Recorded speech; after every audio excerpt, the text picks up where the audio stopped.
open. We must do this by following the science and giving Americans consistent advice that does not change every other day. And we do have the president and vice president stepping up here, so we're going to listen in live in Atlanta, Georgia.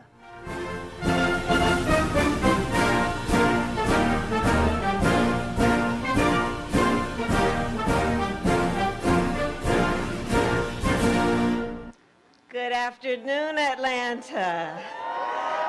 Good afternoon. Jillian, thank you for that beautiful introduction and for your leadership. I can't wait to see what you do next. Thank you. So last week, 1 year, yes, please do sit. Last week, 1 year after a violent mob breached the United States Capitol, the President of the United States and I spoke from its hallowed halls, and we made clear, we swore to preserve, protect, and defend the Constitution of the United States. And we will. We will fight. We will fight to safeguard our democracy. We will fight to secure our most fundamental freedom, the freedom to vote. And that is why we have come to Atlanta today, to the cradle of the civil rights movement, to the district that was represented by the great Congressman John Lewis, on the eve of the birthday of Reverend Dr. Martin Luther King Jr. More than 55 years ago, men, women, and children marched from Selma to Montgomery to demand the ballot. And when they arrived at the state capitol in Alabama, Dr. King decried what he called normalcy. The normalcy, the complacency that was denying people the freedom to vote. The only normalcy anyone should accept, Dr. King said, is the normalcy of justice. And his words resonate today. Over the past few years, we have seen so many anti-voter laws that there is a danger of becoming accustomed to these laws, a danger of adjusting to these laws as though they are normal, a danger of being complacent, complicit.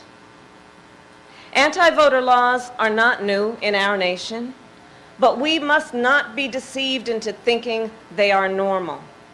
We must not be deceived into thinking a law that makes it more difficult for students to vote is normal.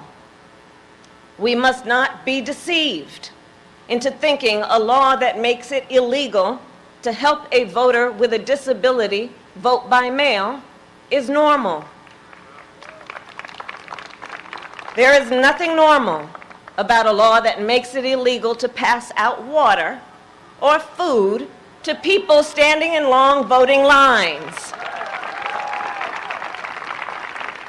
And I have met with voters in Georgia. I have heard your outrage about the anti-voter law here and how many voters will likely be kept from voting. And Georgia is not alone. Across our nation, anti-voter laws could make it more difficult for as many as 55 million Americans to vote. That is 1 out of 6 people in our country. And the proponents of these laws are not only putting in place obstacles to the ballot box, they are also working to interfere with our elections, to get the outcomes they want and to discredit those that they don't. That is not how a democracy should work. My fellow Americans, do not succumb to those who would dismiss this assault on voting rights as an unfounded threat, who would wave this off as a partisan game. The assault on our freedom to vote will be felt by every American in every community, in every political party. And if we stand idly by, our entire nation will pay the price for generations to come. As Dr. King said, the battle is in our hands. And today, the battle is in the hands of the leaders of the American people, those in particular that the American people sent to the United States Senate. Two landmark bills sit before the United States Senate: the John Lewis Voting Rights Advancement Act and the Freedom to Vote Act. And these two bills represent the first real opportunity to secure the freedom to vote since the United States Supreme Court gutted the Voting Rights Act nearly a decade ago. We do not know when we will have this opportunity again. Senate Republicans have exploited arcane rules to block these bills. And let us be clear, the Constitution of the United States gives the Congress the power to pass legislation, and nowhere does the Constitution give a minority the right to unilaterally block legislation. The American people have waited long enough. The Senate must act. And the bottom line is this: years from now, our children and our grandchildren, they will ask us about this moment. They will look back on this time, and they will ask us not about how we felt. They will ask us, what did we do? We cannot tell them that we let a Senate rule stand in the way of our most fundamental freedom. Instead, let us tell them that we stood together as people of conscience and courage. Let us tell them we acted with the urgency that this moment demands. And let us tell them we secured the freedom to vote, that we ensured free and fair elections, and we safeguarded our democracy for them and their children. And now, my fellow Americans, it is my honor to introduce a leader who is unwavering in his commitment to defend our democracy and ensure the ballot prevails. The President of the United States of America, Joe Biden.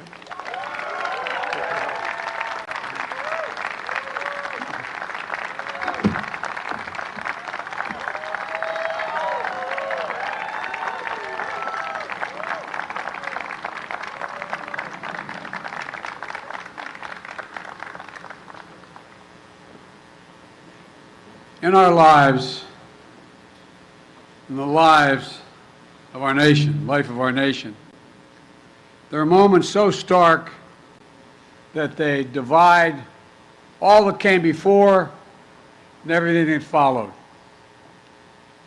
They stop time.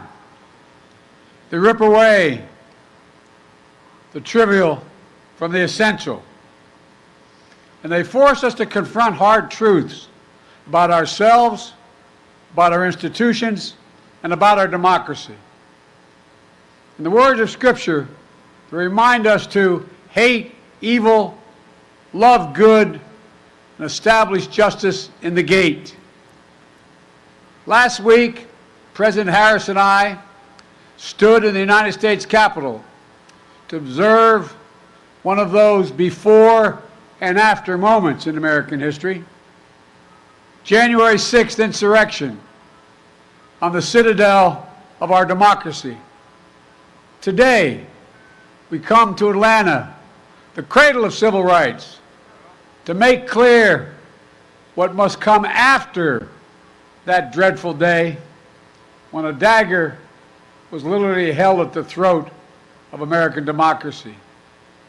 We stand on the grounds to connect Clark Atlanta University, Morehouse College, near Spelman College, the home of generations of advocates, activists, educators, and preachers. Young people, just like the students here, who have done so much to build a better America. We visited the sacred Ebenezer Baptist Church and paused to pray at the crypt of Dr. and Mrs. King and spent time with their family. And here in the district, as was pointed out, represented and reflected the life of beloved friend John Lewis. In their lifetimes, time stopped when a bomb blew up the 16th Street Baptist Church in Birmingham and murdered 4 little girls. They stopped when John and many others seeking justice were beaten and bloodied while crossing the bridge at Selma, named after the Grand Dragon of the Ku Klux Klan. They stopped. Time stopped.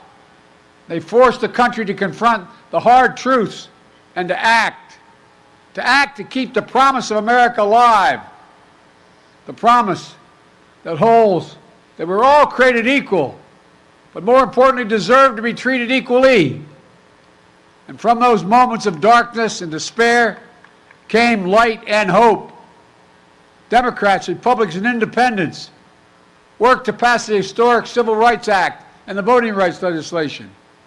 And each successive generation continued that ongoing work.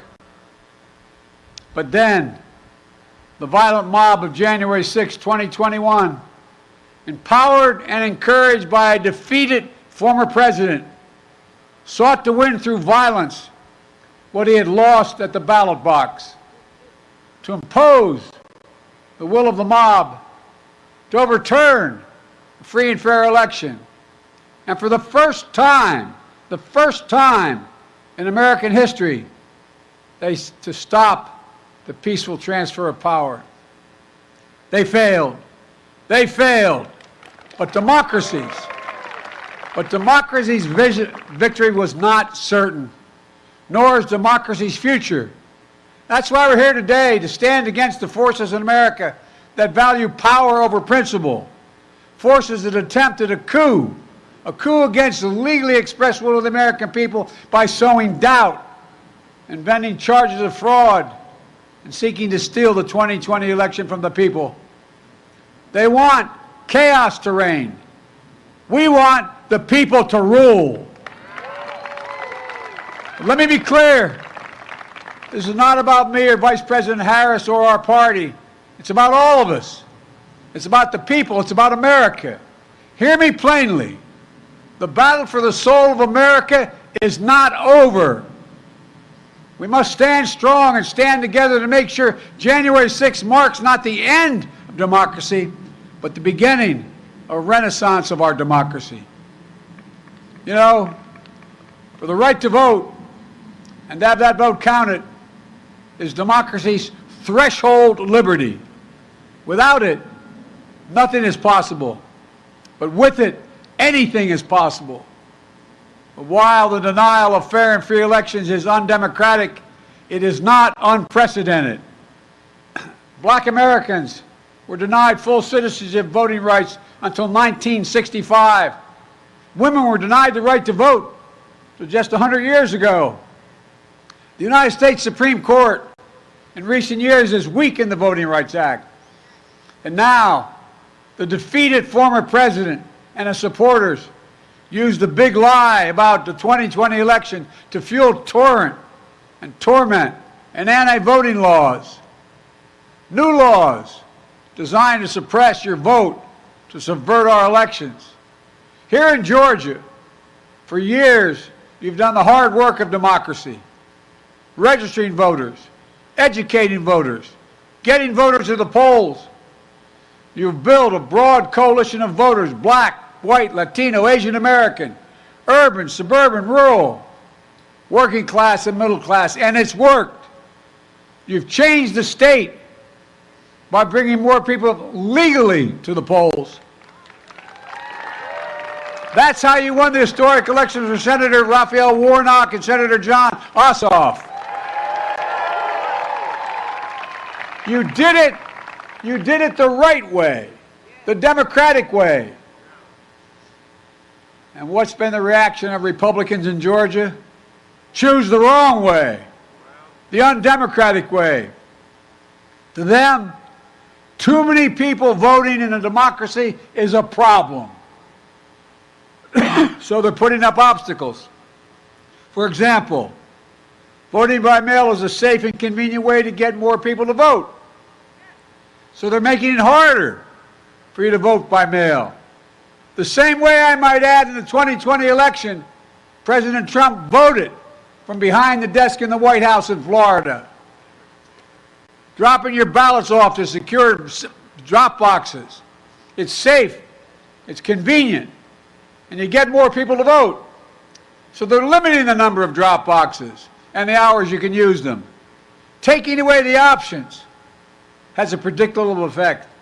Longer lines at the polls. Lines that can last for hours.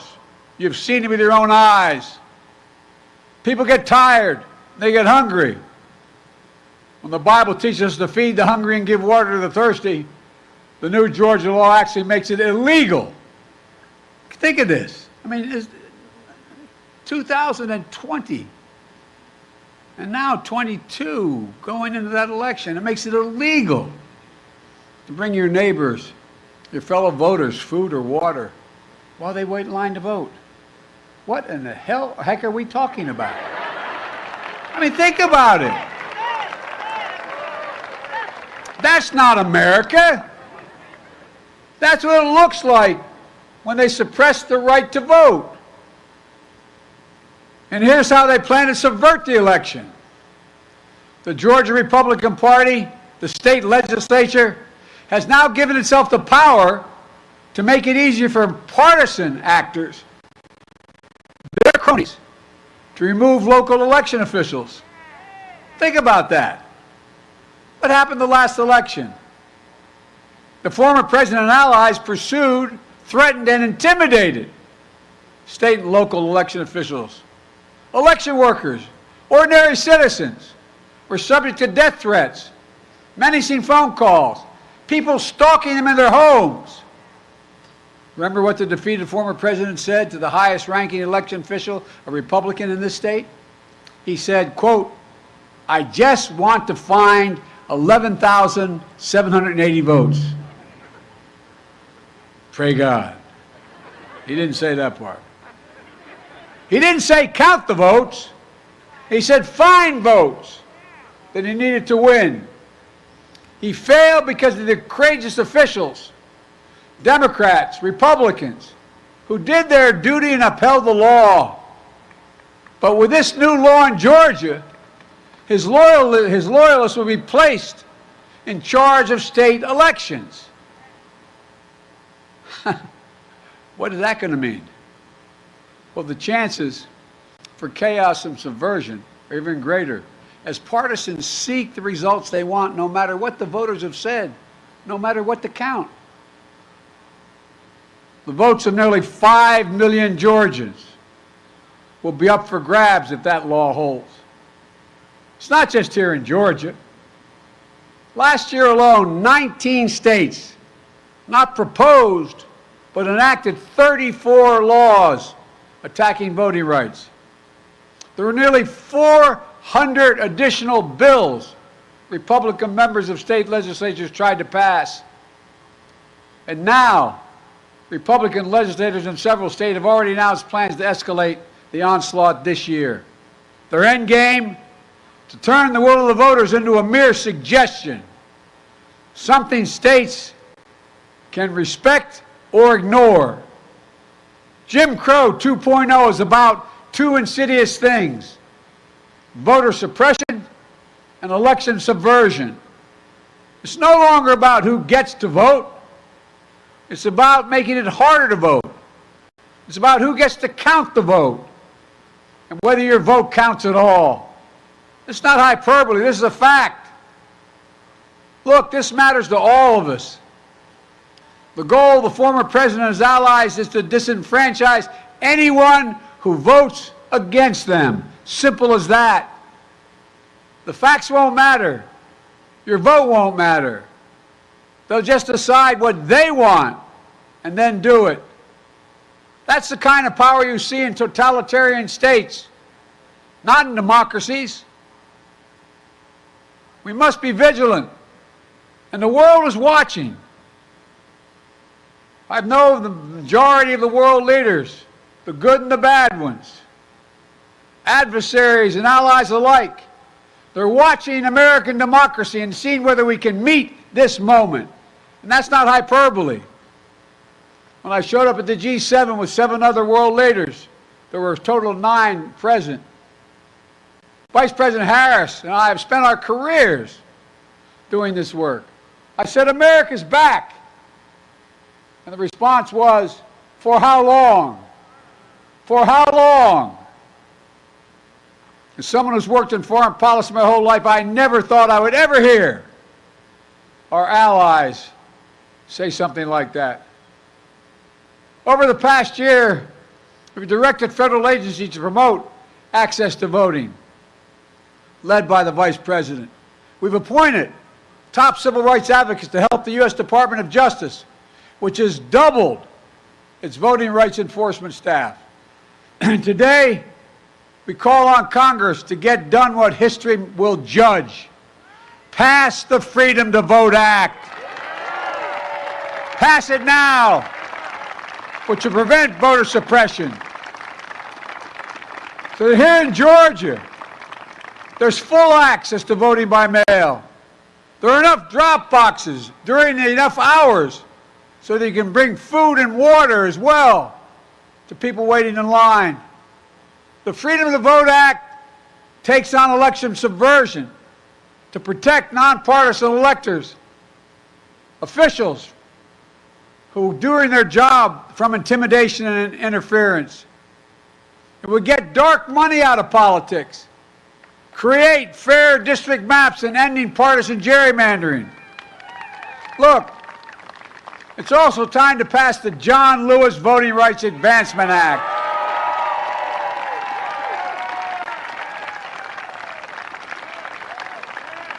I've been having these quiet conversations with the members of Congress for the last 2 months. I'm tired of being quiet. Folks, it'll restore the strength of the Voting Rights Act of '65, the one President Johnson signed after John Lewis was beaten, nearly killed on Bloody Sunday, only to have the Supreme Court weakened in multiple times over the past decade. Restoring the Voting Rights Act would mean that Justice Department can stop discriminatory laws before they go into effect. Before they go into effect. The Vice President and I have supported voting rights bills since day one of this administration, but each and every time, Senate Republicans have blocked the way. Republicans oppose even debating the issue. You hear me? I've been around the Senate a long time. I was Vice President for 8 years. I've never seen a circumstance where not one single Republican has a voice that's ready to speak for justice now. When I was a senator, including when I headed up the Judiciary Committee, I helped reauthorize the Voting Act 3 times. We held hearings, we debated, we voted. Was able to extend the Voting Rights Act for 25 years. In 2006, the Voting Rights Act passed 390 to 33 in the House of Representatives and 98 to 0 in the Senate, with votes from 16 current sitting Republicans in this United States Senate. 16 of them voted to extend it.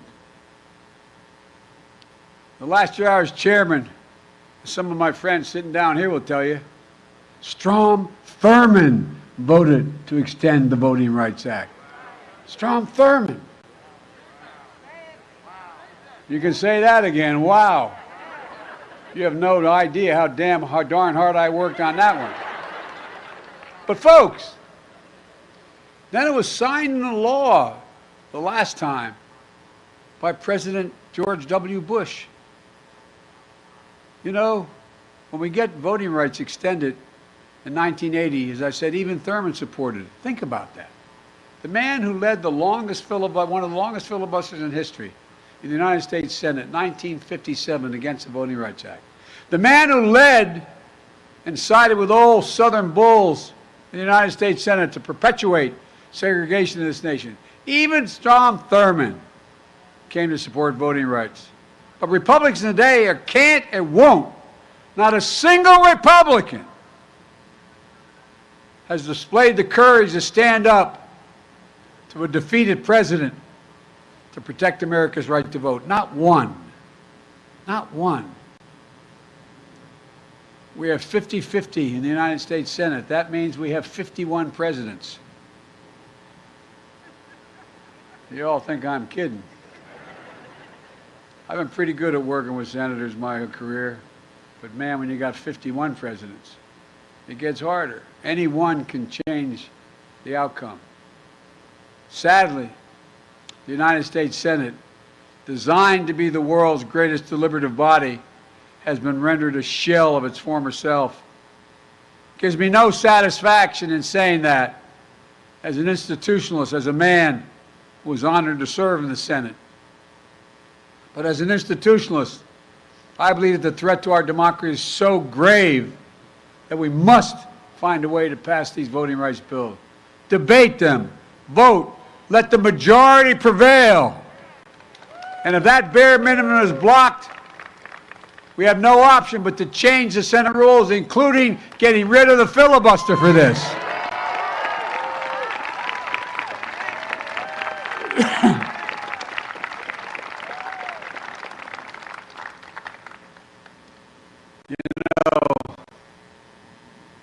Last year, if I'm not mistaken, the filibuster was used 154 times. The filibuster has been used to generate compromise in the past, promote some bipartisanship, but it's also used to obstruct, including especially obstruct civil rights and voting rights. And when it was used, senators traditionally used to have to stand and speak at their desk for however long it took. And sometimes it took hours. And when they sat down, if no one immediately stood up, anyone could call for a vote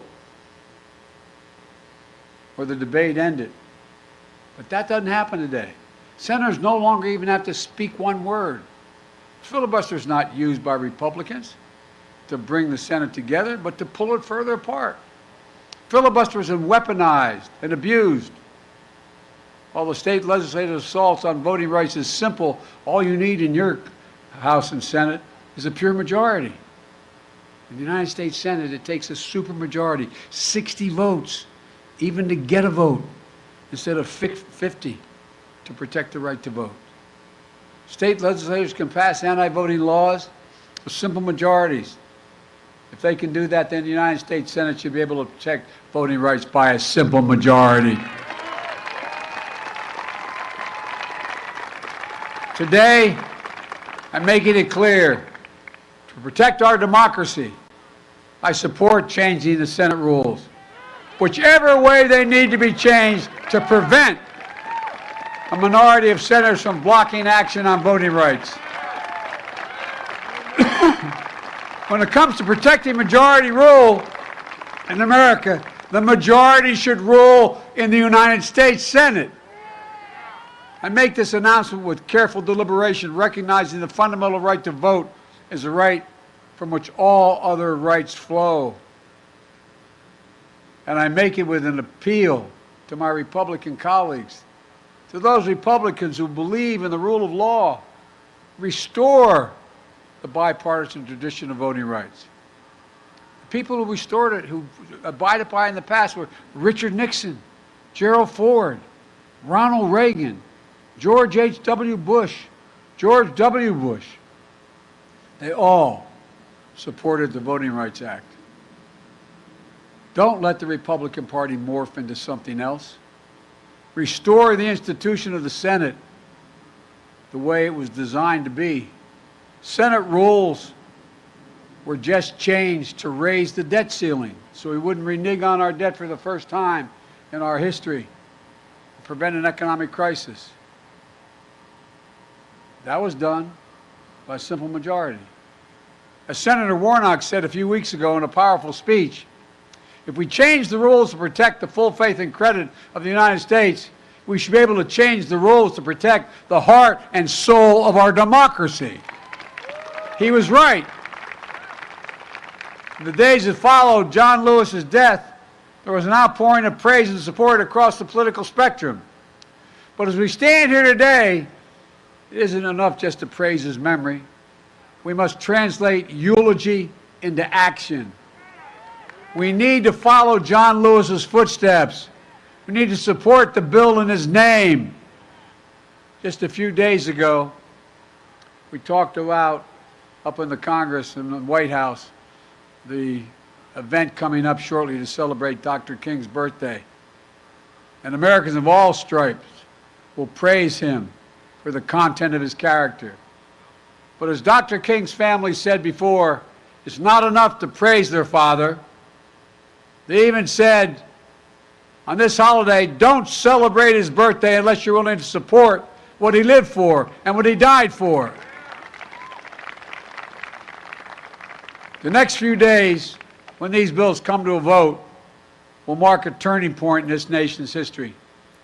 We will choose. The issue is, will we choose democracy over autocracy, light over shadows, justice over injustice? I know where I stand. I will not yield. I will not flinch. I will defend the right to vote, our democracy against all enemies, foreign and, yes, domestic. And the question is, where will the institution of the United States Senate stand? Every senator, Democrat, Republican, and Independent, will have to declare where they stand, not just for the moment, but for the ages. Will you stand against voter suppression? Yes or no? That's the question they'll answer. Will you stand against election subversion? Yes or no? Will you stand for democracy? Yes or no?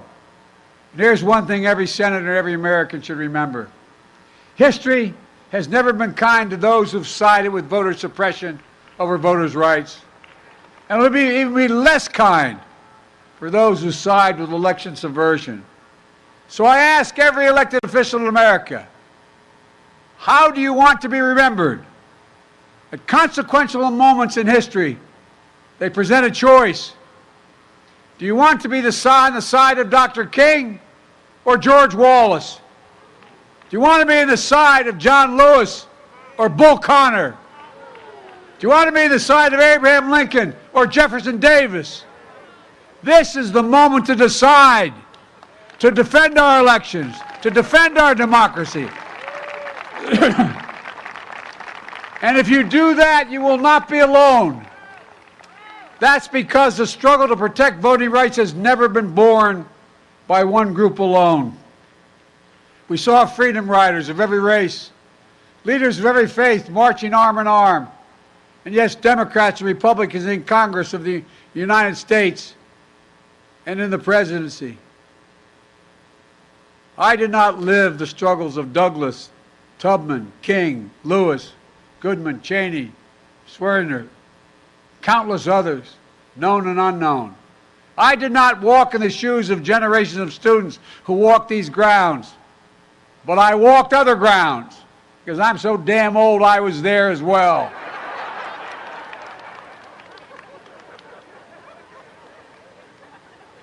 They think I'm kidding, man. Seems like yesterday, the first time I got arrested. Anyway. But their struggles here, they were the ones that opened my eyes as a high school student in the late 50s and early 60s. They got me more engaged in the work of my life. And what we're talking about today is rooted in the very idea of America. The idea that Annelle Ponder, who graduated from Clark Atlanta, captured in a single word. She was a teacher and a librarian who was also an unyielding champion of voting rights.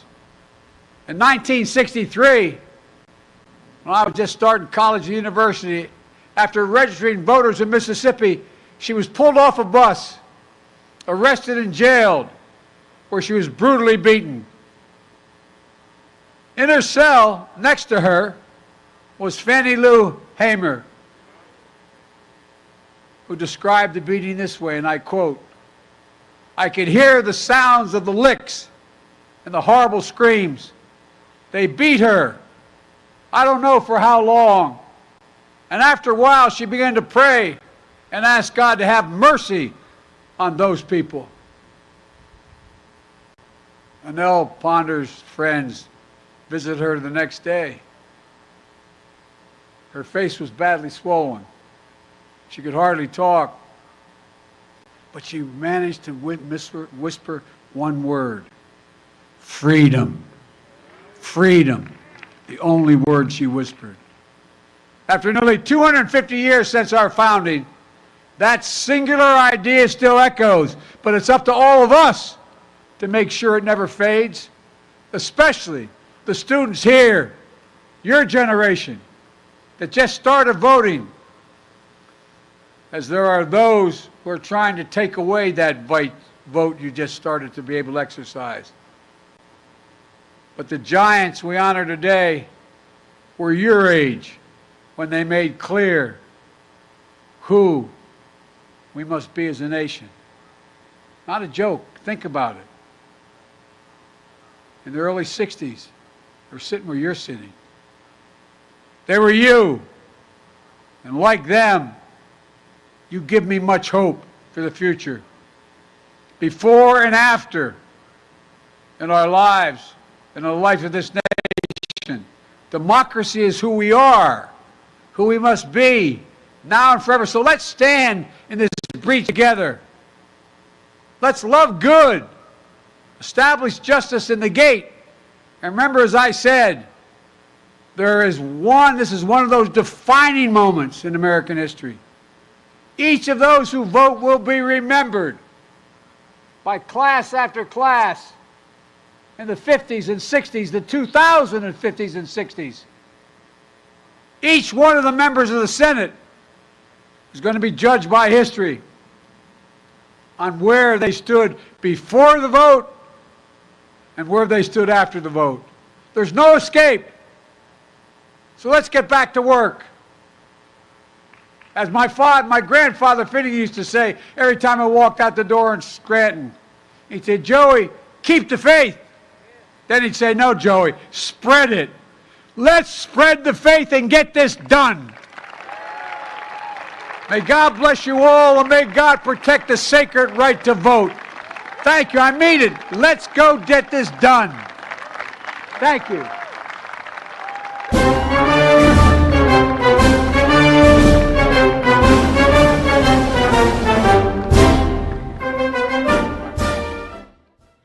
So again, the president alongside Vice President Kamala Harris putting their masks back on for this voting reform press conference. They've been making their way all throughout Atlanta today, making several appearances. This one, their last one, they'll be heading back home as they're touting this John Lewis Voting Act and hoping that Congress can come together and vote on that.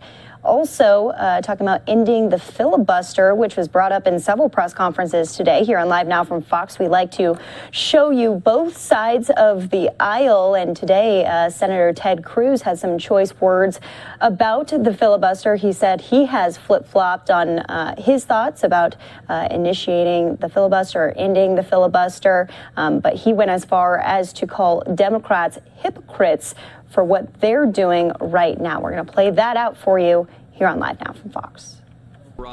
I was adamantly opposed to changing the filibuster. The last few years, I was one of the people on the Republican side who changed my mind and said I was open to changing the filibuster. Why? And what I said publicly is I said the reason I'm open to changing it is I think the Democrats, when they get power, will do this. They will ram it through. I've seen the radicals in their party, and I think they're going to ram it through. And if they're going to do it, I don't think it makes sense for only one side to do it and not the other. I can tell you I've had conversations over the last year with both Joe Manchin and Kyrsten Sinema where I've told both of them, I said, listen, you guys maybe are in the process of proving me wrong, and I'd be very happy to be proven wrong if y'all don't ram this through. I think the world is a much better place with the filibuster, with protection of minority rights. I think turning the Senate into a place where the majority can trample the rights of the minority is a terrible outcome.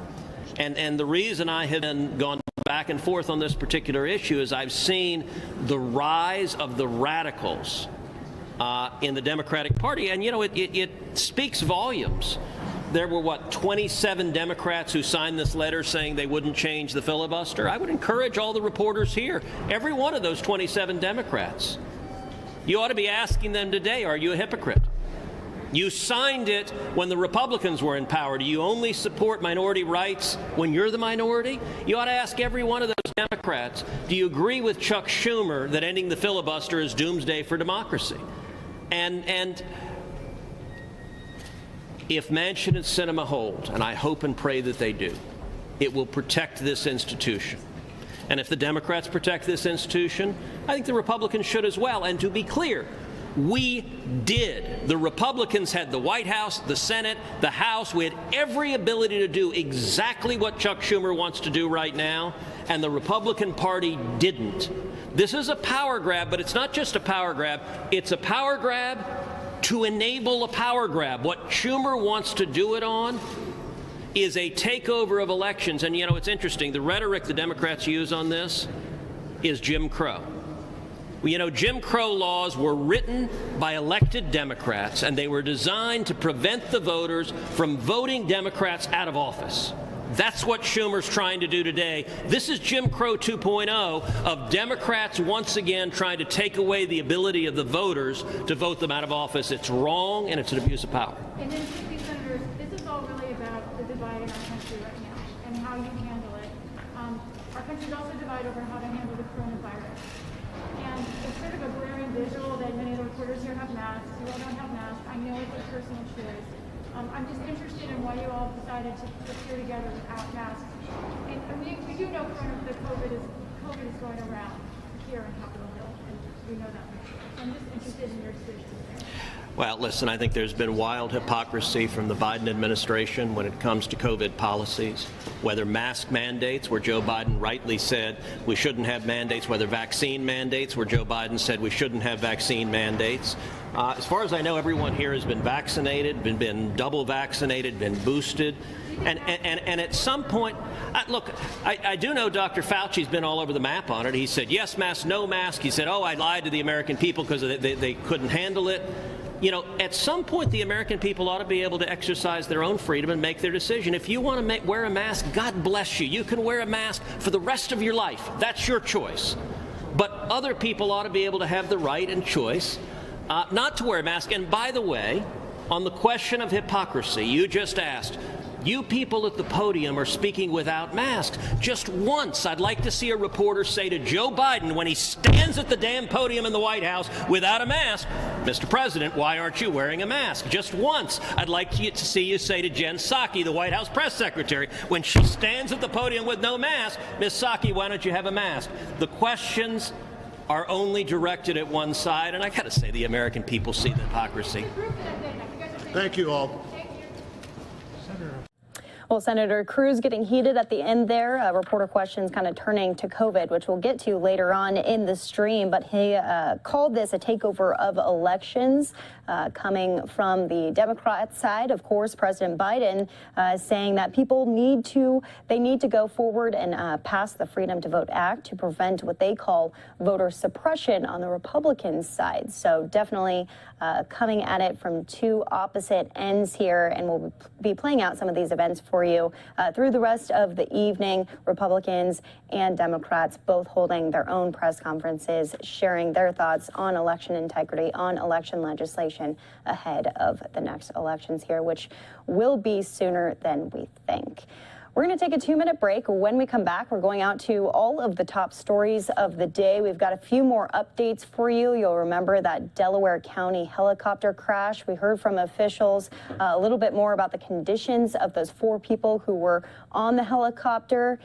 They last said that it was non-life-threatening injuries there. They were transporting a young infant, and so hopefully we'll get more details on that infant and their sustained injuries, as well as the latest on Bob Saget, his death investigation underway. Some sources bringing us some pretty critical information on what could have caused the death of the beloved comedian. So more on that after this commercial break.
And welcome back here to Live Now from Fox. Bob Saget's cause of death might not be determined for weeks, but law enforcement working the case sees signs pointing to a sudden medical emergency, specifically a heart attack or a stroke. I want to bring in Joseph Scott Morgan, a former senior investigator with the Fulton County Medical Examiner's Office. Joseph, thanks for coming on the show per usual. We appreciate having you on. This is a major development as so many people have been wondering what caused his death, and now we have this.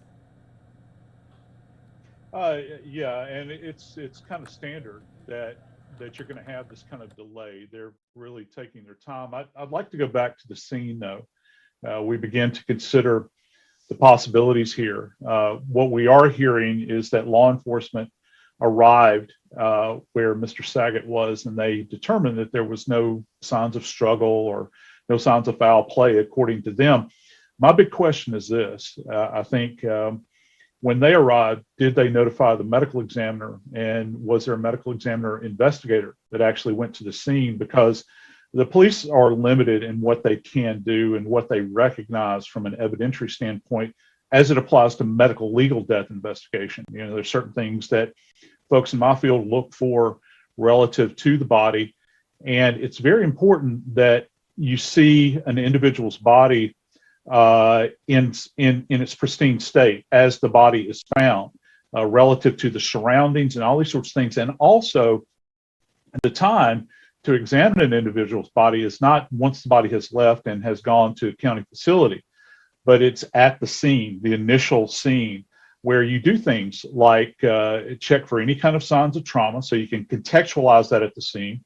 And also, you look for what are referred to as postmortem changes. And this helps us establish things like postmortem interval that a lot of people hear about over the years. You hear about it in media and in TV and movies and this sort of things. And those are the changes surrounding the bodies. And those are measured in time, Daytona, so that you can get an idea, does the information that we're hearing relative to when he was last seen, his activities prior to death, does it marry up with what the science is telling us relative to postmortem interval? So that's very important as well.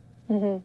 Yeah, and as you probably heard yesterday, that 911 call was released, and some of the other details as to what the security guard found when they actually came into the room of Saget in that Orlando hotel room. They actually found his body lying face up in his bed. They found his left arm across his chest, and then his right arm lying right beside him, which has led some people to speculate about the possibility of a heart attack. Right. And I suppose that, people can extrapolate from that what they wish. I've, over the course of my career in New Orleans and Atlanta, working as a medical legal death investigator, I've seen people in all states of repose, if you will, at following their death. So I don't know how much you can actually read into that. What's going to be significant is I would advise everyone to pay very close attention to what the medical examiner down in Orange County has to say relative to their findings from their initial examination. That is, what did they see physically? Is there anything to indicate that there's anything other than a natural death that we're looking at here? And then what are they going to find in the toxicology? And I've had people that have reached out to me wanting to know, well, what does that mean? Because we hear about tox and all these sorts of things. You hear about it in every single case, particularly in high profile cases. What are they finding at a chemical level? And so the ME will run what's referred to as a standard panel. And that means that they're going to look for drugs of abuse. They're going to look for any types of drugs that may be prescribed, see what those levels were. And this is the big unknown here. We don't know a lot about his medical history, as we probably shouldn't. I mean, he's a private citizen. He has, if he has some kind of medical condition, that's something that the family would choose to release or not. But the medical examiner will have that information, and on balance, they'll examine all of that based upon what they saw at the scene, and of course, what they're going to see from a toxicological standpoint, and that's very important. And that can take several weeks, as been indicated in the press releases. Yeah, we're hearing possibly 10 to 12 weeks. We can dive a little bit more into that timeline there, but there has been reporting that Saget has had COVID-19 recently, and there's also indications that some people suffer from blood clots with that. All of this, of course, speculation, but looking at this, there's still a lot of unanswered questions. That 10 to 12 week realm, though, is that pretty accurate? Do you think it could take less time? Well, it all depends on exactly what types of tests they're doing. If they're looking for things like blood cultures and those sorts of things, that can take a bit more time. But for a standard panel, if you're talking about drugs of abuse and all these things that we normally look for, that's a bit on the longest side, if you will.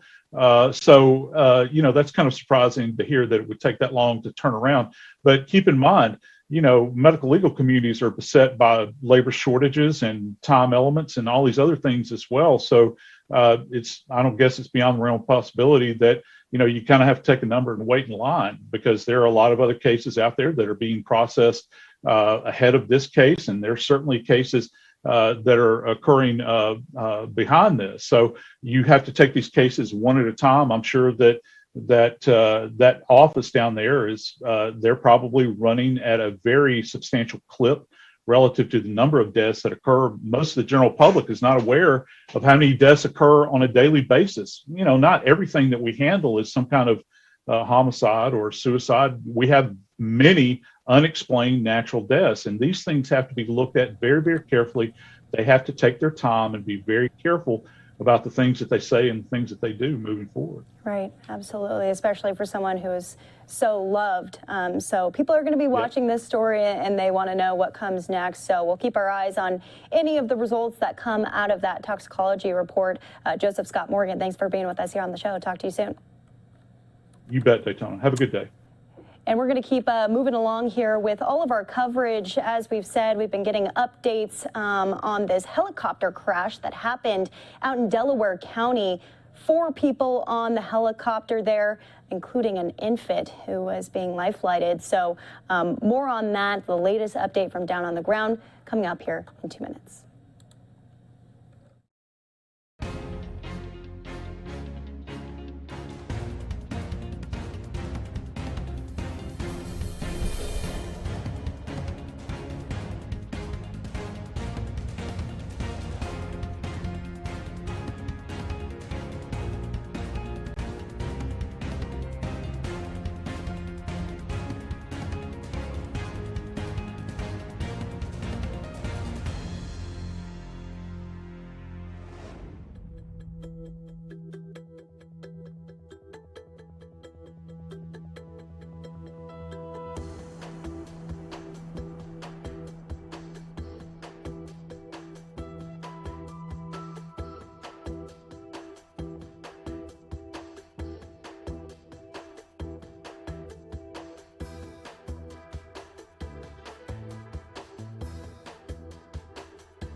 And welcome back here to Live Now from Fox. A look from Drexel Hill, Pennsylvania, where a helicopter went down, a medical chopper there.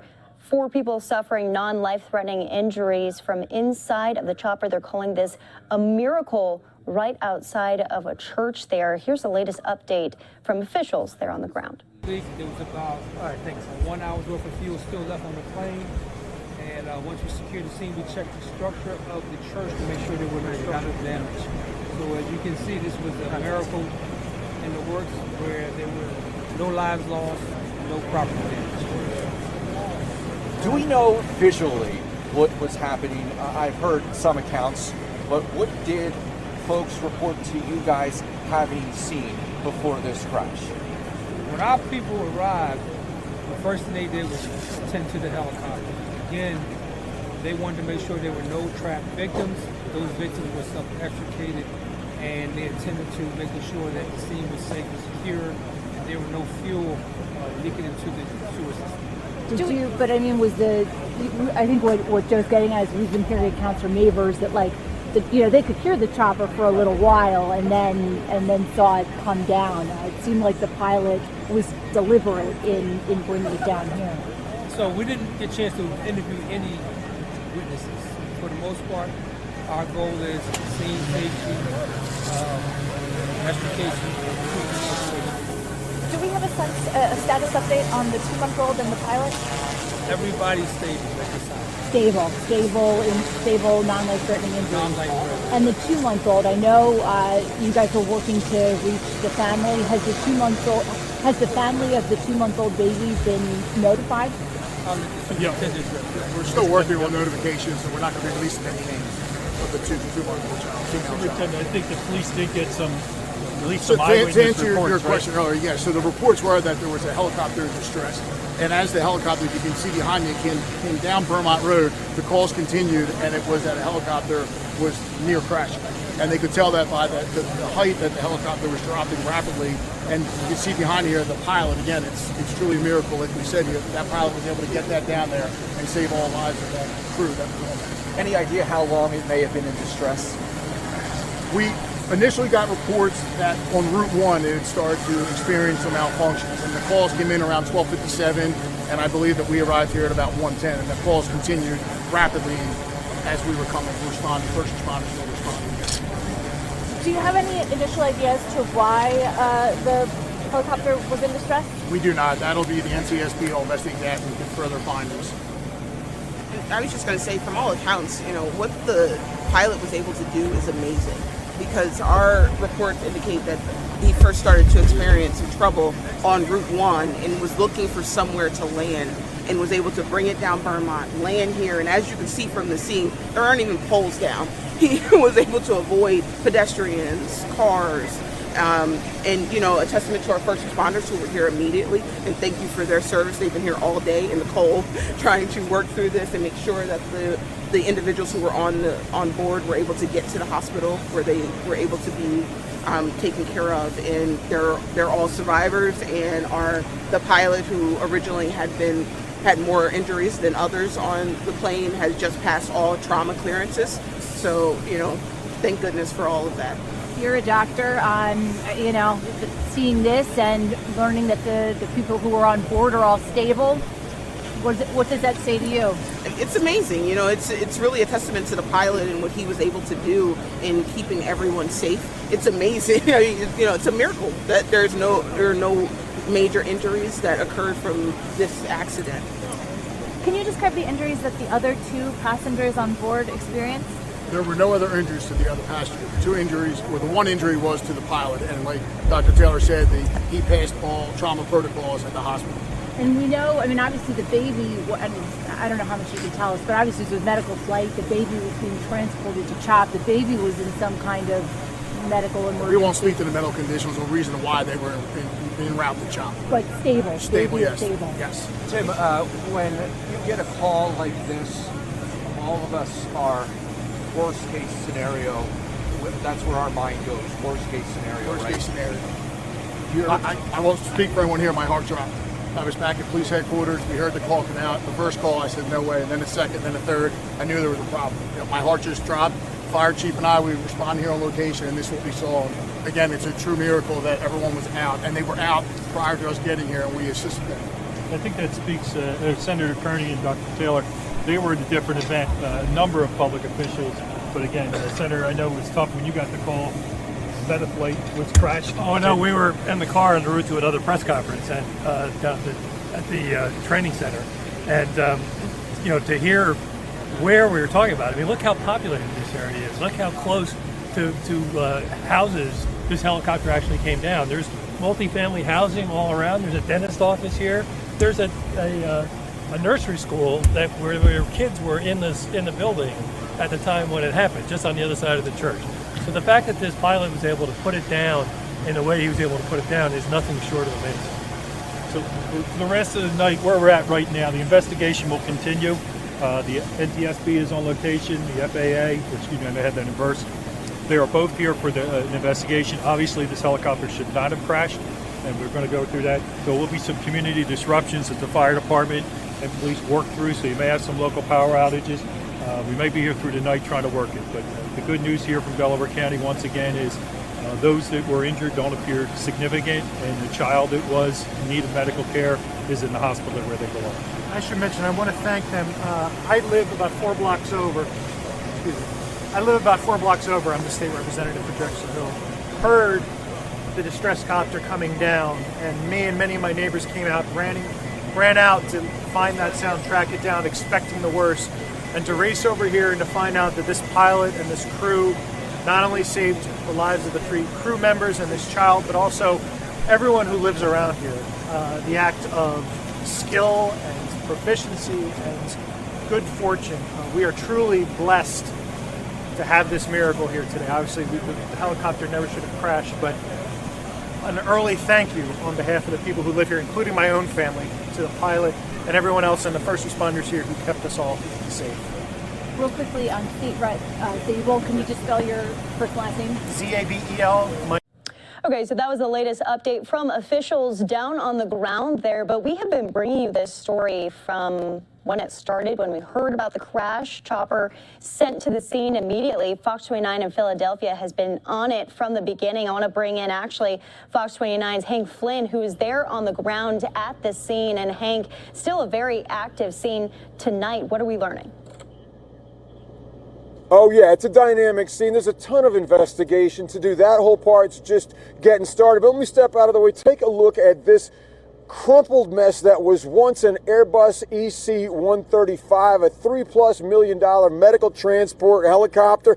You see a chopper like that fall out of the sky and land on the church steps, and you ask yourself a simple question: how many are gone? The answer tonight, Daytona, an astounding 0. The 4 people aboard that helicopter when it crashed today are not only alive and well, they're going to be fine. And local officials are telling us that it's either an act of God or a really good chopper pilot. It's a miracle. It's an absolute miracle. Delco emergency management officials are stupefied. First, that a medical transport helicopter would drop out of the sky onto the front steps of the Drexel Hill United Methodist Church. Witnesses saw the chopper struggle, then make a desperate bid for land. It makes no sense to me that it didn't hit any of the wires or anything like that it didn't hit us. We were totally, my wife screaming in the car. And that's when he went there and he actually hit the church. The flight originated out of state and was bound for CHOP with 1 infant and 3 crew aboard. Delco officials say when something apparently went wrong, the pilot needed to set down now. Upper Darby Police Superintendent Tim Bernhardt says the pilot ran out of time and sky. People were calling in a helicopter in distress, and they could see that the helicopter was in trouble, and he was able to get to this location and land that helicopter. And again, all 4 got out with non-life-threatening injuries. Upper Darby Fire Chief Derek Sawyer says once all were clear, his team made sure the crashed whirly-bird did not ignite. The 4 souls on board had extricated, so they decided to stretch hose line just to make sure that there was no ignition. Because of the fuel, we had to make sure there were no ignition sources so that we wouldn't have a fuel fire. Now, a couple of statements out this hour, Daytona. One from a company called Air Methods, which confirms that they do own the helicopter. They can acknowledge that the crash did occur. I don't think there's any mistake in that at all. And they say they will be cooperating fully with the National Transportation Safety Board, which will be conducting this investigation. Another statement, Daytona, from a hospital in Maryland, confirming that the flight did originate from there and that it was bound for Children's Hospital of Philadelphia. Now, again, Daytona, the astounding update here from local officials just a short while ago. Not only is that baby at CHOP where it was bound, he or she was bound to be going.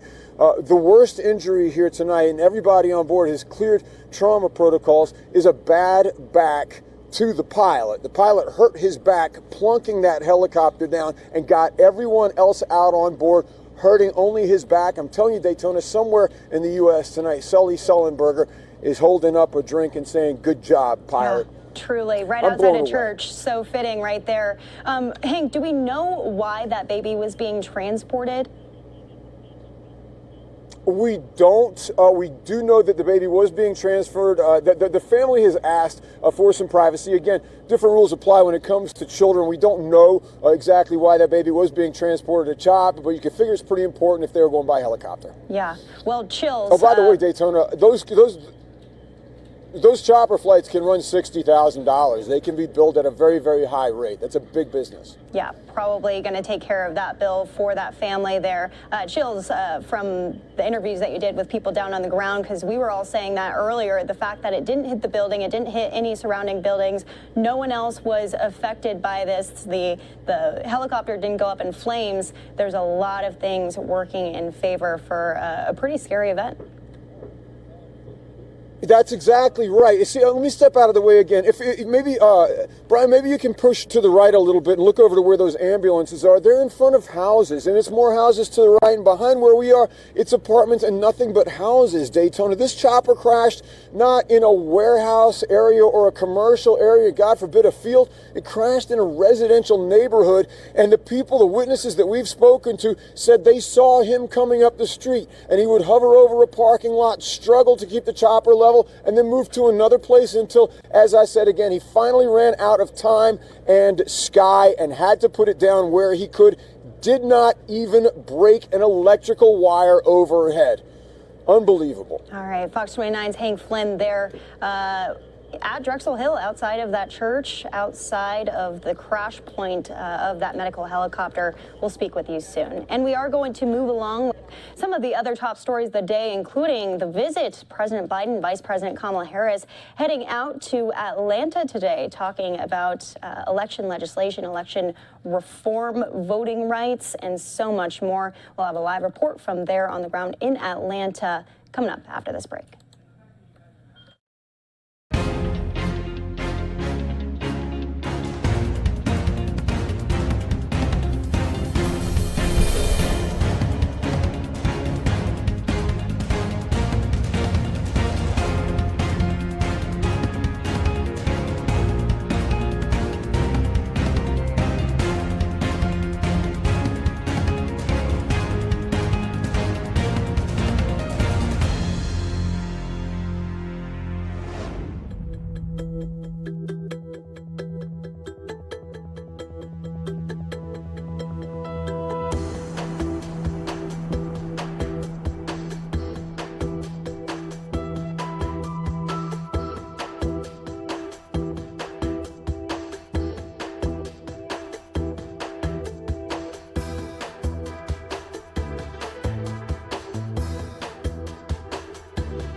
And welcome back here to Live Now from Fox. A look from our Phoenix, Arizona studio, a little after 3:15 here in Phoenix, a little after 5:15 out on the East Coast. Take you to a couple live looks here across our nation's capital, the White House, although President Biden and Vice President Kamala Harris not there. In fact, they are in Atlanta, Georgia right now, talking about election reform, voting rights, and that's the main topic of conversation on Capitol Hill as well. A beautiful sunset shot there. If you missed it, no worries. We're going to play out a little bit of those remarks from President Biden, and then we'll be going out live to Atlanta to speak with one of our reporters who got to see it all happen live.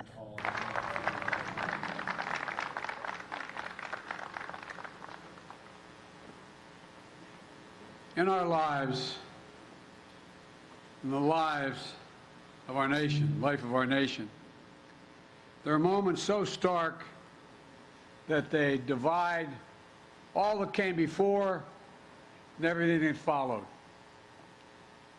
They stop time. They rip away the trivial from the essential. And they force us to confront hard truths about ourselves, about our institutions, and about our democracy. In the words of Scripture, they remind us to hate evil, love good, and establish justice in the gate. Last week, President Harris and I stood in the United States Capitol to observe one of those before and after moments in American history. January 6th insurrection on the citadel of our democracy. Today, we come to Atlanta, the cradle of civil rights, to make clear what must come after that dreadful day when a dagger was literally held at the throat of American democracy. We stand on the grounds to connect Clark, Atlanta University, Morehouse College, near Spelman College, the home of generations of advocates, activists, educators, and preachers. Young people, just like the students here, who have done so much to build a better America. We visited the sacred Ebenezer Baptist Church and paused to pray at the crypt of Dr. and Mrs. King and spent time with their family. And here in the district, as was pointed out, represented and reflected the life of beloved friend John Lewis. In their lifetimes, time stopped when a bomb blew up the 16th Street Baptist Church in Birmingham and murdered 4 little girls. They stopped when John and many others seeking justice were beaten and bloodied while crossing the bridge at Selma, named after the Grand Dragon of the Ku Klux Klan. They stopped. Time stopped. They forced the country to confront the hard truths and to act to keep the promise of America alive, the promise that holds that we're all created equal, but more importantly, deserve to be treated equally. And from those moments of darkness and despair came light and hope.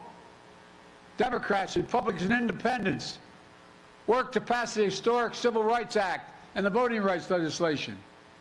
And each successive generation continued that ongoing work. But then, the violent mob of January 6, 2021, empowered and encouraged by a defeated former president, sought to win through violence what he had lost at the ballot box, to impose the will of the mob, to overturn a free and fair election, and for the first time in American history, to stop the peaceful transfer of power. They failed. They failed. But democracy's victory was not certain, nor is democracy's future. That's why we're here today, to stand against the forces in America that value power over principle, forces that attempted a coup against the legally expressed will of the American people by sowing doubt, inventing charges of fraud, and seeking to steal the 2020 election from the people. They want chaos to reign. We want the people to rule. But let me be clear. This is not about me or Vice President Harris or our party. It's about all of us. It's about the people. It's about America. Hear me plainly. The battle for the soul of America is not over. We must stand strong and stand together to make sure January 6th marks not the end of democracy, but the beginning of a renaissance of our democracy. You know, for the right to vote and to have that vote counted is democracy's threshold liberty. Without it, nothing is possible. But with it, anything is possible. But while the denial of fair and free elections is undemocratic, it is not unprecedented. Black Americans were denied full citizenship voting rights until 1965. Women were denied the right to vote to just 100 years ago. The United States Supreme Court in recent years has weakened the Voting Rights Act. And now, the defeated former president and his supporters used the big lie about the 2020 election to fuel torment. So you just listened in to a portion of the remarks from President Biden as Vice President Kamala Harris spoke right before him as well. We want to go out live now to Fox 5's Deidre Dukes, who is live in Atlanta, where the president just was speaking. And Deidre, this is really symbolic for what's going on Capitol Hill right now, but he's bringing it out to Atlanta to bring some history behind voting. That's right. And as you heard there and as your viewers saw, the president was very forceful in his remarks, saying that he does, in fact, favor changing the filibuster rules if it means, in fact, that it will lead to the passage of 2 voting right bills currently stalled in the Senate. Now, the federal legislation is an effort by Democrats to counter restrictive new voter laws passed by several states, including here in Georgia, following the 2020 presidential election. Both President Biden and VP Harris addressing a crowd of supporters here at the AU Center this afternoon. Several members of Congress, including Georgia Senators Raphael Warnock and Ossoff, were also on hand. The Freedom to Vote Act and the John Lewis Voting Rights Act, if passed, would bolster voting protections. Republicans have rejected the legislation. Both the president and vice president saying here this isn't a Democratic-Republican issue. This is about democracy and ensuring all Americans have the right to vote. Anti-voter laws are not new in our nation, but we must not be deceived into thinking they are normal. We must not be deceived into thinking a law that makes it more difficult for students to vote is normal. This is not about me or Vice President Harris or our party. It's about all of us. It's about the people. It's about America. And we will see in coming days the impact those speeches had on the Senate. That's the latest here in Atlanta. Deidre Dukes, back to you. And Deidre, what was the response from some of those students there today, as of course it was held at a college, at a university that was done? It was crafted for a reason. That's right. Of course, a very supportive crowd here. So no surprise that the remarks made by the vice president and the president were met with great enthusiasm. Atlanta is the cradle of the civil rights movement. Very proud of that heritage here. And of course, we are joining you live from a historic campus. And so, as you might imagine, those here today cheering on both the vice president and president for their remarks and hoping that, in fact, their remarks here today will make a lasting impact. And last question for you, Deidre. We heard from Governor Kemp today about election rights as well. We all know that the 2020 election, lots of eyes were on Georgia as a state. So what's the lasting impression about election rights as a reporter, as you've been covering this? As we've been covering this, Georgia has become ground zero in so many ways as far as national politics is concerned. It had been said prior to the 2020 election, all eyes on Georgia, that Georgia would play a pivotal role in the national elections in 2020. In fact, that was the case both with the presidential race and 2 U.S. Senate seats. All right, Fox 5's Deidre Dukes live for us in Atlanta tonight. We appreciate you. We'll talk to you soon, especially when voting really takes place coming up here soon. Thank you. And we're going to keep moving along here, give you all of those details. We'll play out for you again the full remarks from President Biden as well as Vice President Kamala Harris. But as I mentioned, Governor Kemp speaking out today about his conversations regarding election integrity. Here's that. I think on the drop bot piece, I mean, look, we have the #1 ranked Elections Integrity Act in the country. And it's also very easy to vote here. So if anybody's wanting to go back and change that, you know, I'm sure there'll be all kind of ideas floating around. I'm going to stay on the side of fighting for the bill that we got passed last year. I believe it does exactly what we needed. It restores confidence in the elections process here in our state. No matter whether you're a Democrat or Republican or you don't really affiliate with a party. But it also makes our elections even more accessible than they've ever been, adding early voting days. And we saw that in municipal elections, and I think we'll see that in 2022 as well. Okay, so there you have it. Election integrity, the main conversation today, both on Republican side and Democrats' side. And as I said, we'll be playing out a lot of those press conferences for you through the rest of the evening here. But we have a packed night, lots of content we have not even been able to touch on because it's been so busy. We just heard from Governor Newsom speaking about affordability when it comes to health care. He's in Kern County. We also have some other updates out of New York City on shootings and fires there.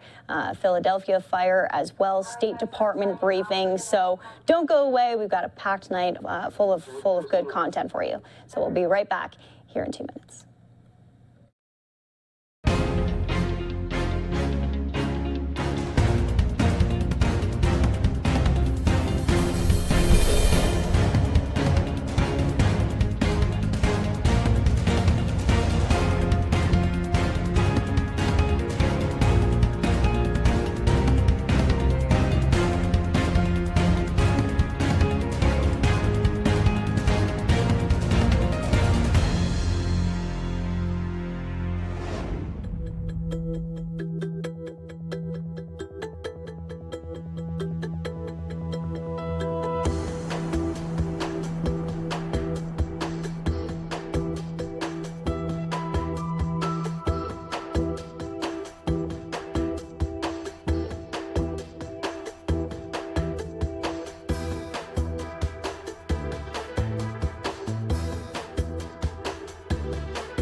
And welcome back here to Live Now from Fox. A look from our Phoenix, Arizona studio. 3:30 here in Phoenix. It is 5:30 out on the East Coast. We want to go out to the latest in California. Governor Newsom speaking about affordability and health care, specifically for undocumented Californians. They say that they're going to be providing additional coverage to 764,000 undocumented Californians. Here's the latest from the governor. Well, it's wonderful to be here with all of you, in particular your future Congressman, Rudy Salas, Assembly member, to be back with you, and extraordinary contributions that are being made throughout the Central Valley with 24 sites, not dissimilar to this, all throughout the valley, the backbone of our healthcare delivery system, and of course, the one, the only, the great Dolores Huerta. That's about as good as it always gets, and so I'm humbled and deeply grateful. Dolores, you took the time to be here. Unsurprisingly, though, you are here because we're here to advance a cause that you've championed for quite literally decades. We talk about health care for all. We have politicians of all political stripes over the course of decades preach the principle. We have standing ovations and audiences large and small. Principle is advanced. Elections come, go. Politicians come and go. Years become decades. In decades, we've seen inaction. Finally, we're at a point where we're making those words real. We are implementing our ideals. We are manifesting this principle, this fundamental notion that so many of us have been preaching for years and years and years. And here in the largest state in our union, in the state of California, we are positioned with this budget to be able to deliver on what we've been promoting: universal health care for all, regardless of pre-existing condition, regardless of the ability to pay, and regardless of your immigration status. We believe in this principle. We believe in the right to quality health care. We believe we are strengthened as a community. We also believe that families are strengthened, particularly in a state as diverse and large as the state of California, with so many mixed status families, with children themselves that may have health care, but a working mom that just got a mammogram and it didn't turn out as well as she had hoped, and now she is suffering the consequences of early diagnosis of breast cancer, and yet she, at just 35 years old, does not have access to health care. What that does to that young child, what that does to the family, the impact that has on the community, our economy, is profound and pronounced. And so we're here in that spirit to reconcile that, to strengthen our families, to strengthen our community, to strengthen the economy here in the state of California. For those, it's like clockwork, that are critical of this proposal, I would only offer this. We have universal health care in this state and in this country, but it's on the back end. It's called the emergency room, and it's costing you, the taxpayer, a fortune. If you care not just about values and principles of morality, but if your only values and principles are advanced through economics, then that alone should be an argument in favor of universal health care. Why not invest in treating people and preventing the most acute conditions that tend to manifest on the back end, and as taxpayers be out of pocket as a consequence of that? Why not get that as we struggle through the latest surge of this pandemic? Why not get that preventative vaccine at extraordinarily low cost because you're covered, then wait for the ravages of the disease in the back end, where we end up paying for that uncompensated care, all of us, not just as it relates to counties and general funds, but all of us that have private health insurance who have higher premiums as a consequence. So this is about saving money. This is about strengthening families, and as I said, strengthening communities and the economy here in the state of California, and it's about time. It is a point of deep pride, not just principle, that we're here, in particular in the Central Valley, where we come back over and over and over again to make the point that this state is for all Californians, and one of the most dynamic and vibrant parts of California is represented not just here in Lamont, but throughout this region in the fastest growing part of the state of California. And we look forward to working with the legislature, with the Assemblymember Salas and his colleagues over the course of the next many months. Senator Durazo and Rambo have been credible champions of these principles over the course of the last number of years to get this job done and begin this process anew by the end of this calendar year, where the first cohort will be expanded for those, as Dolores said, that currently are without that health insurance. Happy to answer, of course, any questions on costs and about next steps, but we presented yesterday a fully balanced budget in the state of California. We're enjoying record surpluses, record reserves, paying down a record amount of unfunded health care liability. We're being wise with our investments, looking at one-time surpluses and one-time investments. At the same time, we're not neglecting people in the state that are vulnerable, people that are struggling, and this is one of our top priority investments, not by any stretch the only investment in the healthcare space. We've expanded coverage to the middle class, and we're looking at affordability and price reductions in particular with high-cost pharmaceuticals. Everybody we had in mind this year as it relates to our healthcare investments. But when we talk about everybody, we're going to be inclusive to the 2+ million Californians that are working every single day, 10% of the workforce in the state of California, of which the vast majority have lived in this state for over a decade. And those are people, regardless of their immigration status, that pay billions of dollars a year in taxes each and every year in the state of California. And so I'm proud to be here. We promoted this 3+ years ago on the trail, and here we are 3 years later, and we have the prospect to do something historic and meaningful, and we hope to see this replicated all across the country. I'll close just briefly on a couple of other important points. Dr. Galley's here. Everybody very familiar with the moment we're living in as it relates to the surge in Omicron cases. California not immune from that. Our positivity rate's up to 22.4% today, especially lower than states, for example, like Texas and Florida, a little over 34% today. It's not a point to dismiss or contrast. It's a point to observe, and that is all across this nation we are struggling not only with an increase in cases, but the capacity in clinics like this in our hospital system to provide quality care. It's not just about beds, it's also about staff, and that staffing shortage is profound. Yesterday we talked a little bit about it in the budget. I want to remind folks that we are being very aggressive in advancing our staffing efforts, particularly with contract staff. Over 2,225 contract staff we've been able to secure, bringing them into the state. 481 specifically here in the Central Valley. We are increasing our testing access as well as vaccine access points.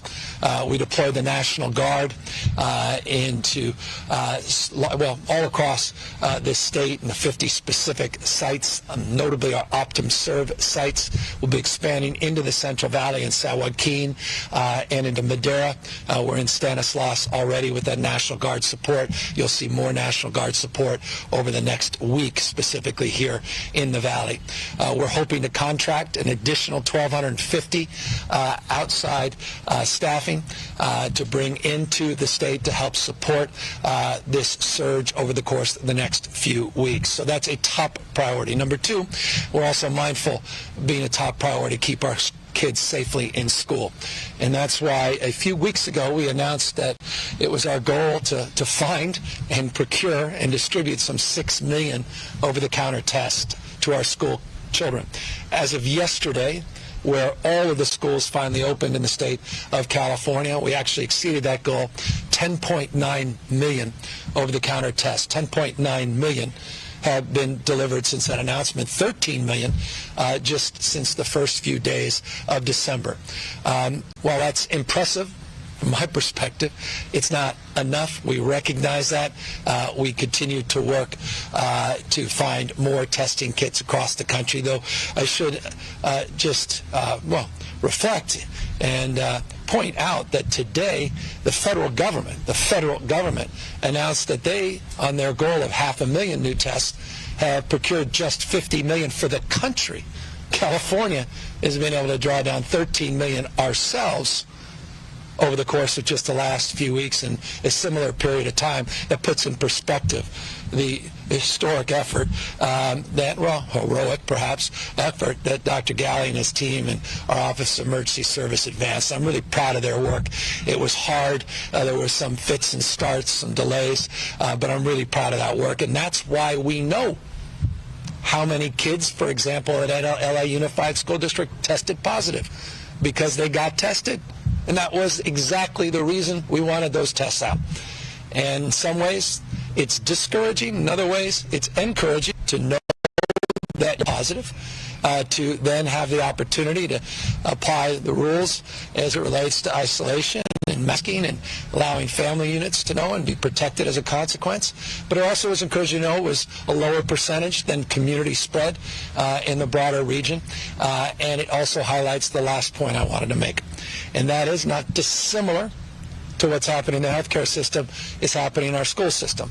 And that's why today we've signed an executive order allowing flexibility for staffing to address short-term staffing needs, particularly with retirees and substitutes, to allow more flexibility to address the issue, not just, again, of the students that are testing positive, but many members of staff in districts large and small up and down the state of California. That executive order expires the end of March. Again, these are short-term challenges that require short-term and targeted solutions. So both on healthcare and on education, we're moving to provide flexibility and support as needed, recognizing we still have more work to do, but proud nonetheless that we are leaning in and working collaboratively with our partners up and down the spectrum, both, again, within the educational system and the healthcare system. But I'll end as we began, with points of pride, or at least an emphasis to point to the pride that I have, and I believe the overwhelming majority of the legislature shares, and that is being in this position to once again lead on health care and provide a pathway and a framework for 1.1 million undocumented residents in the state of California to avail themselves to high-quality, comprehensive medical care, long-term, short-term, preventative, as well as in-home support service care and coverage. California, once again, leading. With that, we're happy, of course, to answer any questions. Yes, good afternoon, Governor. Christian Bueno with KGUT and Telemundo Valle Central. Two questions. The first one, Kern County is a predominantly red county, conservative. What's your message to those that think that this may lead to an uptick in more undocumented residents coming in, but also to those that oppose giving any aid to the undocumented community? And then the second question is, the price tag on this is obviously about $2.2 billion. Right now, the state does have that surplus in dollars because of the federal aid that we've been receiving in the past couple of months. What's going to be done to ensure that this funding continues years after, you're out of office as well, and that this is something that continues to benefit the undocumented communities of the state? I'll remind you, California is the fifth largest economy in the world, and while $614 million in this budget year is a significant amount of money, California is well positioned to make that long-term investment. Number two, and it is true as well, that 2.2 is the full cost of annualization after full implementation, but it's $614 million general fund proposal in this year's fiscal budget. As it relates to the state, we're the most diverse state in the world's most diverse democracy. This is a state where just shy of 10% of our workforce are undocumented. That workforce built Kern County, built this state. Workforce is out there every single day taking care of it. It's not just the ag industry. It's not just the construction industry. It's professional services. Folks across the spectrum that are there every single day. And I think those workers and that workforce was exposed for the remarkable grit and tenacity during this pandemic, where folks weren't dialing it in, weren't calling home sick. We're there for each and every one of us. They had our backs. And if there was ever a moment to reflect the point of pride at that workforce and their families and what they're doing to sustain the economies, not just here in Kern, but all throughout the state of California and this country, it was during this pandemic. And so I am very proud of California having the backs of our diverse communities. 27% of this state is foreign-born. This nation was founded as a nation of immigrants. I will defend that diversity. I will defend that workforce. I'll defend these families. And I will illuminate people to the fundamental fact that they already are providing universal health care, but on the back end. And again, challenge you, those of you that don't believe in the principle, why do you maintain a system that's costly and inefficient, that does not lower costs for everyone and does not provide the outcomes to keep our communities healthier and safer? I'm not interested in inefficiencies. I'm not interested in the status quo. I think we can do more and better and lower costs for everybody. That's what this proposal represents. Hi, Governor. Thank you so much for taking the time to be here. Vani Patino with KERO. My question is in terms of Covered California. What will happen to that plan? And also, we know that currently Covered California, the cost varies by county. So will we see that also translate into this new plan? Well, I'm really proud. You know, California 2 years ago, and the privilege of working with someone, Salas and others, we expanded health care subsidies and deepened existing subsidies for middle-class families in the state. We were the first state in America to support middle-class Kern County families with subsidies through the health exchange, through Covered California. Interestingly, we were rewarded not only in terms of the expanded benefits benefiting tens of thousands of Californian families, but the Biden administration took note, and the federal government appropriated dollars to replicate that expansion. And as a consequence, we are saving $333 million in this year's budget because it's now being backfilled by the federal government.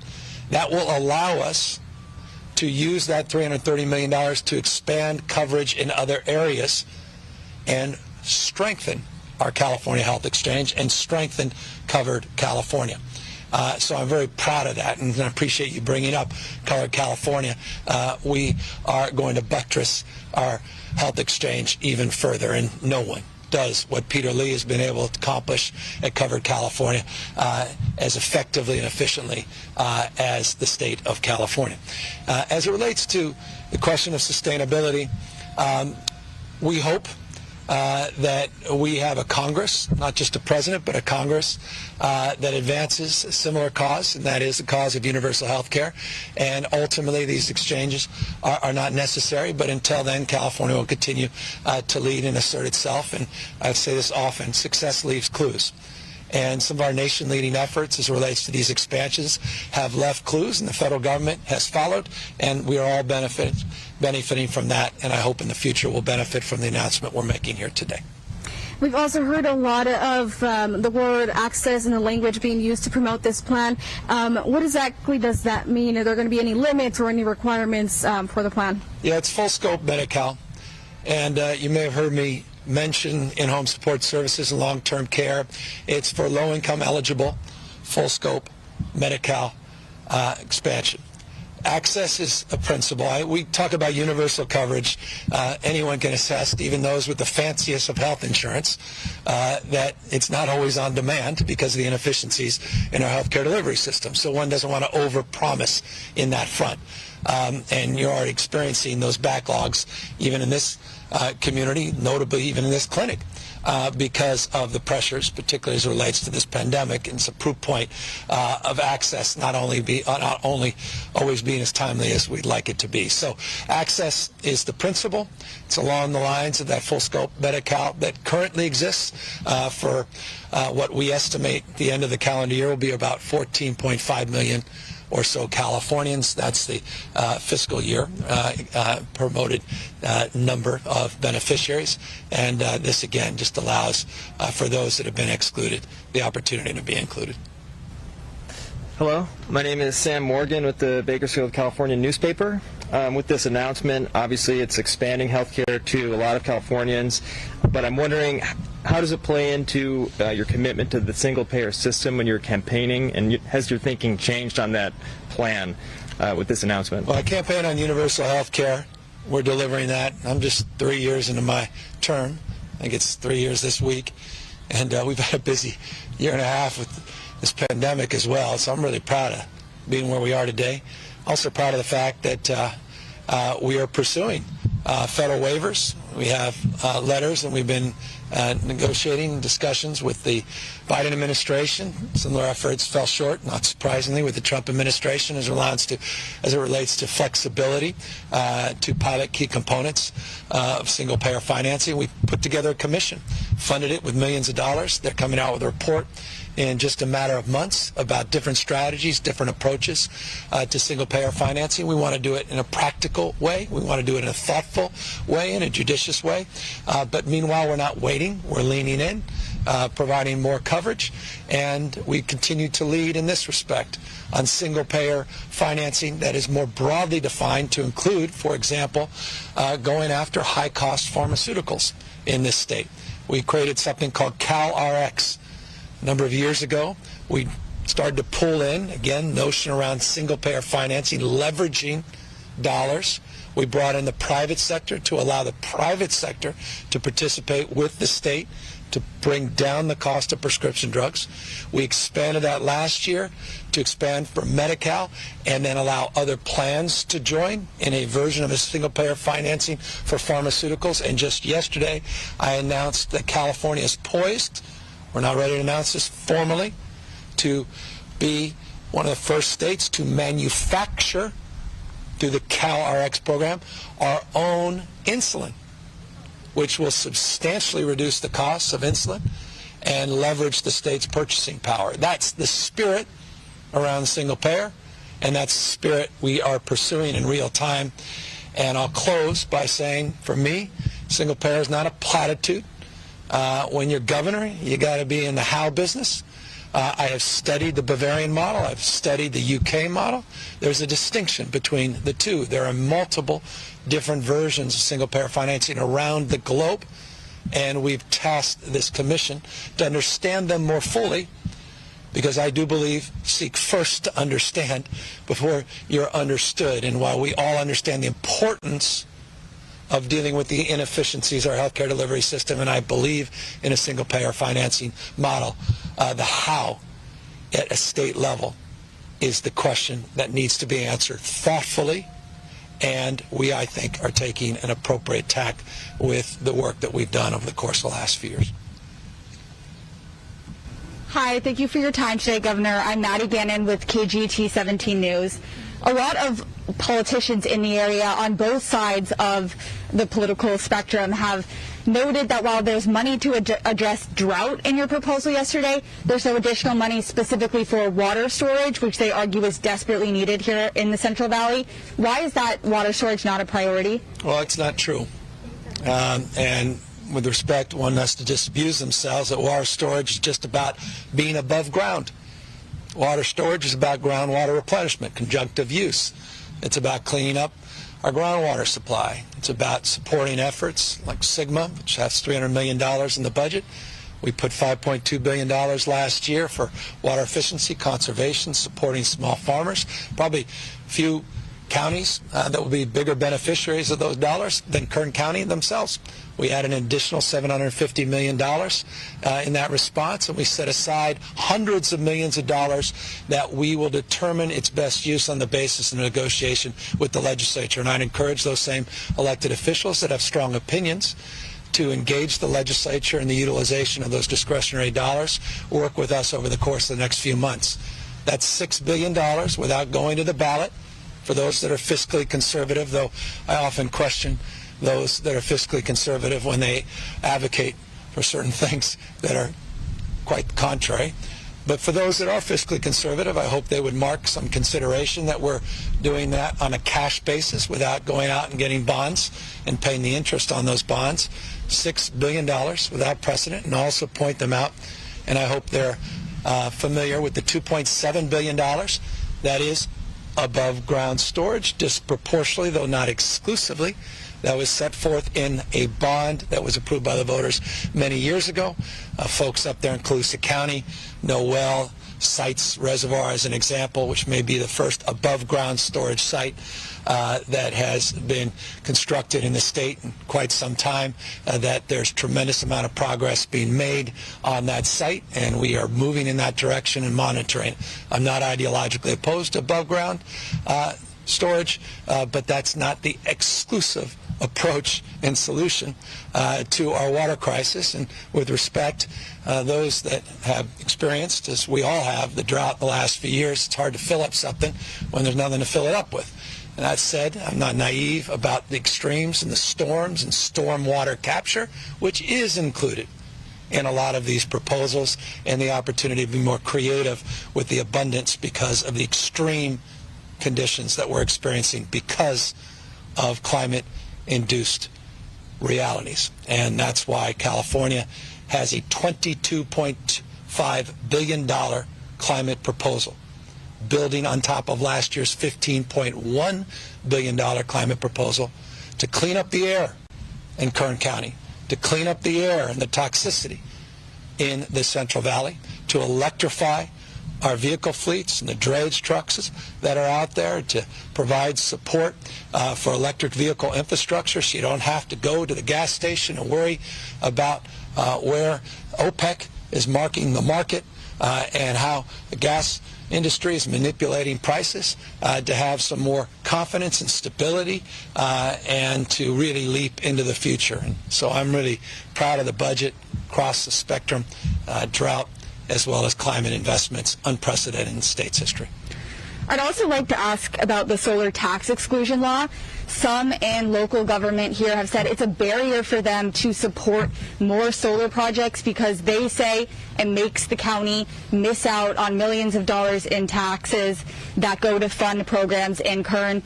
What would you say to them regarding that? Well, I want to applaud the leaders in Kern County. I think you have another very large-scale project that was just recently announced, some 300 union jobs, which half have to be local supported jobs for large-scale solar.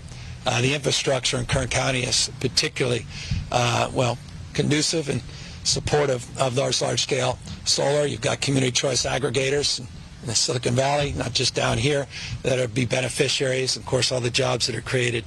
I am mindful of the property tax question, to your question, and that is something that is not only on our radar, it's something that is being discussed and debated in Sacramento. I should also note, and I think this is important because I'm here, I do believe that the state of California needs to do more and a better job to accelerate our transition. As you know, in transition I mean away from oil. And I know that's particularly challenging here in Kern County. I deeply understand that. And I want to point to $600 million we put in last year's budget to help support regional economic development. And I also want to point out, and I want to thank Mayor Bakersfield. Karen has been amazing, so many in this region that initiated a program called B3K. A few years ago, we funded it with a modest $600,000 for planning. Last year, the $600 million came from that. This year, we are putting hundreds of millions more that will disproportionately benefit Kern County, including backfilling property tax losses associated with that transition away from oil. So it connects a dot to the concerns around oil industry jobs beginning to decline and what replaces on the back end as it relates to not only jobs and economic development, but revenue. And so we are mindful of that. We put $265 million for new oil capping jobs and training and grants, in addition to considerations around property tax backfills, all with an eye of support here in Kern County and the broader region. Good afternoon, and thank you so much for coming back to the Valley, Governor. We appreciate you being here. A lot of our immigrant communities are afraid of asking for any help from the government because of fear of deportation. Even those affected by the virus during this pandemic refuse to go to hospitals. How can we assure that their information is not going to be shared with ICE or immigration and going to affect them in the future if they want to change their status? Prior to coming here, I asked around in the fields about the potential help that they can receive. Although they were happy, they were reluctant to give any comment because of any fears of retaliations. Well, we're a sanctuary state in every way, shape, or form. In that respect, we don't share that information. Now, I would argue the most important thing you can do is to register to vote in the midterms, to keep the House of Representatives in Democratic hands. God forbid Republicans take back the House and the Senate. You have a Republican in the White House.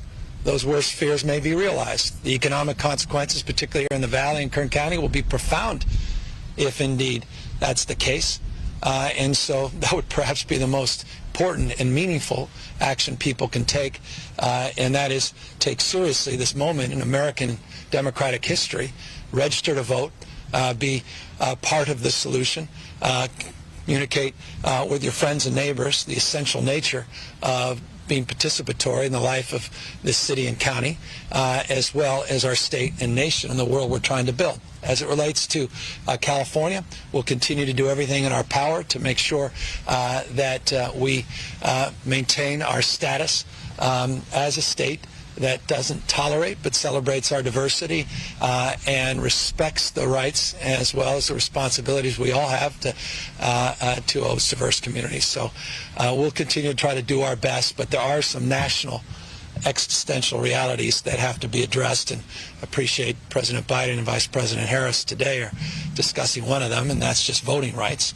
But notably, I very much concerned about the midterm elections and the prospects that Republican Party that has been particularly antagonistic towards the immigrant community, notably those that are in the status that you reflected, that to me would be a top priority to make sure that that outcome, their majority, does not occur. Forgive me for being so partisan, but I mean it quite sincerely. I don't like the rhetoric coming out of the party. I don't like the rhetoric coming from the former President of the United States. I don't like what's happening in this country. The lack of dignity and respect to the human condition that's been expressed by this party, the Republican Party. We talking down to people, past people, not respecting people, these same people that have their back 24 hours a day, that are building communities like this, that have built communities like this. That's why I'm proud of the fact we're doing universal health care. That's why I'm proud to be in California, proud to be governor of this state, proud to march the beat of a different drum. And I mean it. I'm serious about this. Enough of the rhetoric. We got to hold these guys to, I think, some account and call them out. And I care too much about this state. Someone mentioned this was a red county. I could care less if it's a red county. It's part of the state of California. Every damn resident here matters to me. Every worker in this region matters to me. I don't care if you voted for me or voted against me. You matter. I care. It's not red or blue. We all love our kids. We all love our community, our state. Come on. We're better than this. And so, those that want to take advantage politically, shame on them. I care about your kids, my kids, our future, the world we're living in. So I'm sorry to be a little bit pointed, but I get triggered when particularly when I'm back here and I hear questions and rhetoric like that. And finally, quickly, can you talk about the next steps? What happens now? Well, the next step is I pass this budget along, and then we have a dialectic conversation, an annual rite of passage, where the legislature says, you never did enough. And I say, hold on. And then we back and forth, and we find some common ground. We amend, and in May I do an updated version of the budget. And then we advance it, we sign it, we celebrate it. They go on recess, and I have to do all the implementation. Cool. All right, hello, Governor. Levi with Eyewitness News. In light of the recent surge in cases in the fast-spreading Omicron variant, does the state plan on bringing back paid sick time for COVID-19? Yeah, we're working on it. And that's announced yesterday. Efforts with legislative leaders, Speaker Pro Tem, been great.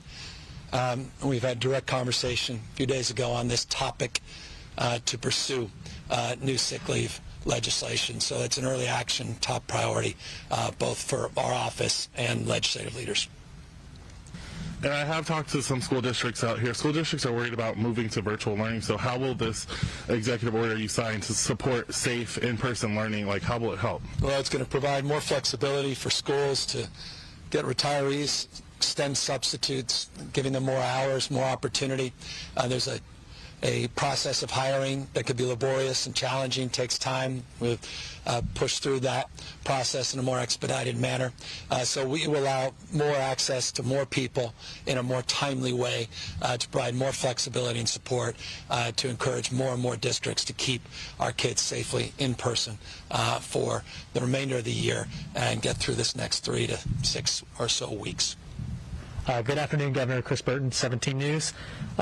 There has been some confusion in school districts here and across the state about moving to virtual learning and the hoops, for lack of a better word, that some folks might have to jump through. How does your executive aim to address that, and why is in-person learning such a priority for you? Oh, it's social emotional. It's all the cues of life. It's about all of us needing each other. It's about relationships. I think the Surgeon General under the Obama administration said the most significant preventable disease in this country is loneliness, social isolation. Well, my gosh, that was before COVID. And our kids have lost connection to their friends, to their community, to the normalcy and cadence of life. I have 4 of them, so I know a thing or two about this. Oldest is just 11 years old. Youngest 5. And so I'm very, very sensitive to this and the learning opportunities that are lost because kids are not safely in school, the challenges and the vagaries of going online. My son, when we had fits and starts, he's in and out of school, said, please, Daddy, no more Zoom school. And you hear that echoed all throughout the state of California. It's really critical. Top priority for us. Let's keep these schools open. But at the same time, we have to have the back of our educators, and we have to have the back of these parents and teachers and let them know that they're valued. And that's why we also put out a lot of N95 masks, not cloth masks, N95 masks, free testing, free cloth masks, or rather N95 masks, moving away from cloth masks. We have a website, a portal for districts, county offices that can order right online. We'll deliver those N95s. We've done 1 billion units to schools and communities since the beginning of the pandemic. Dr. Galley, you had 6 county offices last week, got tens of thousands delivered, and more on the way. So we can do this. We just have to get through the next many weeks, and this executive order we think will help. It's not the only thing we'll be doing, but we think it's a meaningful flexibility to allow more staff and address those that are teachers and custodians and others that may be suffering from some asymptomatic or symptomatic conditions associated with Omicron themselves. Okay, we've been listening into California Governor Gavin Newsom today commit more resources and funding to expanding healthcare access in the state, including coverage to an additional 764,000 undocumented Californians. Quite a statement there from the governor. He was answering questions about the COVID situation in California, also committing to make sure kids stay in school amid the Omicron variant surge. So we just wanted to make sure we got that in there. This was in Kern County, California, earlier today. I'm Andrew Kraft. Thanks for being with us on your Tuesday. We're monitoring a few live events right now across the country, including this one in the Bronx. And excuse our photographer there, but when this vigil takes place, we'll air that live. This is a remembrance, the community coming together to honor the 17 lives lost in that apartment fire on Sunday. So we'll take that as soon as it happens. We'll be hearing from community leaders there on the ground as the Bronx still reels after that fire on Sunday.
Welcome back here to Live Now from Fox. We are just awaiting this vigil to start there in the Bronx. Of course, that was that apartment complex that went up in flames on Sunday afternoon, killing 17 people.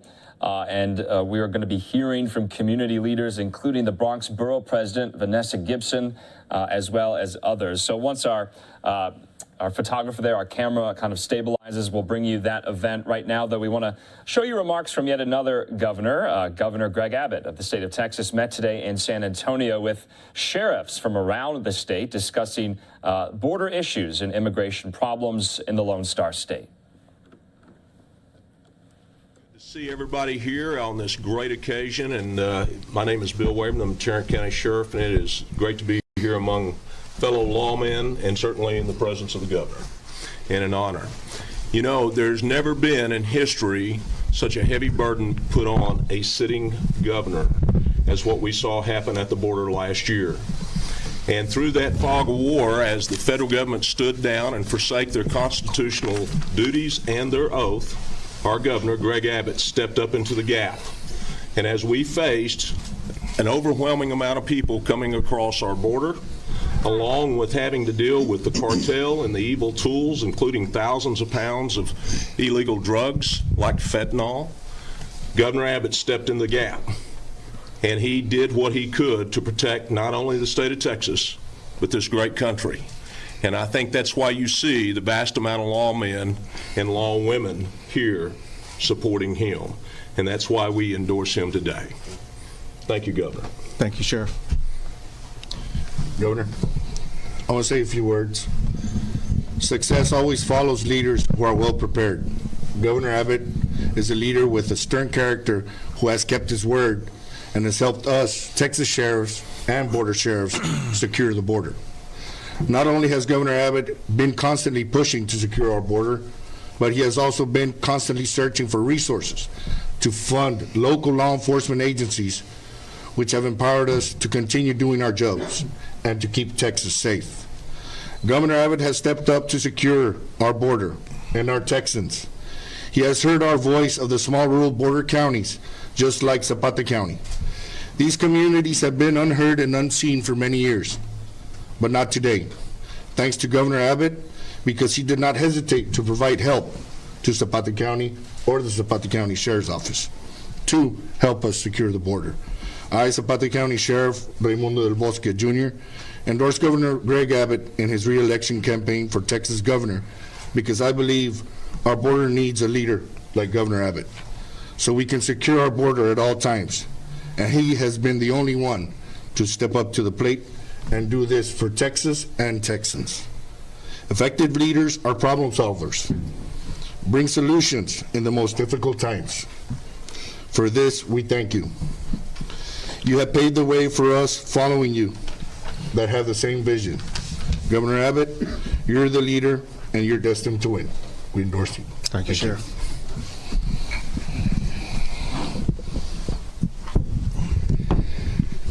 I'm A.J. Louderback, retired sheriff out of Jackson County.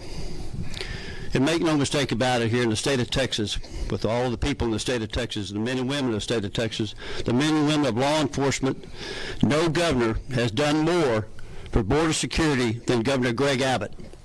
That's why these sheriffs are here. That's why law enforcement are here. That's why we have the Department of Public Safety and the different men and women and the different agencies, from the U.S. Border Patrol to our ICE agents, that have been really devastated from the Biden policies, which have caused this devastation upon Texas.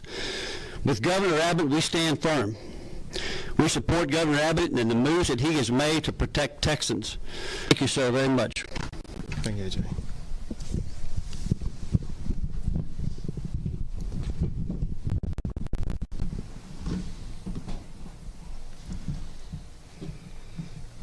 I'm Sheriff Larry Smith of Smith County. I've spent the past 45 years in local and federal law enforcement. I'm proud to announce that I'm endorsing Governor Greg Abbott for re-election, and this is why.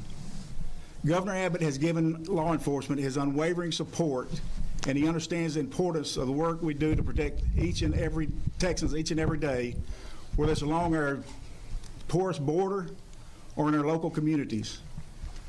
Early in my career as a special agent with the Drug Enforcement Administration and the Bureau of Alcohol, Tobacco, and Firearms, the major pathway for the entry of illegal drugs came from Colombia to Miami, Florida, and then distributed around the nation. Today, that pathway of entry has moved to our southern border with Mexico. The same can be said for the distribution of methamphetamine, which is now produced unabatedly in Mexico and distributed throughout our southern border to points all over the nation. For years, we've heard about and discussed the war on drugs. Under the leadership of Governor Greg Abbott, Texas' fight against gangs, drugs, and violent crime has never been stronger. The fight may start at the southern border, but continues throughout Texas, as Governor Abbott has helped us establish 8 Texas anti-gang centers. I'm proud to be the recipient of one of those grants to have a gang center in Smith County, which covers all of Northeast Texas. The Texas Anti-Gang Center program has led to tremendous success in identifying and apprehending violent gangs and offenders. As Sheriff of Smith County, I'm proud to have opened the East Texas Anti-Gang Center, and it has been a game changer in the fight against transnational gangs and the investigation of and seizure of heroin, fentanyl, cocaine, and methamphetamine. In an era where some politicians are trying to defund law enforcement, even in Austin, Texas, as far as that goes, Governor Abbott backed the blue by signing laws that punish communities that make these reckless decisions. Governor Abbott has taken direct action along our southern border, curtailing human trafficking, combating the smuggling of deadly, illicit drugs like fentanyl, and building a wall, doing the jobs that Washington won't do. Texas is a law and order state. Okay, Texas Governor there, Greg Abbott, meeting with sheriffs from around the state, offering their endorsement to the Republican incumbent. Of course, he's up for re-election later this year. So we just wanted to bring you some of that there in San Antonio from earlier, talking about border issues, immigration problems there in Texas. In the meantime, we just want to go out now to the Bronx. I think the vigil is getting underway here as that community remembers those 17 lives lost in an apartment fire on Sunday.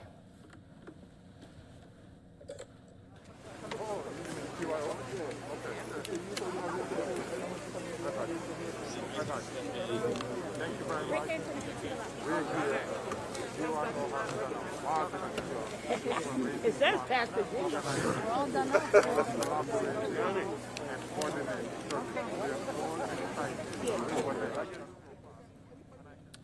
And of course, as we wait for this to begin and the preliminary cause of that fire, you'll remember we had been reporting, according to officials, was a malfunctioning space heater in a bedroom of one of these apartments. And so many African immigrants were affected by this fire from West Africa, from the country of Gambia. And, you know, they're just trying to, move to the United States to have a better life for themselves. And we've been showing you a lot of the press conferences and the updates from not only New York City Mayor Eric Adams, but other officials like New York State Governor Kathy Hochul, the FDNY chief, Nigro, some of his members as well, holding a virtual press conference yesterday talking about their response, saying they did not hesitate to go in and try to save as many lives as possible there. And so just a huge, huge tragedy for this community in the Bronx.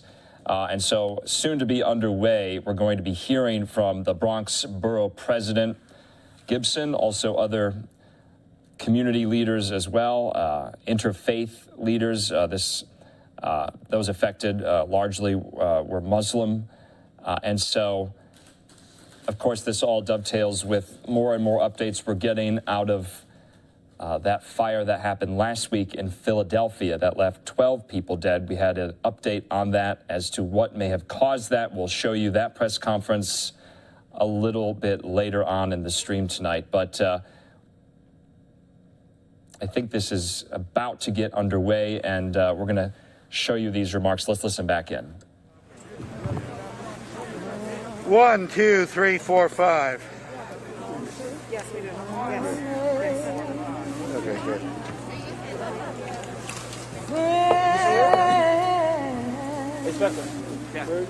Amazing grace.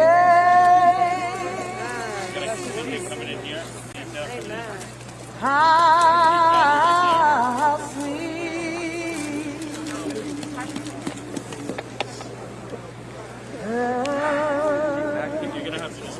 It's okay. Wait 1 second. Yeah. Right here, boss. This way. She's not there? Okay. All right.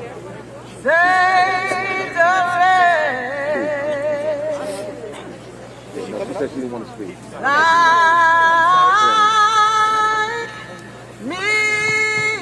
I can't move. Yep. Nope, we're fine. I'll stand it.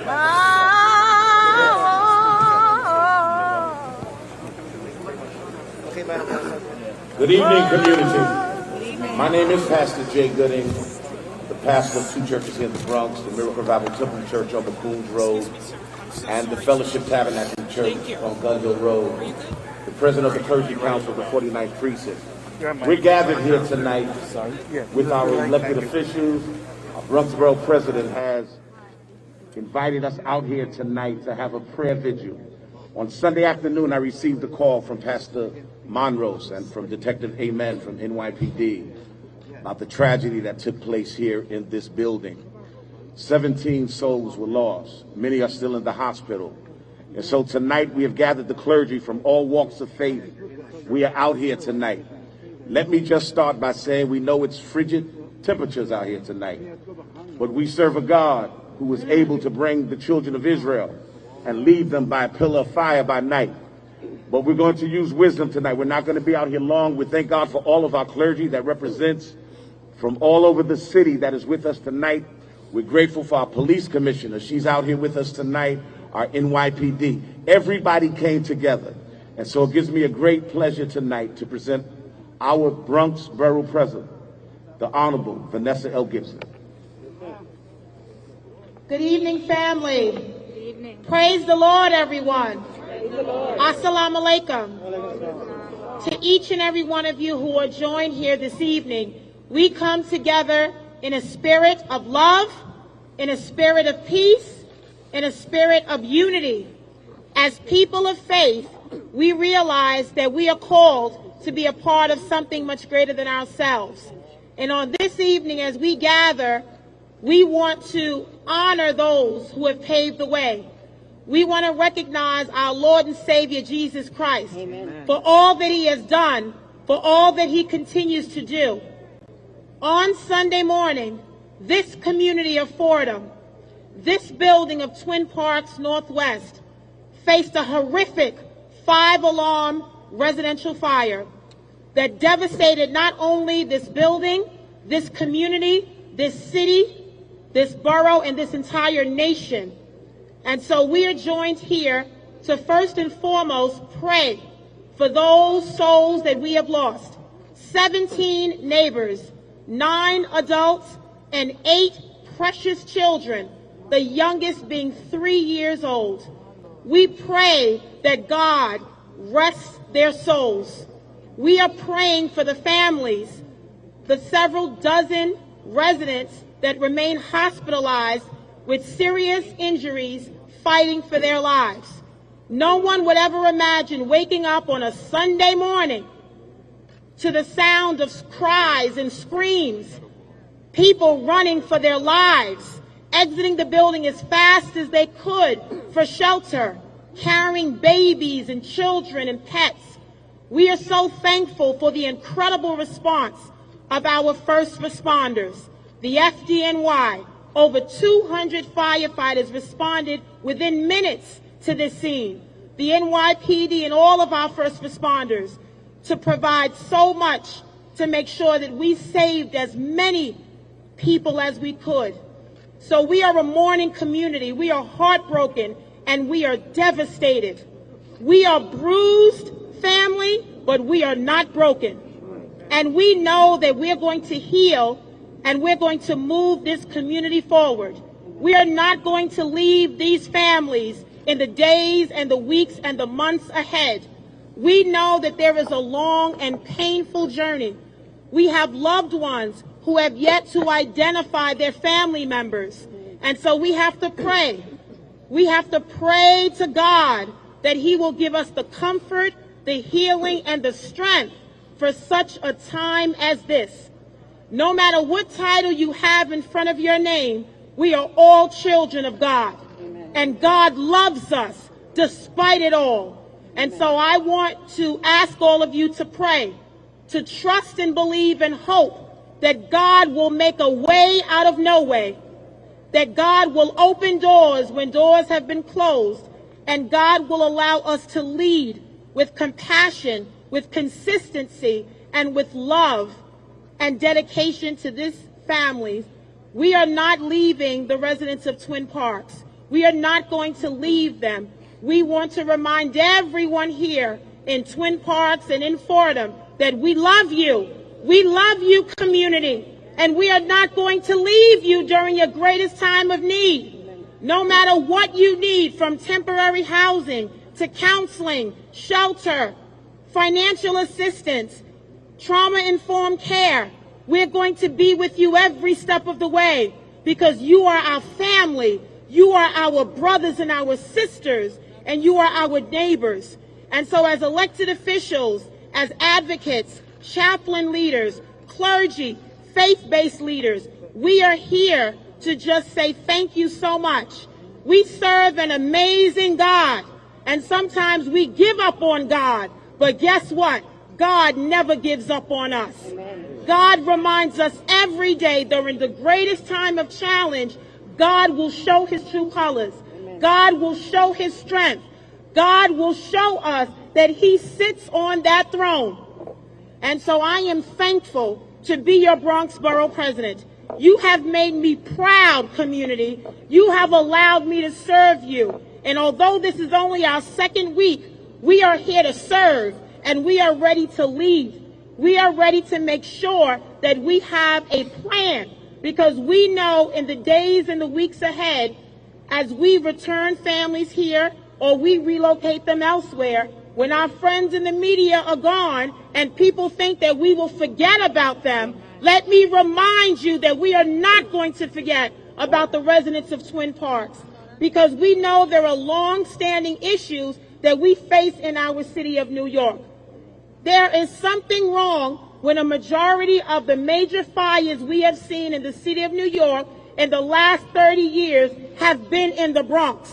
And so this is a call to attention, and this is a call to action. This is a state of emergency. And so I want to be very clear, as your borough president, we are here to do work. We are here to do God's assignment, and we are not going to leave until our work is done. And so I thank all of you, New Yorkers, Bronxites, everyone, for the overwhelming amount of love that has been shown to the Bronx, because you know that this could have happened anywhere in our city. But during the greatest times of challenge, guess what? New Yorkers step up, because we are resilient and we are tough. And if you knock us down, guess what? We are going to get back up. And so while this may have been a setback for us, if you know like I know, every setback is preparation for a comeback. We are going to come back stronger than ever, and we are going to heal and move forward. I thank you so much for the honor to be your borough president, and I look forward to serving you and making sure that we never lose sight of God's power and God's strength and standing on His word. My colleagues in government are here. There are many, many elected officials that have traveled from near and far, and so we're going to acknowledge all of our elected officials, but we're going to recognize a few to come up and bring us words of comfort, of healing, and encouragement, because I just want all of you to know, my colleagues in government, we don't just show up when the media is here. When the media leaves is when we start the work. So I want to be very clear that we are here with a pain and with passion and with a purpose. We're going to turn this pain into purpose. This is a purposeful moment, and we're going to learn something from this. We're going to pray for the lives that we've lost. pray for those that are struggling, those that are fighting for their lives, and we're going to walk on this journey together. I'd like to recognize our New York State Attorney General, the Honorable Letitia James.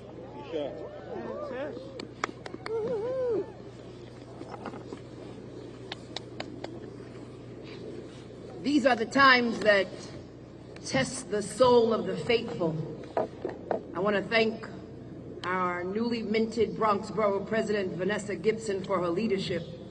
This is an ecumenical service, and so I want to thank all of the men and women of God. I want to thank all of the members of the community, and I will be brief. We will have discussions with respect to policy at a later point. There will be conversations with respect to investigations at a later point. But tonight is the night that we heal. We heal the brokenhearted. Those whose spirits have been crushed as a result of this fire, this horrific fire.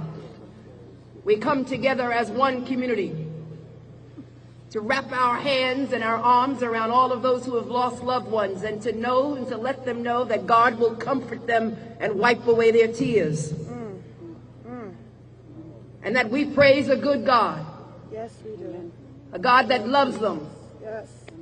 At a time when we question our faith. But this is not the time to question your faith. This is the time that we should all gather near and recognize that we praise a good God, even in the time of storm. Yes. And so I thank all of the men and women of God who are here today. And to let this community know that as the Attorney General, I am also a child of God. But I will also use the law, both as a sword and as a shield, and get to the bottom of this fire, this horrific fire. Because there's a lot of lessons to be learned here in the Bronx. There's a lot of lessons to be learned about socioeconomics. There's a lot of lessons to be learned about why this is happening in communities of poverty and low-income communities and communities of color. There's a lesson to be learned about the neglect of government, the benign neglect of government. And there's a lesson to be learned about why this continues to happen in this corner of the Bronx. But all of that will be resolved at a later point. Tonight we come together to praise Him, to gather together, and to let you know that this state elected official will be with you now and forever, until all 90 families have permanent homes, permanent vouchers, and that this never, ever happens again. Let us literally close the door to this chapter and make sure that all doors close. That's right. And so that no more children, are buried. But please know that God loves the little children. Hallelujah. And so, community, I stand with you. I stand with your leaders. And I will be with you during these trying times. May God bless this community. And may God bless all of those who mourn this evening.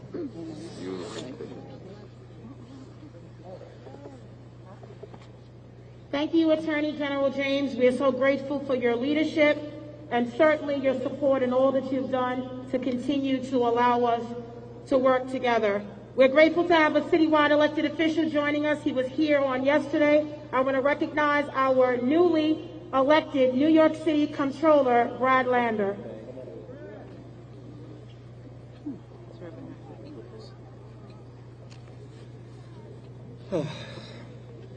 Thank you very much, Vanessa, for bringing us together here tonight. I'm New York City Comptroller Brad Lander.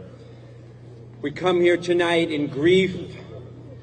We come here tonight in solidarity. We come here tonight angry at injustice. And we come here tonight resolute in faith and in purpose. First in grief. All of us, whether we're fathers or mothers, we've got sisters and brothers, we've got nieces and nephews, to imagine what it is to lose a kid, to lose a loved one in a tragedy like this. All of New York is in mourning right now. And we come tonight to share that pain and grief with our sisters and brothers here in the Bronx. We come here tonight also in solidarity with an African community, with an immigrant community, with a Muslim community that I think many New Yorkers did not know existed at all. And it should not take a fire to enable us to see our neighbors, to see this beautiful set of communities building a community, building homes here in the Bronx. And we say we're sorry that we did not see you before, that we only have come to see you in this moment of tragedy. But we pledge the solidarity that comes from saying, we see you now, and we will be here for you, not just in this moment, but day after day after day. We come here tonight angry at the injustice that forces working class families, immigrant families, black families into housing that is not safe, because our city cannot provide enough affordable housing for working families simply to afford to live. And we saw this in Hurricane Ida just weeks ago, families forced to live underground in conditions that we know are unsafe by a housing market. And look, let's be clear, it is a housing market that doesn't push families that look like me, doesn't push white and upper middle class families into dangerous conditions. It pushes immigrant families, it pushes families of color, it pushes working class people into housing where they are risking their very lives. And we are angry at the injustice that makes that happen. And in the memory of the lives lost here, we must fight to guarantee a housing market, a city where all our families can afford to live in dignity, affordably, in health, and in safety. And so we pledge tonight to be resolute in our faith, in purpose, and to show that solidarity and that love to all the families who lived here, to all the families who live here, not only in this building, but throughout this community and all our communities. Thank you, Madam Borough President, for convening us together to make those commitments. We pledge to you and to everyone not just to be here tonight, but back time and time again so we can make sure no more families have to bear this heart-rending grief. Thank you.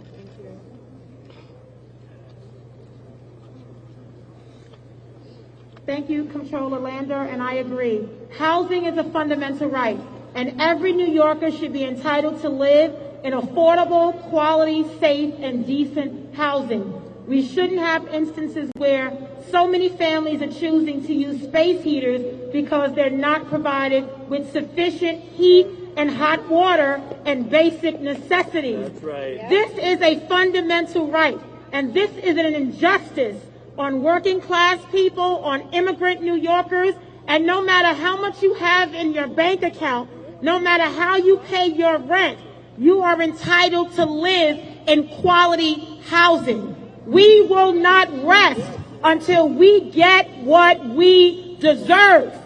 Our people, black and brown people, immigrant people, we deserve everything, just as any other neighborhood would get. And so we are standing here collectively in unison, making sure that we fight for all of our indigenous people. Amen. I'd like to next recognize our district attorney, who has also been here, a great partner that we are proud to work with, District Attorney Darcel Clark.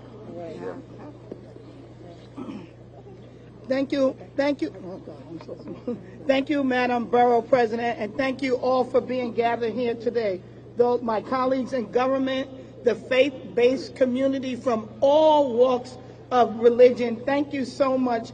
And all of the community, all of you. This is so important that you're showing unity at a time such as this. But as they say, when all these lights go out and everybody disperse, the people and survivors of this horrific fire need to know that they are not alone. Amen. And I want you to know that the Bronx District Attorney is here for you, as I've always been, with my partnership with the Borough President and all these faith leaders who meet people where they are each and every day, whether it's a fire or not, but and especially in times of tragedy.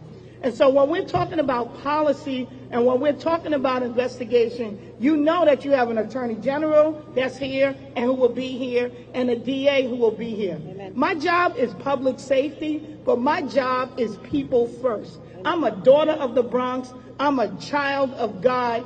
And when you hurt, I hurt. And that's what I'm saying to the members of Twin Parks. When you hurt, when I hurt. When you lose someone, we all lose someone. On Saturday, I was at the Islamic Cultural Center, meeting with members of the West African community, talking about public safety. And who knew in less than 24 hours, I'd be standing in front of this building talking about the loss of 17 individuals. And more importantly, the babies, the future of this county and in this city and this world. And I'm here to say that we're all collectively here because in the Bronx, we are tired of being first in everything bad and last in everything good.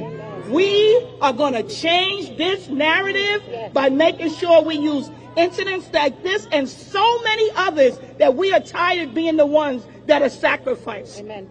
We are here to make a difference, and we are going to make sure that that difference happens. I want to thank the members of the fire department, the emergency service workers who are here. I watched them pull people out. Thank God for them that it was only 17. If it wasn't for them, there'd be so many more. So let us not forget them and the sacrifices they made. That's why they're called the bravest and the best, for that reason. So I thank them for that, and I thank all of you for being here. And we will not forget you. If people didn't know about this community before, you know us now. And if you don't know, now you know. And make sure that you're here to help. Thank you. Amen. Thank you so much, D.A. Clark. Now I want to recognize our Congress member for this district. He and I have been working very closely together, and on yesterday, we announced that we're going to create a fire education and fire safety task force in which we're going to look at policy issues around fire safety, working, self-closing doors, fire alarms, sprinkler systems, making sure that landlords are held accountable. I'd like to recognize our Congress member, Richie Torres. Can you get through? Thank you, Madam Borough President, for your leadership. And I want to affirm that safe, decent, affordable housing is not a privilege for those who can afford it. It's the right of all of us. And it must be said that this fire was not an accident. It was a consequence of a society that fails to see the humanity of the people who live here in the Bronx. But our message to the world is that we refuse to be invisible. We will make our humanity known, because in all of us, no matter what the color of your skin, no matter what you have in your bank account, in all of us lies the image of God. You know, as a person of faith, I ask myself, why is there so much suffering and evil in the world? Why do good people who have done everything right in their life have lost so much, have to face the level of trauma and tragedy that has affected the families at Twin Parks West? And I cannot answer that question. And none of us can. Only God can. And at times we have to accept life that has been given to us, but in that acceptance, a new purpose can be found. A new beginning can be found. And the Bronx is the borough of new beginnings. The story of the Bronx is not only a story of suffering and struggle, but it is a story of overcoming. A story of new beginning. And to the families of Twin Parks Northwest, you have lost so much. And there's nothing that we can say to diminish that loss. Your loss is beyond words. But I want you to know that you have gained a community that loves you, and a community that will stand with you and support you as you build your new beginning. God bless each and every one of you. God bless the borough of New Beginning. God bless the Bronx. Amen. Amen. May God continue to bless the Bronx. Yes, Lord. Hallelujah. We are thankful to also have another citywide elected official was also here offering his support. Want to recognize our New York City public advocate, Jamani D. Williams. Peace and blessings, everybody. Love and light to you all. Thank you to the borough president for bringing us together and all of the electeds who are here. I just came from another vigil for a young lady that was shot and killed. And I have to mention that because as we talk about public safety, sadly there are certain things when we hear in the news, we know exactly where it probably happened and where it probably didn't.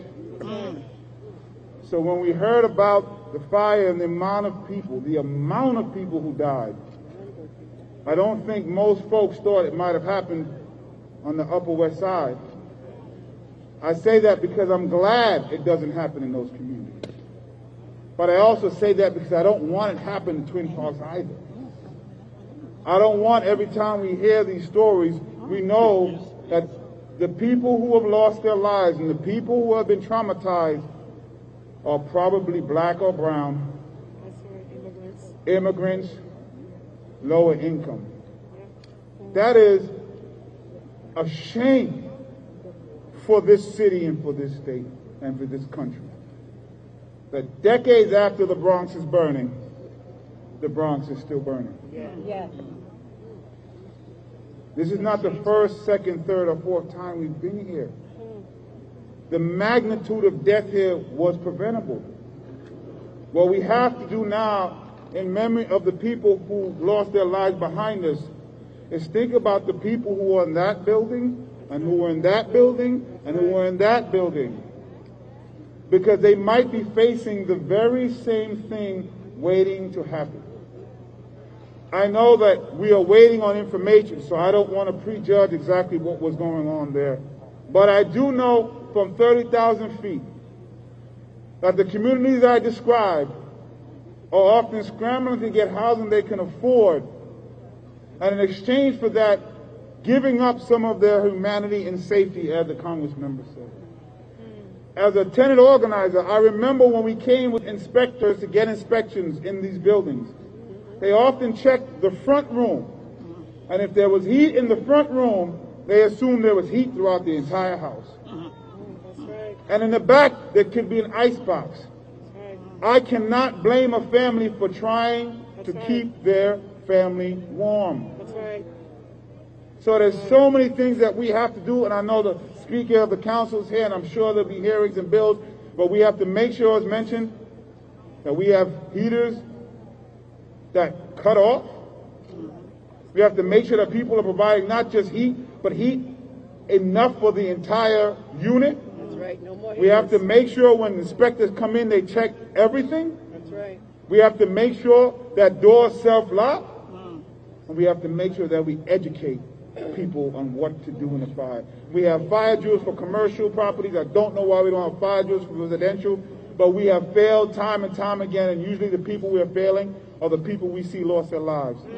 So let's just, at least in their honor, try to prevent this from happening again. Thank you all. Peace and blessings. Love and light.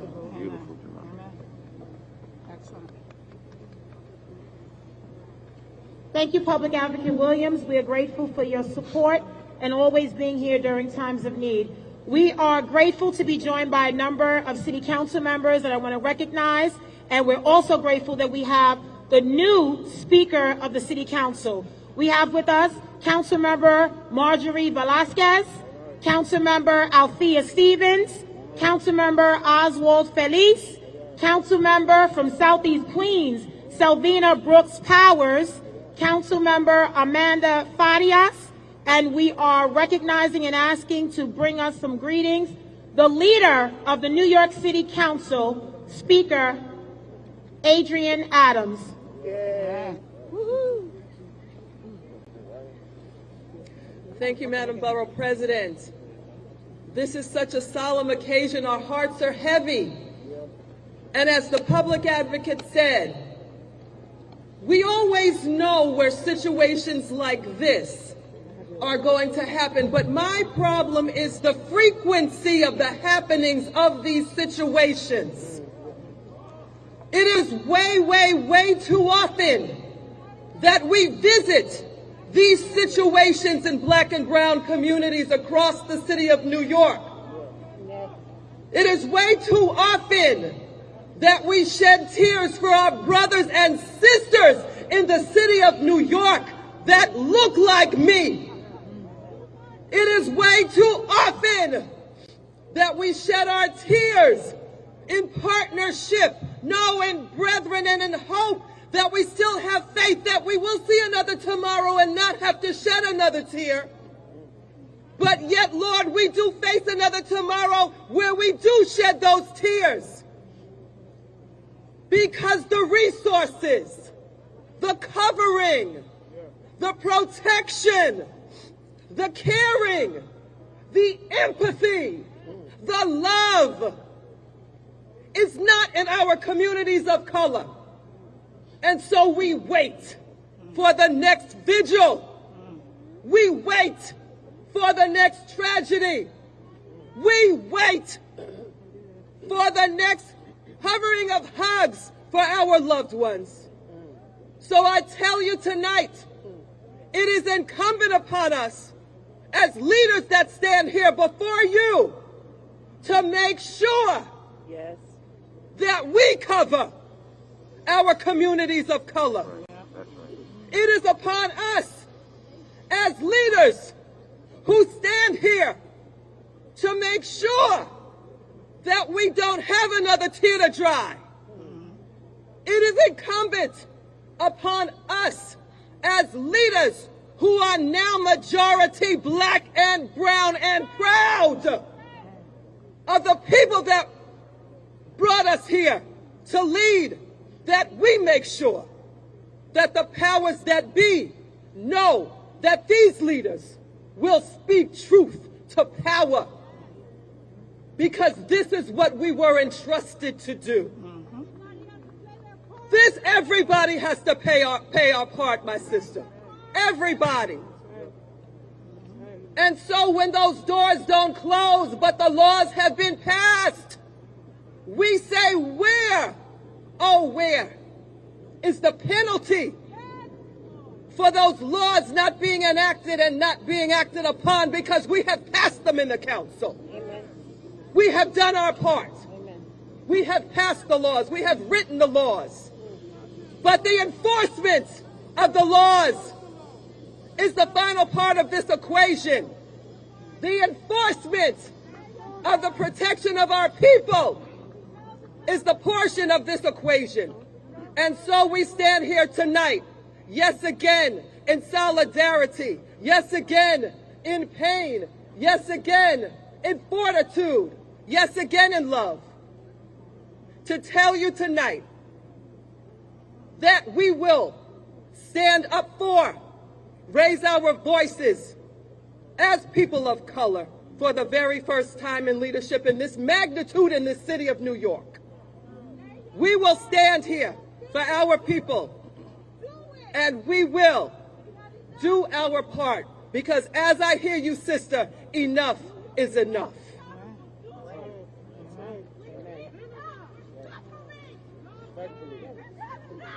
Thank you so much, Speaker Adams, and you said it right. This community deserves better. You deserve better. And it is because of so much neglect by government and landlords and decades of disinvestment that we find ourselves here. But enough is enough. Enough is enough. I want to recognize two council members that have been here on the front lines from the very beginning. And we are grateful for their partnership. We're going to do a tremendous amount of work together. I want to recognize Councilmember Oswald Feliz, who represents this. All right, and this is Andrew Kraft here, and we've been watching this vigil out in the Bronx as so many of community leaders there have taken the opportunity to tell their community that they will never let something like this happen again, committing a lot of time, energy, and resources to figuring out how something like this could have happened, and urging support for members, especially of this African immigrant community that were so affected by this. We've been listening into Bronx Borough President Gibson there, along with members of Congress, also the New York Attorney General, Tish James, with very strong words as well. I'm Andrew Kraft. We're coming up at the top of the hour here, almost 5 o'clock Mountain Time, almost 7 o'clock there in the Bronx. We're going to take just a quick commercial break. We'll have more headlines where that came from in just a moment.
All right, and we're back here in the Bronx. Let's listen into some of these community members who were just at this vigil. A council person needs to be held accountable. Enough of the talk. Put in the work. We need laws to be changed. We need education. We need people to be held accountable. Enough is enough. This can't keep happening every 5-10 years. Too many lives have been lost already. They need to do more. We all need to do more. Landlords have to take more responsibility. I haven't heard anybody talk about the landlords and all of the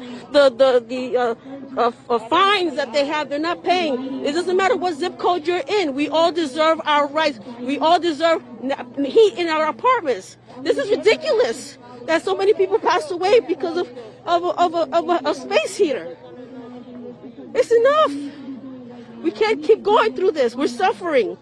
And people need to be held accountable. And we will hold them accountable. They will be held accountable. Thank you. Thank you. Thank you. Excuse me. Anybody live in the building? You don't live in the building? Good job for you. Good. Saludos a todos. Estamos aquí para orar. Estamos aquí porque perdimos a 17 vidas aquí en nuestra comunidad. Excuse me, anybody, we're with Channel 5, anybody live in the building? Latinos, dominicanos. Okay, I'm trying to find people who live in the building. Do you live in the building? My mom does, but I have some things I would like to say. Okay, is your mom with you? Is your mom with you? My mom is not here, but I would like to say something. All right. Yes. Political stunt. Right at me. What's your first name? My name is Rokia. Okay, so we just wanted to show you some of those local reaction from that reporter from Fox 5 in New York who's on the scene there in the Bronx. In the meantime, we did want to update all of you, especially about another fire that happened last week in Philadelphia that left 12 people dead. Officials updated us on what might have caused that. We're now learning that one of those children was playing with a lighter by a Christmas tree that ignited this blaze. Here's more on that from fire officials in Philly and Mayor Jim Kenney.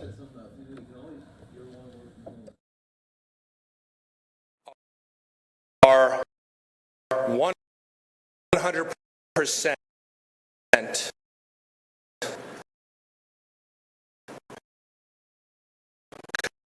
committed to protecting lives and property across this city. When we as firefighters take our oath, we are agreeing to willingly risk our lives in service to others. And we saw that commitment demonstrated on that fateful morning almost a week ago. As the members of Engine 34, after a very fast response, arrived on the scene, and even before the balance of the first alarm assignment, the additional 3 engine companies, 2 ladders, 2 battalion chiefs, even before they arrived, you've all seen the video. The members of Engine 34 stretched hose lines in an aggressive interior attack to get into that burning row home as fast as they could and do everything they could to save the lives that were tragically lost on that morning. Now remember, the fire conditions in that building were not what you see on television. There was 0 visibility. High heat, and by high heat, I'm talking about 900 to 1,000 degrees at the ceiling. Toxic smoke filling the entire building. And it's loud in a fire. Rest assured, those firefighters did their level best, as our medics did their best to save those lives. Tragically, we know that despite the best response from our dedicated firefighters, medics, dispatchers, sometimes we are too late. And it appears from the preliminary investigation results on this tragic fire that that is the case. While members of Rescue 1 were able to get barely up to the 3rd floor and rescue one occupant, that occupant perished on the scene. So this is very difficult for us. Our members are still suffering that pain, but nothing can compare to the pain of loss of the families in the neighborhood and the community. I met with the families earlier today to give them this same briefing and to answer their questions. So I know we are all, again, because of that same television effect, we are all seeking, we hope for simple answers to complex incidents. And this was a complex incident. And we are very fortunate that with our partners from the police department, from ATF, of course, we have the most experienced fire marshals in the business. Last year, they investigated hundreds of fires across the city to determine a cause and origin. And that's what we're presenting today. What we believe at this point, the cause and origin of this tragic blaze was. We believe with certainty, so 99 to 100% confidence, that the first item ignited in this blaze was a Christmas tree. A Christmas tree on January 5th that was in the home. We believe with near certainty, based on the evidence, that the ignition source for that tree was a lighter that was located nearby.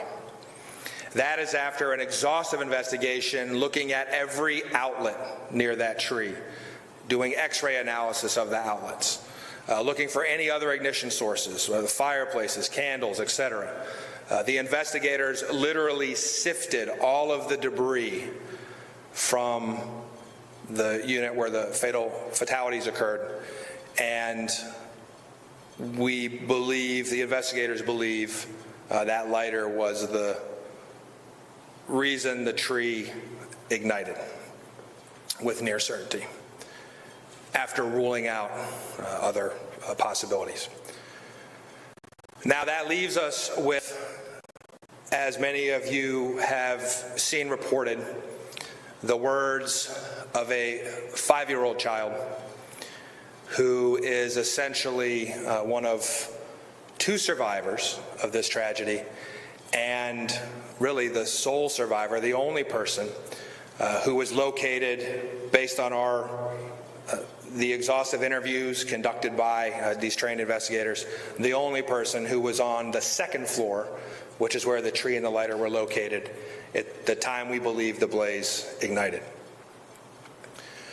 So, we are left with the words of that 5-year-old child, that traumatized 5-year-old child, to help us understand how the lighter and the tree came together with tragic consequences. Because we have disproved any other theories, hypotheses based on the incredible level of expertise that we brought, including ATF's National Response Team and all the other partners who contributed to this investigation. Now, I want to start to close out here by acknowledging all of the incredible partners that we've had through this event during the on-scene response. It's difficult for me to start naming them because I will inevitably miss someone. You've seen them out there. Our second alarmers, the Red Cross, the Salvation Army, Department of Behavioral Health and Intellectual Disability Services, L&I, all of the utility companies, all of our law enforcement partners, including the PHA police, on and on and on. We met the families today at the school that some of you have been to, and the school district has just been amazing in their support. And we know that those youngsters at that school, we talked to them about.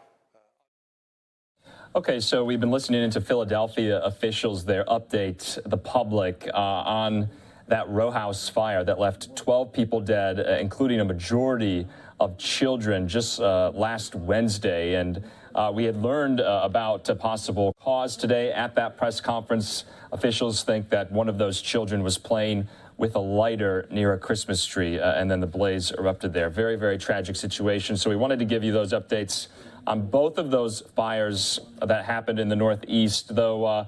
Let's move on to some of these other headlines because, as you know, the cruise industry is treading water as COVID cases surge aboard those ships. 2 major cruise lines have already canceled several voyages, and more could be on the horizon. Joining me now to discuss all of that is Fox's Rebecca Castor. She's live at Port Canaveral in Orlando with the latest. How is the industry trying to stay afloat amid the Omicron surge there, Rebecca? Good evening, Andrew. Well, as of Friday, every cruise ship carrying passengers in U.S. waters is also carrying COVID-19. That's 91 ships in total. But passengers, they're still embarking here from Port Canaveral despite the CDC warnings.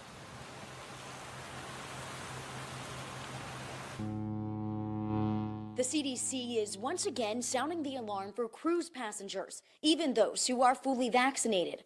Cruises are currently under a level 4 health advisory, the CDC's highest, but the industry disagrees. There's a whole suite of protective measures that are in place on board cruise ships. It's one of the most well-protected environments that you can experience right now. Norwegian and Royal Caribbean are the first major cruise lines to cancel trips because of Omicron, but most fleets are setting sail with more than eager passengers aboard. We're prepared, we're all vaccinated, we're all boosted.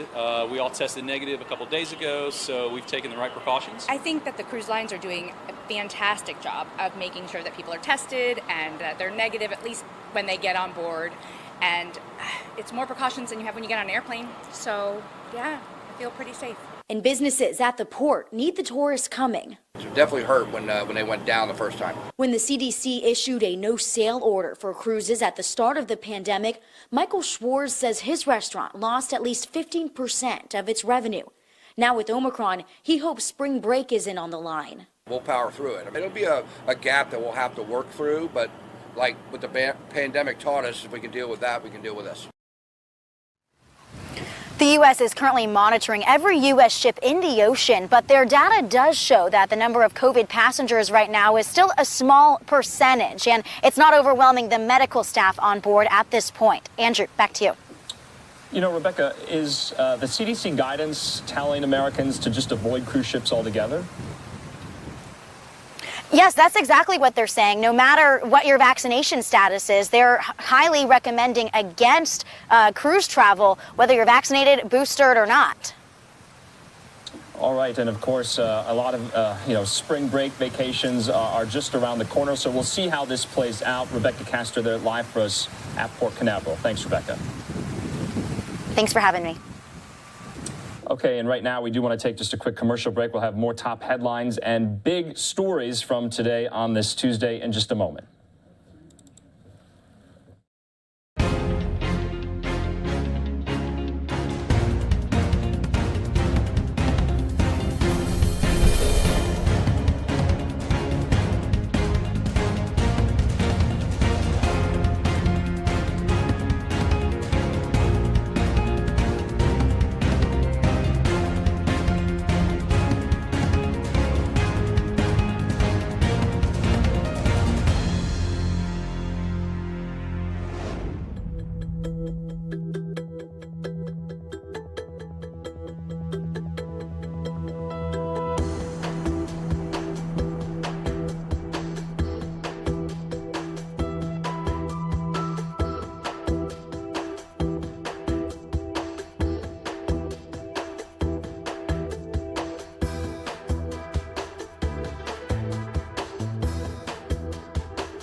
Welcome back here to Live Now from Fox. A Live Now look right there at the U.S. Capitol, about 7:15 in Washington, D.C., and voting rights are on everyone's mind today, especially President Biden and Vice President Harris. We have video of them. They had a trip to Atlanta today.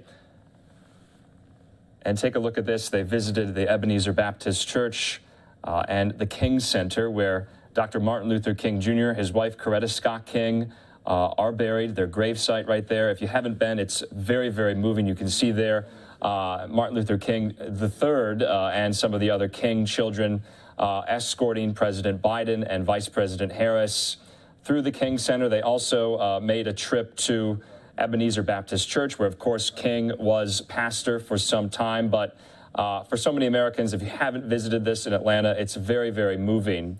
In the meantime, though, we want to show you the remarks there in Atlanta from President Biden and Vice President Harris as they pushed for voting rights reform. Of course, talking about the John Lewis Voting Rights Act. It's already passed in the House.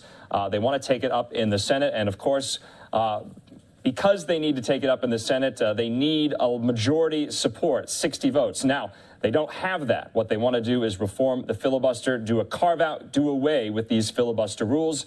President Biden said today that to protect our democracy, I support changing the Senate rules, whichever way they need to be changed, to prevent a minority of senators from blocking actions on voting rights. Let's hear from both Vice President Harris and President Biden today in Atlanta on this topic.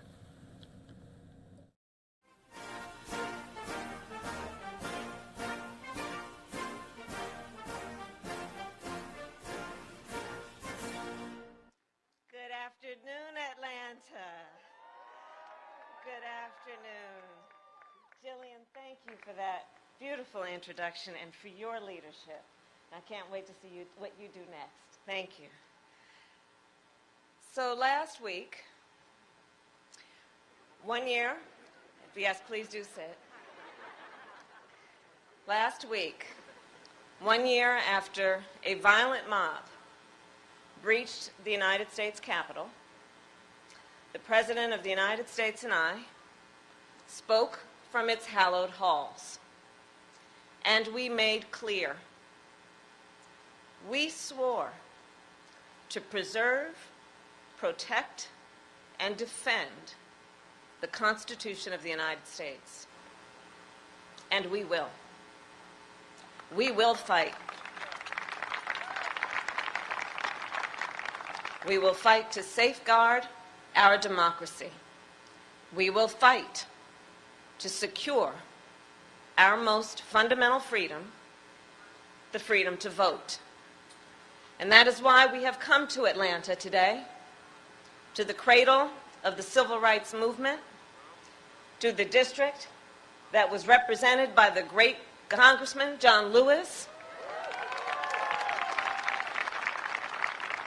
on the eve of the birthday of Reverend Dr. Martin Luther King Jr. More than 55 years ago, men, women, and children marched from Selma to Montgomery to demand the ballot. And when they arrived at the state capitol in Alabama, Dr. King decried what he called normalcy. The normalcy, the complacency that was denying people the freedom to vote. The only normalcy anyone should accept, Dr. King said, is the normalcy of justice. And his words resonate today.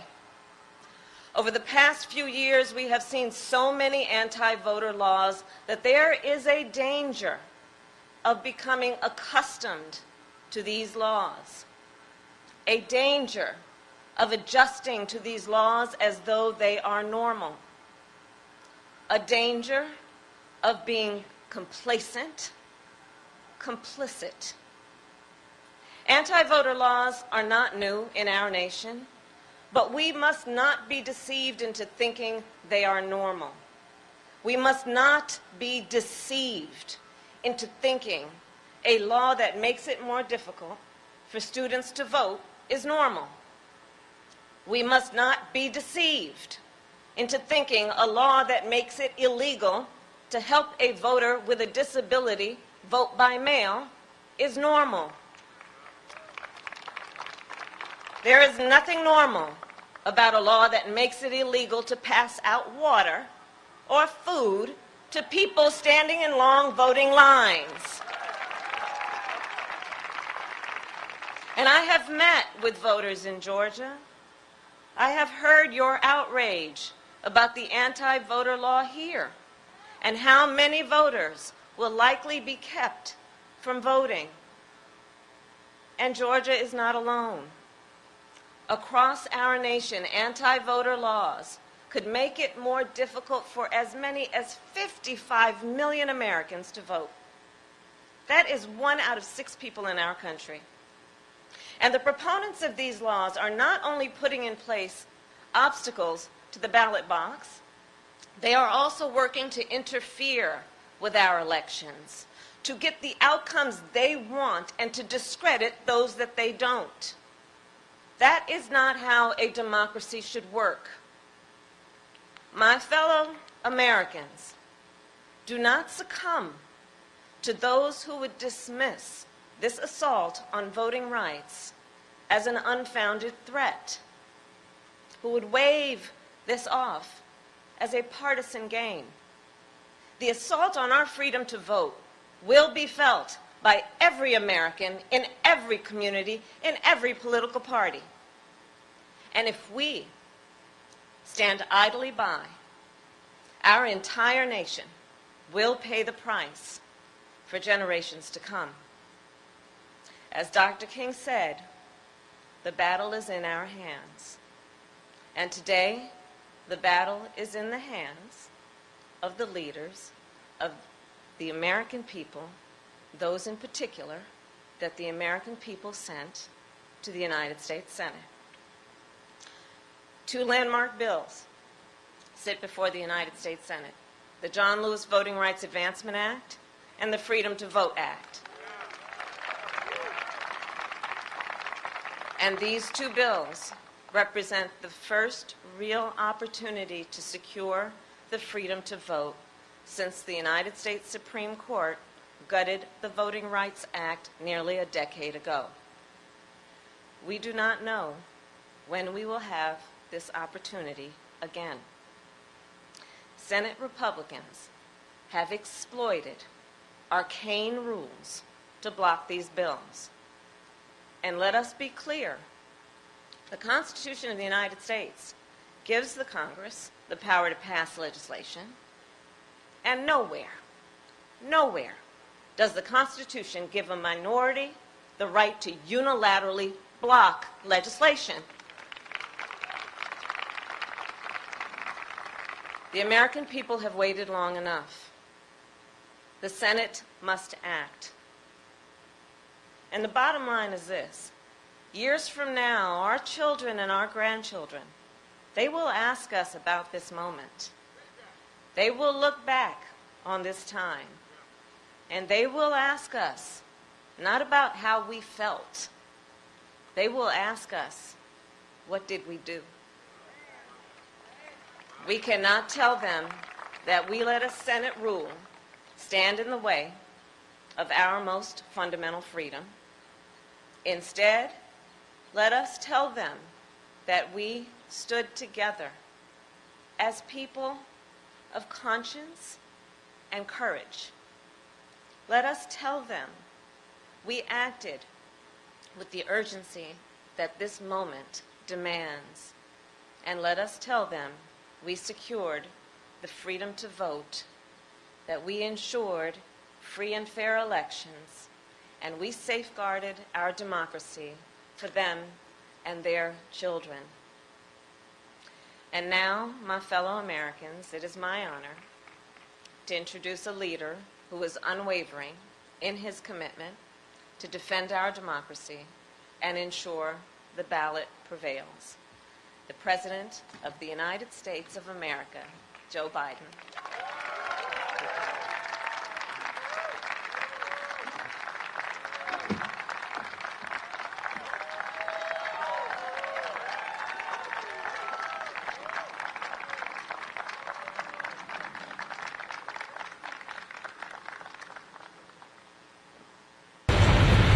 In our lives,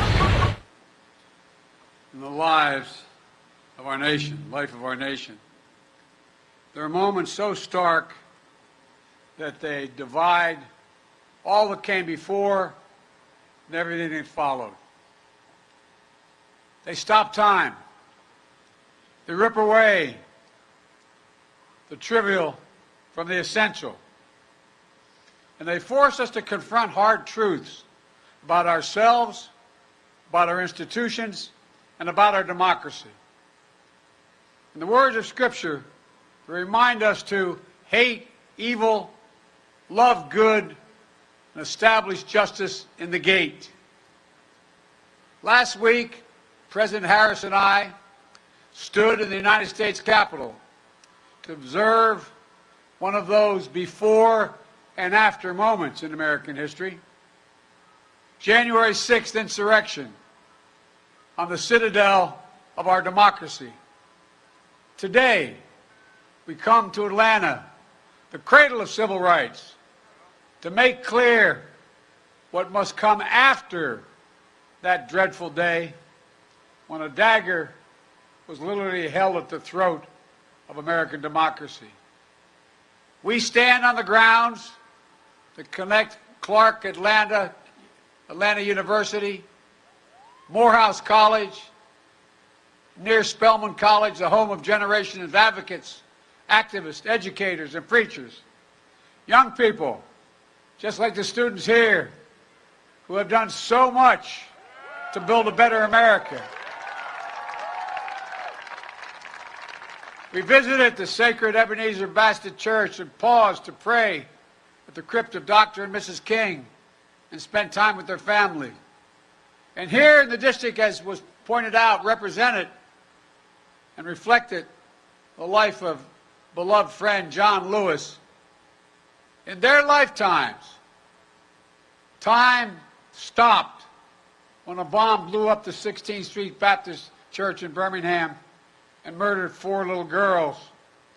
They stopped when John and many others seeking justice were beaten and bloodied while crossing the bridge at Selma, named after the Grand Dragon of the Ku Klux Klan. They stopped. Time stopped. They forced the country to confront the hard truths and to act to keep the promise of America alive, the promise that holds that we're all created equal, but more importantly, deserve to be treated equally. And from those moments of darkness and despair came light and hope. Democrats, Republicans, and Independents worked to pass the historic Civil Rights Act and the voting rights legislation. And each successive generation continued that ongoing work. But then, the violent mob of January 6, 2021, empowered and encouraged by a defeated former president, sought to win through violence what he had lost at the ballot box, to impose the will of the mob, to overturn a free and fair election, and for the first time in American history, to stop the peaceful transfer of power. They failed. They failed. But democracy's victory was not certain, nor is democracy's future. That's why we're here today, to stand against the forces in America that value power over principle, forces that attempted a coup against the legally expressed will of the American people by sowing doubt, inventing charges of fraud, and seeking to steal the 2020 election from the people. They want chaos to reign. We want the people to rule. Let me be clear. This is not about me or Vice President Harris or our party. It's about all of us. It's about the people. It's about America. Hear me plainly. The battle for the soul of America is not over. We must stand strong and stand together to make sure January 6th marks not the end of democracy, but the beginning of a renaissance of our democracy. You know, for the right to vote and to have that vote counted is democracy's threshold liberty. Without it, nothing is possible. But with it, anything is possible. But while the denial of fair and free elections is undemocratic, it is not unprecedented. Black Americans were denied full citizenship voting rights until 1965. Women were denied the right to vote just 100 years ago. The United States Supreme Court in recent years has weakened the Voting Rights Act. And now, the defeated former president and his supporters use the big lie about the 2020 election to fuel torrent and torment and anti-voting laws. New laws designed to suppress your vote, to subvert our elections.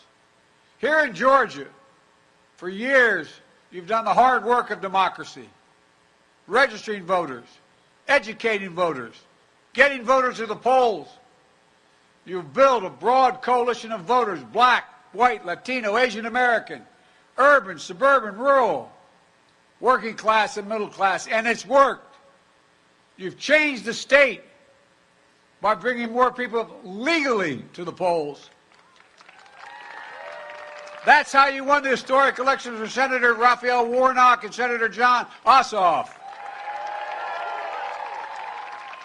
You did it the right way, the democratic way. And what's been the reaction of Republicans in Georgia? Choose the wrong way, the undemocratic way. To them, too many people voting in a democracy is a problem. So they're putting up obstacles. For example, voting by mail is a safe and convenient way to get more people to vote. So they're making it harder for you to vote by mail. The same way, I might add, in the 2020 election, President Trump voted from behind the desk in the White House in Florida, dropping your ballots off to secure drop boxes. It's safe, it's convenient, and you get more people to vote. So they're limiting the number of drop boxes and the hours you can use them. Taking away the options has a predictable effect. Longer lines at the polls. Lines that can last for hours. You've seen it with your own eyes. People get tired. They get hungry. When the Bible teaches us to feed the hungry and give water to the thirsty, the new Georgia law actually makes it illegal. Think of this. I mean, it's 2020. And now 22, going into that election. It makes it illegal to bring your neighbors, your fellow voters, food or water while they wait in line to vote. What in the heck are we talking about? I mean, think about it. That's not America. That's what it looks like when they suppress the right to vote. And here's how they plan to subvert the election.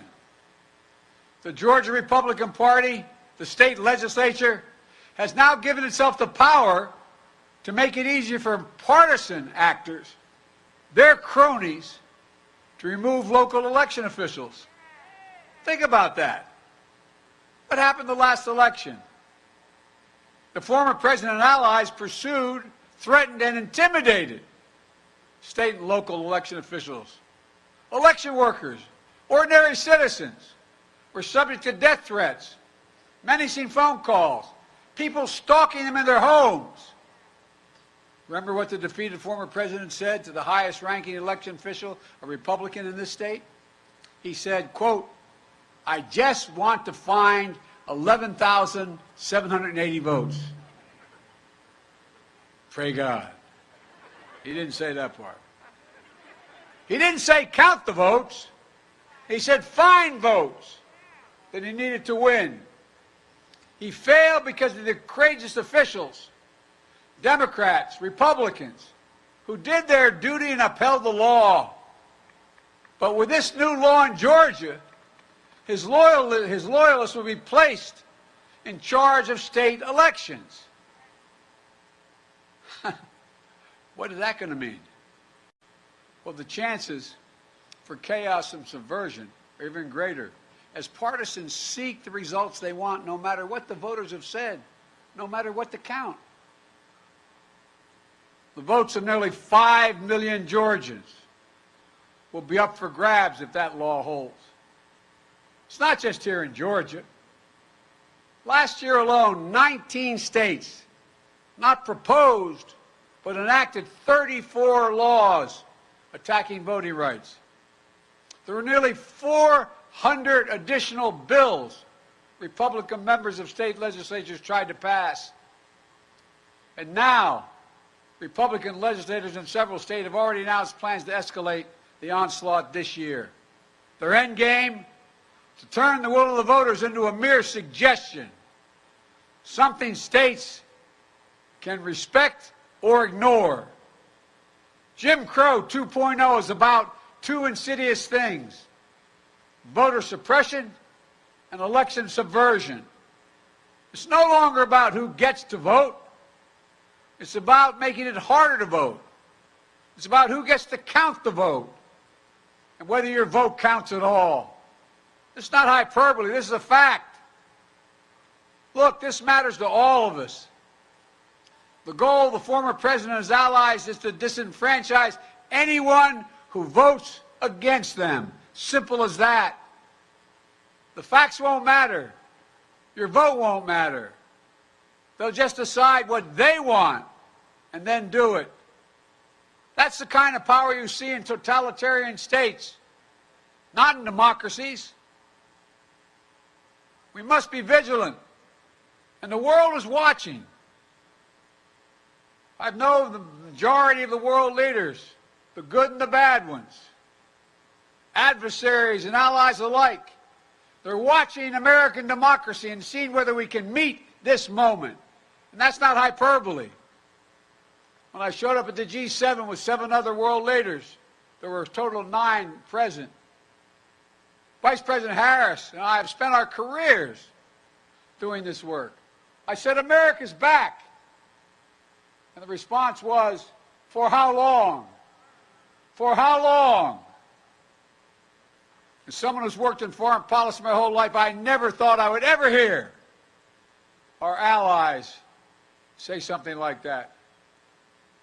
Over the past year, we've directed federal agencies to promote access to voting, led by the Vice President. We've appointed top civil rights advocates to help the U.S. Department of Justice, which has doubled its voting rights enforcement staff. And today, we call on Congress to get done what history will judge. Pass the Freedom to Vote Act.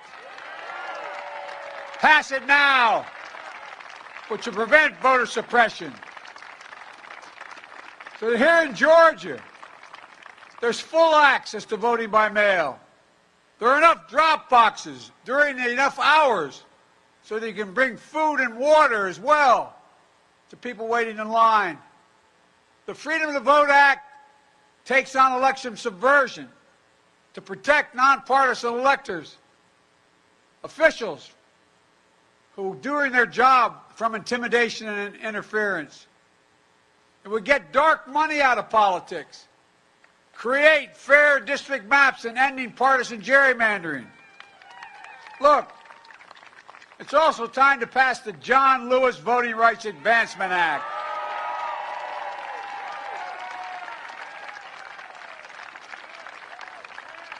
I've been having these quiet conversations with the members of Congress for the last 2 months. I'm tired of being quiet.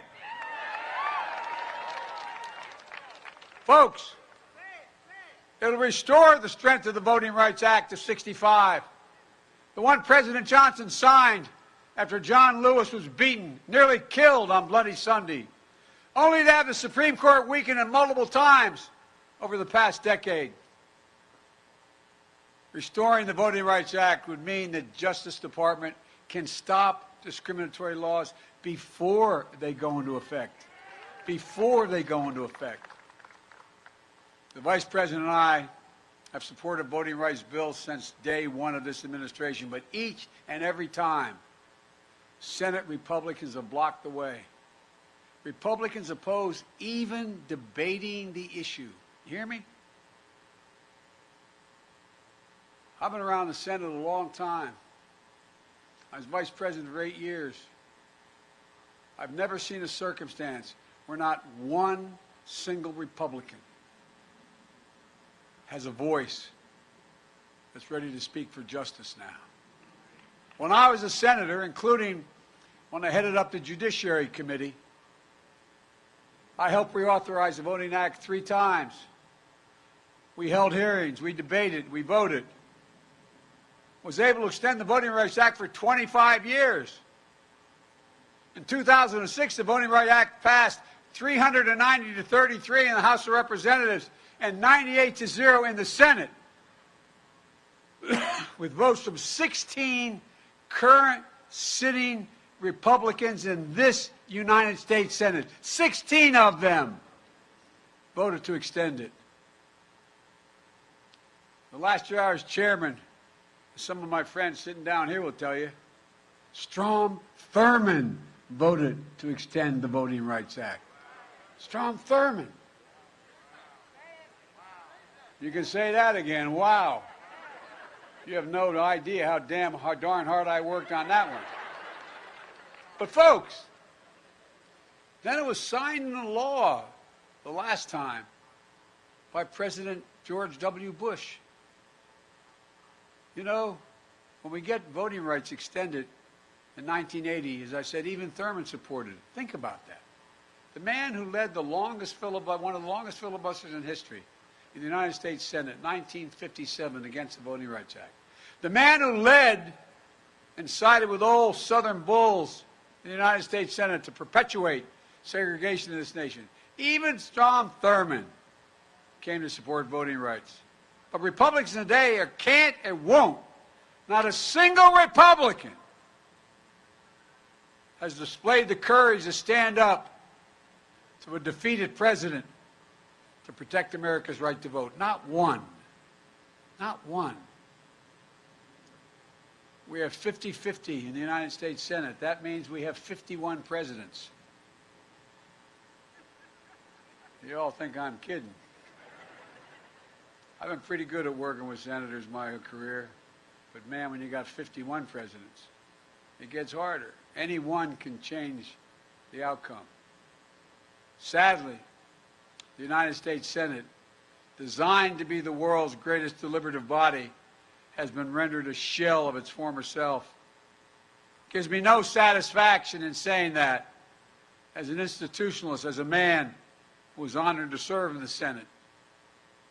But as an institutionalist, I believe that the threat to our democracy is so grave that we must find a way to pass these voting rights bills. Debate them, vote, let the majority prevail. And if that bare minimum is blocked, we have no option but to change the Senate rules, including getting rid of the filibuster for this.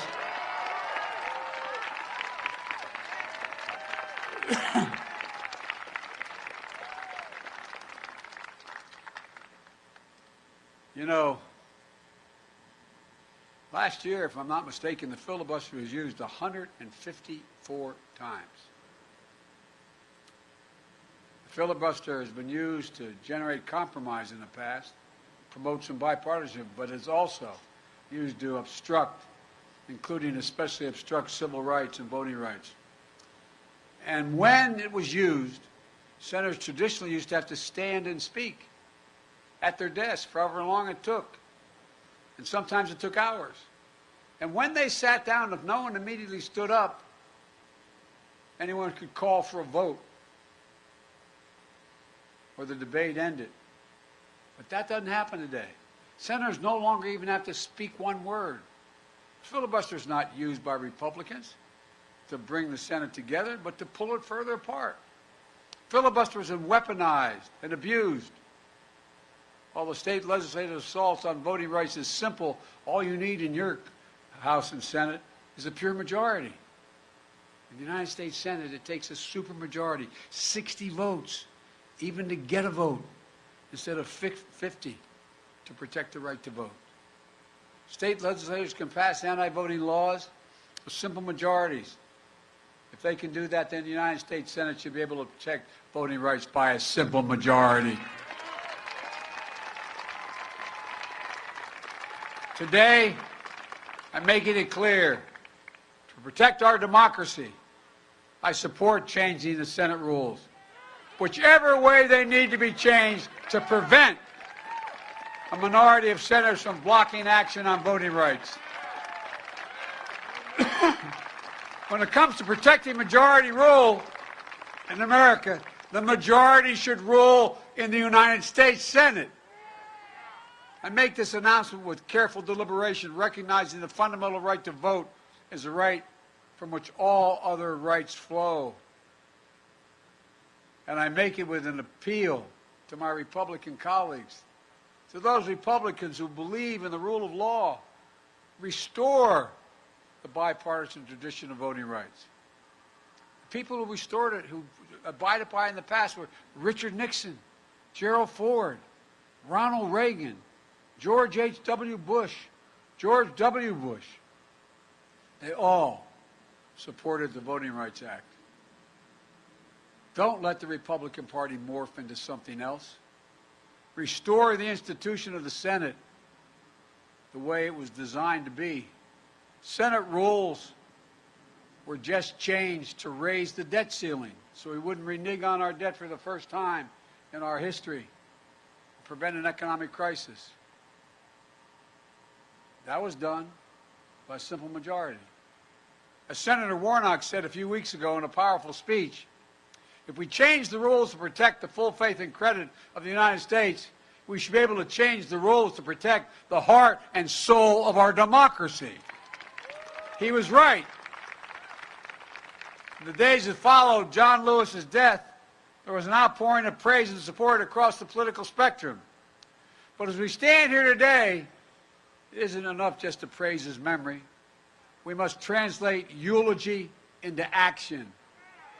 We need to follow John Lewis's footsteps. We need to support the bill in his name. Just a few days ago, we talked about, up in the Congress and the White House, the event coming up shortly to celebrate Dr. King's birthday. And Americans of all stripes will praise him for the content of his character. But as Dr. King's family said before, it's not enough to praise their father. They even said, on this holiday, don't celebrate his birthday unless you're willing to support what he lived for and what he died for. The next few days, when these bills come to a vote, will mark a turning point in this nation's history. We will choose. The issue is, will we choose democracy over autocracy, light over shadows, justice over injustice? I know where I stand. I will not yield. I will not flinch. I will defend the right to vote, our democracy against all enemies, foreign and, yes, domestic. And the question is, where will the institution of the United States Senate stand? Every senator, Democrat, Republican, and Independent, will have to declare where they stand, not just for the moment, but for the ages. Will you stand against voter suppression? Yes or no? That's the question they'll answer. Will you stand against election subversion? Yes or no? Will you stand for democracy? Yes or no? And here's one thing every senator, every American should remember. History has never been kind to those who've sided with voter suppression over voters' rights. And it'll even be less kind for those who side with election subversion. So I ask every elected official in America, how do you want to be remembered? At consequential moments in history, they present a choice. Do you want to be on the side of Dr. King or George Wallace? Do you want to be on the side of John Lewis or Bull Connor? Do you want to be on the side of Abraham Lincoln or Jefferson Davis? This is the moment to decide, to defend our elections, to defend our democracy. And if you do that, you will not be alone. That's because the struggle to protect voting rights has never been born by one group alone. We saw freedom riders of every race, leaders of every faith marching arm in arm, and yes, Democrats and Republicans in Congress of the United States and in the presidency. I did not live the struggles of Douglas, Tubman, King, Lewis, Goodman, Cheney, Swerner, countless others, known and unknown. I did not walk in the shoes of generations of students who walked these grounds, but I walked other grounds because I'm so damn old I was there as well.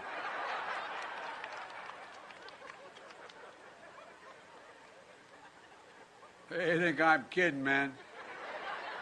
Seems like yesterday, the first time I got arrested. Anyway. But their struggles here, they were the ones that opened my eyes as a high school student in the late 50s and early 60s. They got me more engaged in the work of my life. And what we're talking about today is rooted in the very idea of America. The idea that Annelle Ponder, who graduated from Clark Atlanta, captured in a single word. She was a teacher and a librarian who was also an unyielding champion of voting rights. In 1963, when I was just starting college and university, after registering voters in Mississippi, she was pulled off a bus, arrested and jailed, where she was brutally beaten. In her cell, next to her, was Fannie Lou Hamer, who described the beating this way, and I quote, "I could hear the sounds of the licks and the horrible screams. They beat her. I don't know for how long. And after a while, she began to pray and ask God to have mercy on those people." Annelle Ponder's friends visited her the next day. Her face was badly swollen. She could hardly talk. But she managed to whisper one word: freedom. Freedom. The only word she whispered.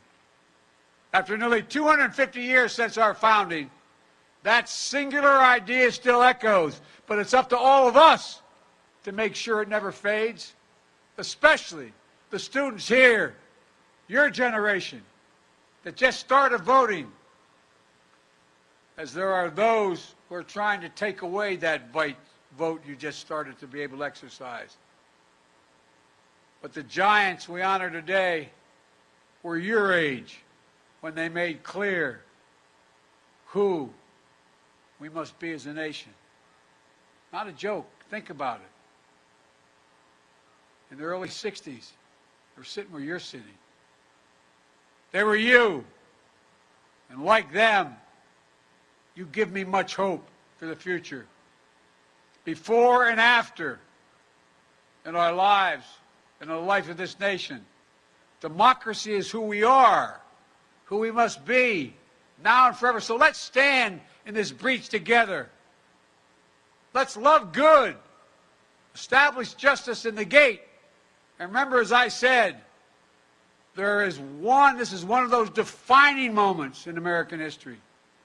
Each of those who vote will be remembered by class after class in the 50s and 60s, the 2050s and 60s. Each one of the members of the Senate is going to be judged by history on where they stood before the vote and where they stood after the vote. There's no escape. So let's get back to work. As my grandfather Finney used to say every time I walked out the door in Scranton, he'd say, "Joey, keep the faith." Then he'd say, "No, Joey, spread it. Let's spread the faith and get this done." May God bless you all, and may God protect the sacred right to vote.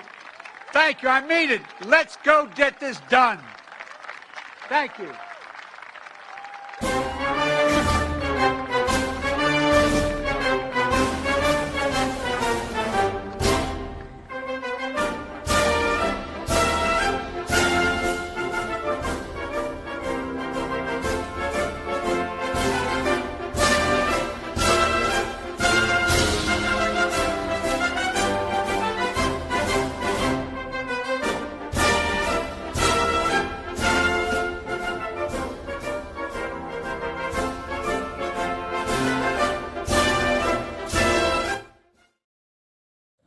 Okay, so we have been hearing from President Biden talk about voting rights, how important it is, especially with the 2022 midterm elections coming up, and also these pieces of legislation, including the John Lewis Voting Rights Act.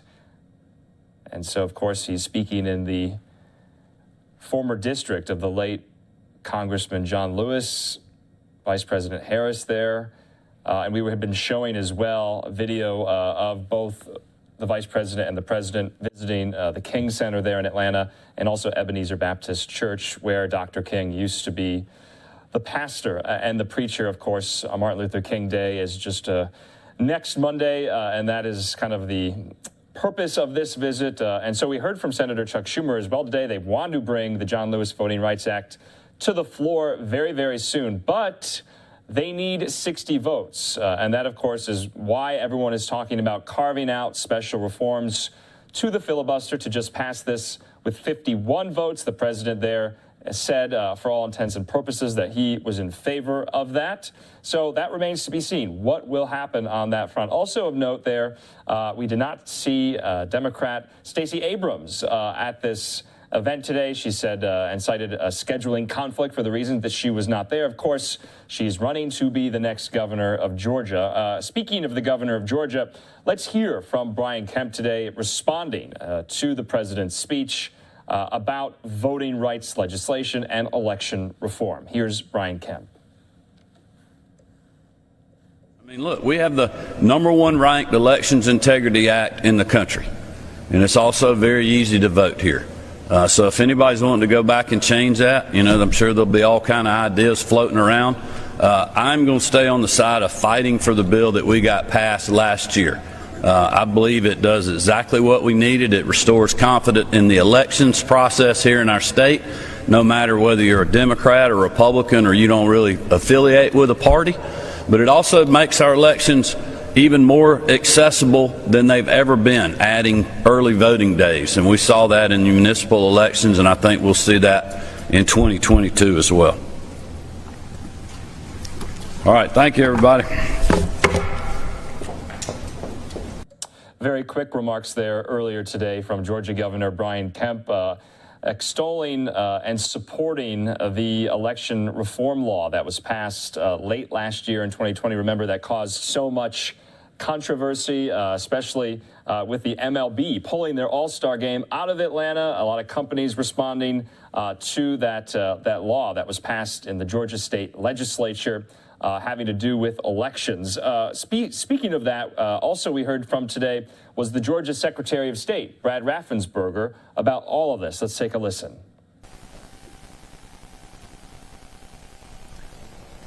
How about them dogs? Wasn't that awesome? That's a big win for Georgia and Bulldog fans around the country. Congratulations to Coach Smart and for all the players and coaches. It's their first national championship in 40 years, and they really deserve it. It's a culmination of grit, hard work, and character. Congratulations, Georgia.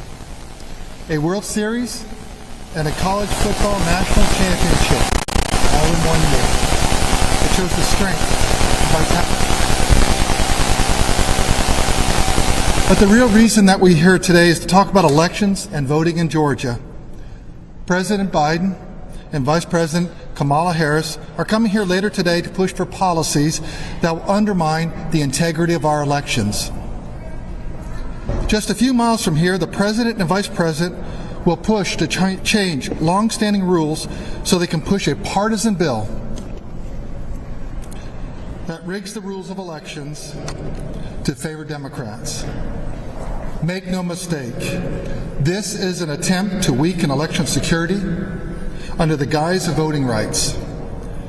Democrats lost seats in the last November 2020 election cycle, even as Joe Biden took the White House. Biden's presidential victory came down to less than 50,000 votes nationwide. And all indications suggest Republicans will do well in this November's midterm elections. Neither the Democrat Party nor the Biden administration have the support of the American people for this federal elections takeover. Though they will warn about threats to democracy if their agenda isn't passed, both the President and the Vice President have taken action to undermine democracy in the great state of Georgia by endorsing Stacey Abrams' stolen election claims. She lost in 2018, fair and square. It's about time liberals acknowledged it. As someone who stood up for Georgia's 2020 election time and time again, I know how these stolen election claims undermine the confidence in our elections, regardless of where they come from. Liberals have spread lies about Georgia's election law. President Biden supported a boycott of Georgia based on those lies, and that cost the Peach State the All-Star game and an estimated $100 million for small businesses. To counteract the damages they're doing to our elections, I am calling on Congress to take steps. I am calling on Congress to take steps to strengthen our elections, to restore the confidence that decades of stolen election claims have stolen from our elections infrastructure. My proposal restores faith in the integrity of our election system and strengthens security. First, I am calling for an amendment, a United States constitutional amendment that only American citizens are voting in our elections. New York City, San Francisco, and other liberal jurisdictions are allowing non-citizens to vote in elections. If critics really don't want non-citizens to vote, then they should support a constitutional amendment. The only reason to oppose them is if the individuals at some point plan to bring non-citizen voting to Georgia in the future. America's leaders should be elected by American citizens. It's as simple as that. An overwhelming majority of Americans agree.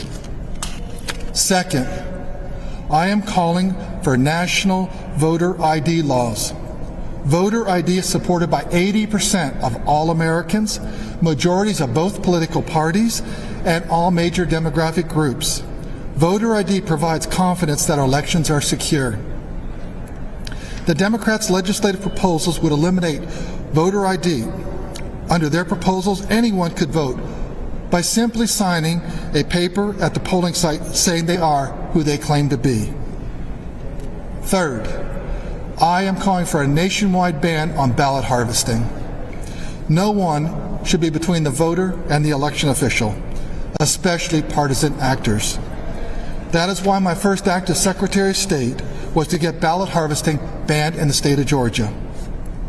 An election in North Carolina was overturned because of ballot harvesting, and also in New Jersey relating to ballot harvesting schemes.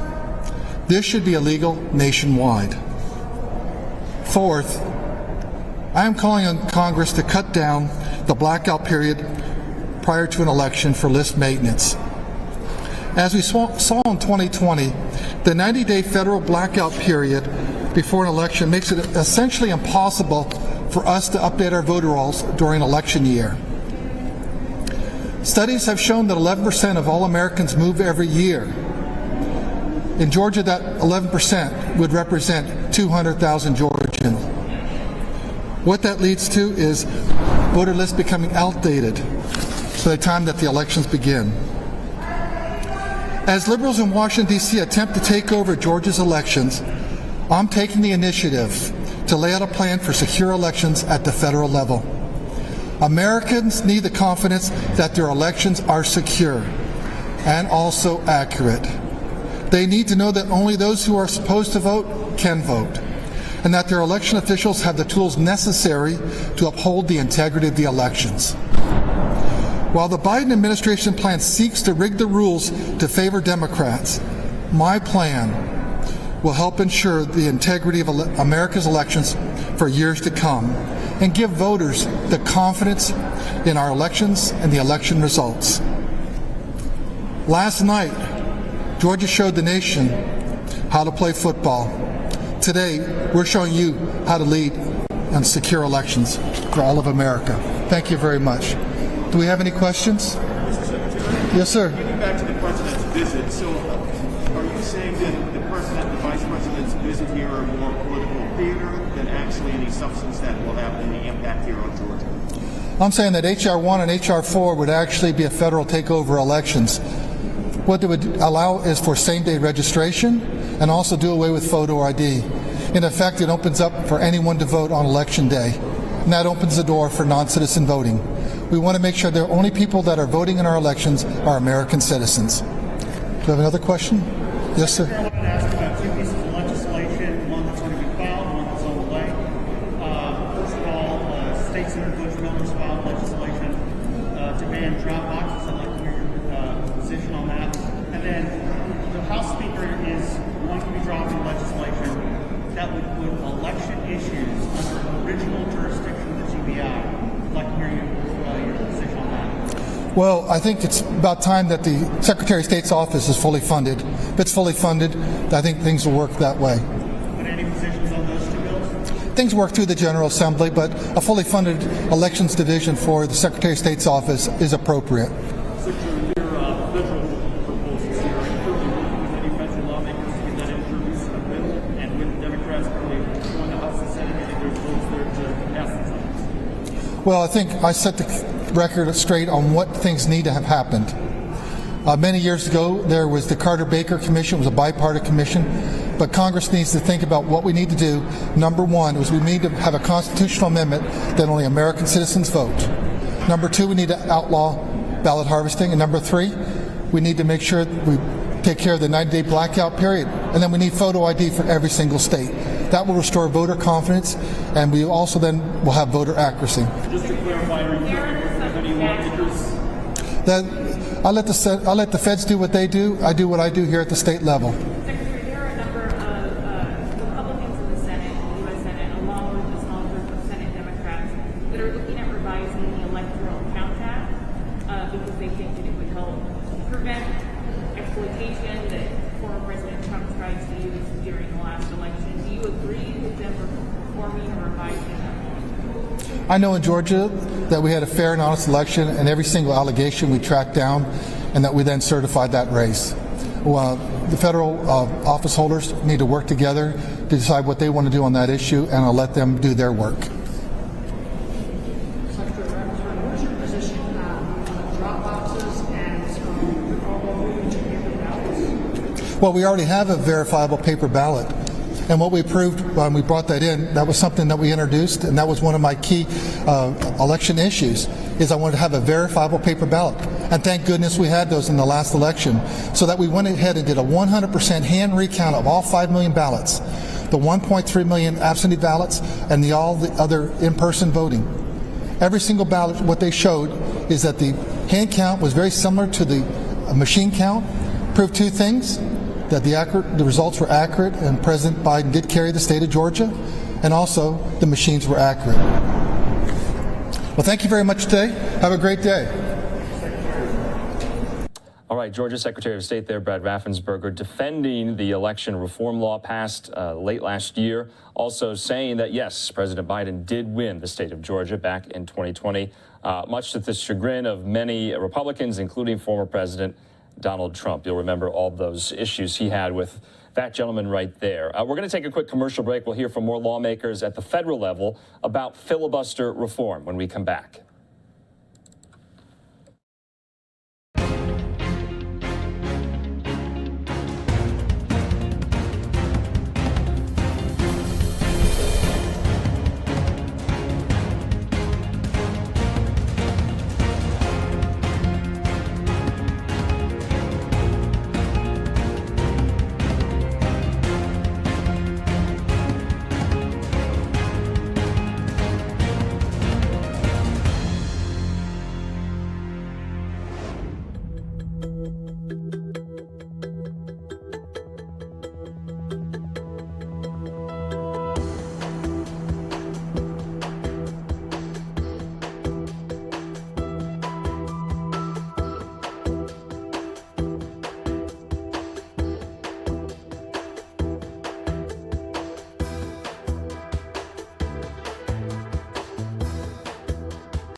Welcome back here to Live Now from Fox. And of course, we have been covering this story all day where a pilot crash landed a medical helicopter today without casualties in a residential area of suburban Philadelphia, miraculously avoiding a web of power lines and buildings as the aircraft fluttered, hit the street, and slid into bushes outside this church there.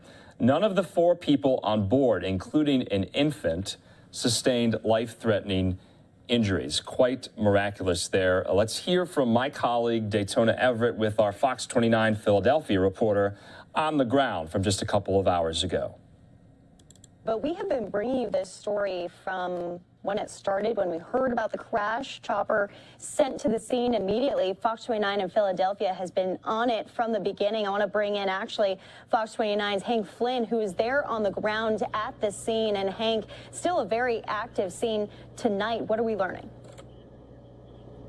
Oh, yeah, it's a dynamic scene. There's a ton of investigation to do. That whole part's just getting started. But let me step out of the way. Take a look at this crumpled mess that was once an Airbus EC-135, a $3+ million medical transport helicopter. You see a chopper like that fall out of the sky and land on the church steps, and you ask yourself a simple question: how many are gone? The answer tonight, Daytona, an astounding 0. The 4 people aboard that helicopter when it crashed today are not only alive and well, they're going to be fine. And local officials are telling us that it's either an act of God or a really good chopper pilot. It's a miracle. It's an absolute miracle. Delco emergency management officials are stupefied. First, that a medical transport helicopter would drop out of the sky onto the front steps of the Drexel Hill United Methodist Church. Witnesses saw the chopper struggle, then make a desperate bid for land. It makes no sense to me that it didn't hit any of the wires or anything like that it didn't hit us. We were totally, my wife screaming in the car. And that's when he went there and he actually hit the church. The flight originated out of state and was bound for CHOP with 1 infant and 3 crew aboard. Delco officials say when something apparently went wrong, the pilot needed to set down now. Upper Darby Police Superintendent Tim Bernhardt says the pilot ran out of time and sky. People were calling in a helicopter in distress, and they could see that the helicopter was in trouble, and he was able to get to this location and land that helicopter. And again, all 4 got out with non-life-threatening injuries. Upper Darby Fire Chief Derek Sawyer says once all were clear, his team made sure the crashed Whirlybird did not ignite. The 4 souls on board had extricated, so they decided to stretch hose line just to make sure that there was no ignition. Because of the fuel, we had to make sure there were no ignition sources so that we wouldn't have a fuel fire. Now, a couple of statements out this hour, Daytona. One from a company called Air Methods, which confirms that they do own the helicopter. They can acknowledge that the crash did occur. I don't think there's any mistake in that at all. And they say they will be cooperating fully with the National Transportation Safety Board, which will be conducting this investigation. Another statement, Daytona, from a hospital in Maryland, confirming that the flight did originate from there and that it was bound for Children's Hospital of Philadelphia. Now, again, Daytona, the astounding update here from local officials just a short while ago. Not only is that baby at CHOP where it was bound, he or she was bound to be going, the worst injury here tonight, and everybody on board has cleared trauma protocols, is a bad back to the pilot. The pilot hurt his back plunking that helicopter down and got everyone else out on board, hurting only his back. I'm telling you, Daytona, somewhere in the U.S. tonight, Sully Sullenberger is holding up a drink and saying, "Good job, pilot." Yeah. Truly, right outside a church. So fitting right there. Hank, do we know why that baby was being transported? We don't. We do know that the baby was being transferred. The family has asked for some privacy. Again, different rules apply when it comes to children. We don't know exactly why that baby was being transported to CHOP, but you can figure it's pretty important if they were going by helicopter. Yeah. Well, chills. Oh, by the way, Daytona, those chopper flights can run $60,000. They can be billed at a very, very high rate. That's a big business. Yeah, probably going to take care of that bill for that family there. Chills from the interviews that you did with people down on the ground, because we were all saying that earlier, the fact that it didn't hit the building, it didn't hit any surrounding buildings. No one else was affected by this. The helicopter didn't go up in flames. There's a lot of things working in favor for a pretty scary event. That's exactly right. See, let me step out of the way again. If maybe, Brian, maybe you can push to the right a little bit and look over to where those ambulances are. They're in front of houses, and it's more houses to the right, and behind where we are, it's apartments and nothing but houses, Daytona. This chopper crashed not in a warehouse area or a commercial area, God forbid a field. It crashed in a residential neighborhood, and the people, the witnesses that we've spoken to, said they saw him coming up the street, and he would hover over a parking lot, struggle to keep the chopper level, and then move to another place until, as I said again, he finally ran out of time and sky and had to put it down where he could. Did not even break an electrical wire overhead. Unbelievable. All right, Fox 29's Hank Flynn there at Drexel Hill, outside of that church, outside of the crash point of that medical helicopter. We'll speak with you soon. And we thank Hank Flynn there from Fox 29 in Philadelphia. Just an incredible story today. The FAA and the NTSB will be investigating this. We also know that the infant was taken to a hospital as authorities work to notify the child's family. The child's family has been notified. What we want to do right now is show you the press conference from officials on the ground. This is the latest press conference with more information. Here's that from earlier.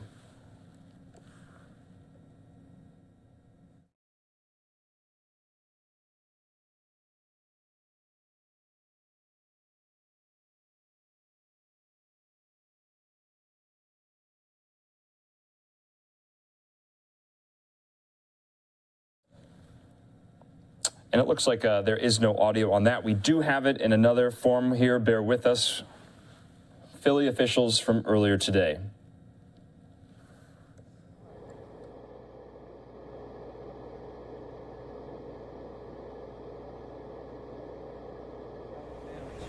So as you can see, this was a miracle in the works where there were no lives lost, no property damage. Do we know visually what was happening? I've heard some accounts, but what did folks report to you guys having seen before this crash? When our people arrived, the first thing they did was attend to the helicopter. Again, they wanted to make sure there were no trapped victims. Those victims were self-extricated, and they attended to making sure that the scene was safe and secure, and there were no fuel leaking into the sewer system. But I mean, I think what Joe's getting at is we've been hearing accounts from neighbors that they could hear the chopper for a little while and then saw it come down. It seemed like the pilot was deliberate in bringing it down here. So we didn't get a chance to interview any witnesses.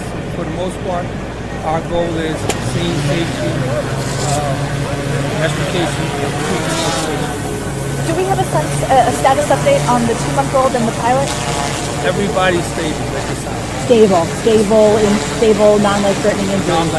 And the 2-month-old, I know you guys were working to reach the family. Has the family of the 2-month-old baby been notified? Yeah, we're still working on notifications, so we're not going to be releasing any names of the 2-month-old child, female child. I think the police did get some. So to answer your question earlier, yes. So the reports were that there was a helicopter in distress, and as the helicopter, you can see behind me, came down Vermont Road. The calls continued, and it was that a helicopter was near crashing, and they could tell that by the height that the helicopter was dropping rapidly. And you can see behind here the pilot. Again, it's truly a miracle, like we said here, that pilot was able to get that down there and save all lives of that crew that was on there. Any idea how long it may have been in distress? We initially got reports that on Route 1 it had started to experience some malfunctions, and the calls came in around 12:57, and I believe that we arrived here at about 1:10, and the calls continued rapidly as we were coming to respond. First responders were responding. Do you have any additional ideas to why the helicopter was in distress? We do not. That'll be the NTSB will investigate that and get further findings. I was just going to say, from all accounts, what the pilot was able to do is amazing.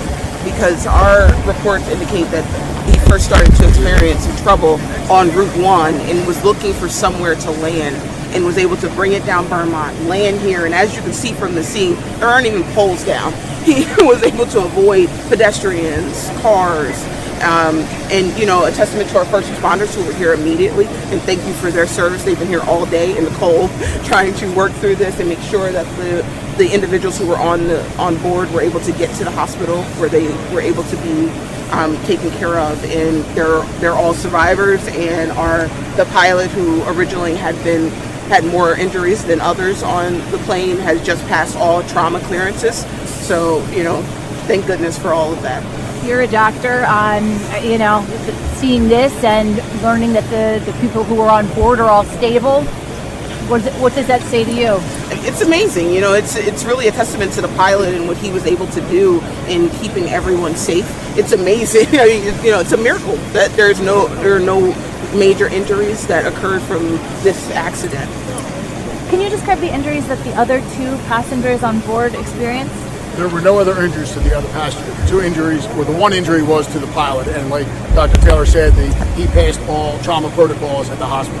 And we know, I mean, obviously the baby, I mean, I don't know how much you can tell us, but obviously it was a medical flight. The baby was being transported to CHOP. The baby was in some kind of medical emergency. We won't speak to the medical conditions or reason why they were en route to CHOP. But stable. Stable, yes. Stable. Yes. Tim, when you get a call like this, all of us are worst case scenario.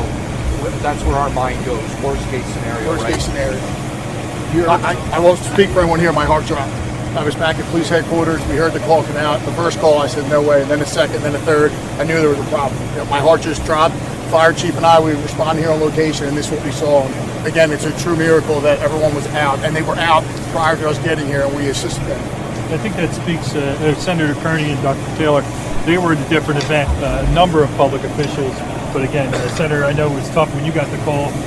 That a flight was crashed. Oh no, we were in the car en route to another press conference and down at the training center, and you know, to hear where we were talking about. I mean, look how populated this area is. Look how close to houses this helicopter actually came down. There's multifamily housing all around. There's a dentist office here. There's a nursery school where kids were in the building at the time when it happened, just on the other side of the church. So the fact that this pilot was able to put it down in the way he was able to put it down is nothing short of amazing. So the rest of the night, where we're at right now, the investigation will continue. The NTSB is on location, the FAA, which you know, they had that in verse. They are both here for an investigation. Obviously, this helicopter should not have crashed, and we're going to go through that. There will be some community disruptions that the fire department and police work through, so you may have some local power outages. We may be here through the night trying to work it, but the good news here from Delaware County once again is those that were injured don't appear significant, and the child that was in need of medical care is in the hospital where they belong. I should mention, I want to thank them. I live about 4 blocks over. Excuse me. I live about 4 blocks over. I'm the state representative for Drexel Hill. Heard the distress copter coming down, and me and many of my neighbors came out, ran out to find that sound, track it down, expecting the worst. And to race over here and to find out that this pilot and this crew not only saved the lives of the 3 crew members and this child, but also everyone who lives around here. The act of skill and proficiency and good fortune. We are truly blessed to have this miracle here today. Obviously, the helicopter never should have crashed, but an early thank you on behalf of the people who live here, including my own family, to the pilot and everyone else and the first responders here who kept us all safe. Real quickly on State Zabel, can you just spell your first last name? Zabel. Mike is in. Got it. And Dr. Monica Taylor, County Counsel, and State Senator? Tim Kearney, Kearney. Great. Thank you very Oh, much. pretty good? Okay, so there probably will not be another press conference tonight to go over things. The next step, it could take all night to get the aircraft out of here. That's a matter of the investigation. So, yeah, the road will remain blocked off. Obviously, there's still fuel on the helicopter. It needs to be craned out.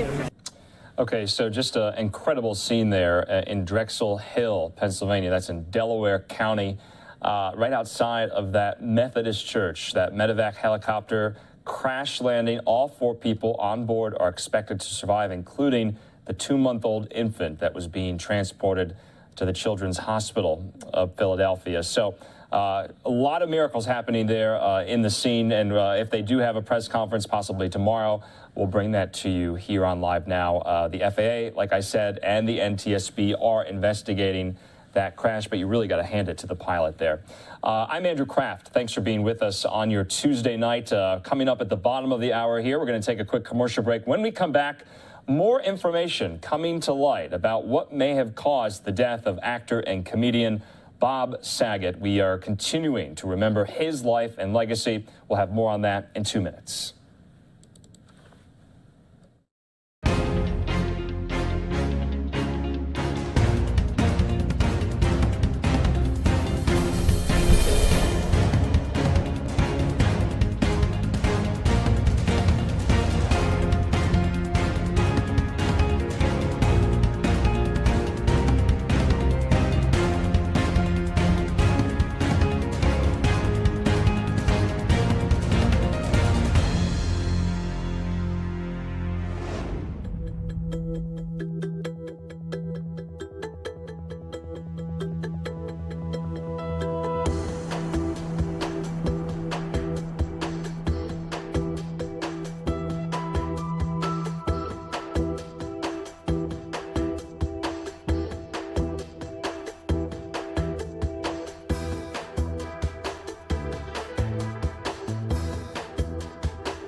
Welcome back here to Live Now from Fox. I'm Andrew Kraft. Thanks for being with us on your Tuesday night. And like I said before the break, still so many questions remain about what may have led to the cause of the death of actor and comedian Bob Saget at the age of 65.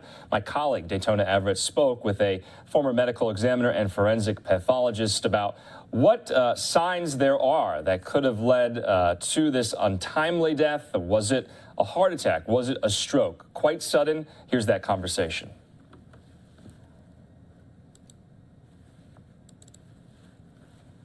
Death might not be determined for weeks, but law enforcement working the case sees signs pointing to a sudden medical emergency, specifically a heart attack or a stroke. I want to bring in Joseph Scott Morgan, a former senior investigator with the Fulton County Medical Examiner's Office. Joseph, thanks for coming on the show per usual. We appreciate having you on. This is a major development as so many people have been wondering what caused his death, and now we have this. Yeah, and it's kind of standard that you're going to have this kind of delay. They're really taking their time. I'd like to go back to the scene, though.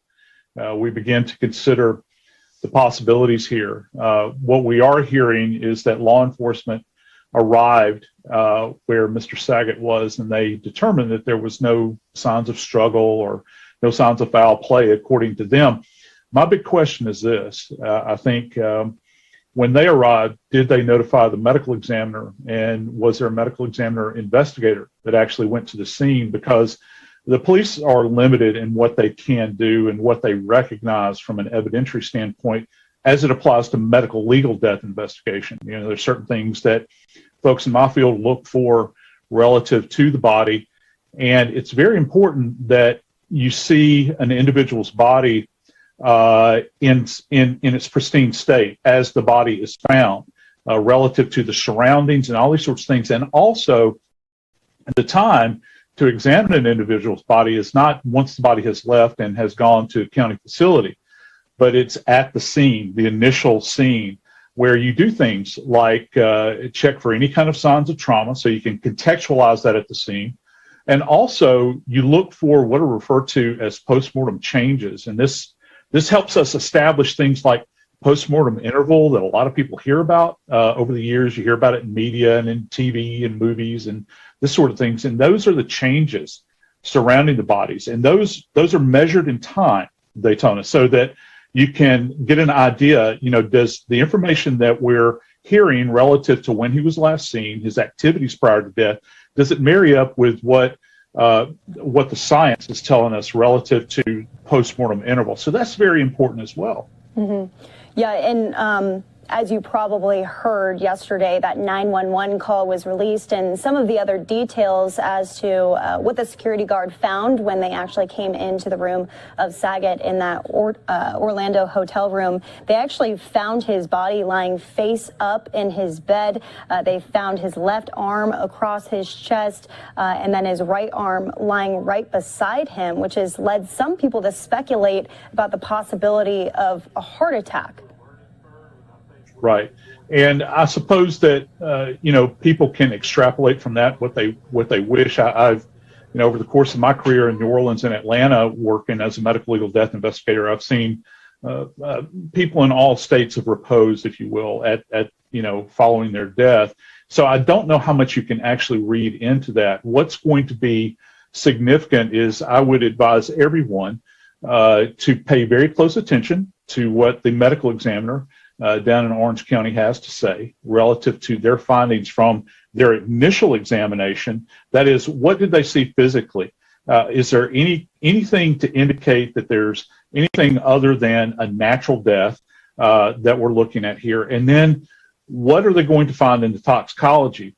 And I've had people that have reached out to me wanting to know, well, what does that mean? Because we hear about tox and all these sorts of things. You hear about it in every single case, particularly in high-profile cases.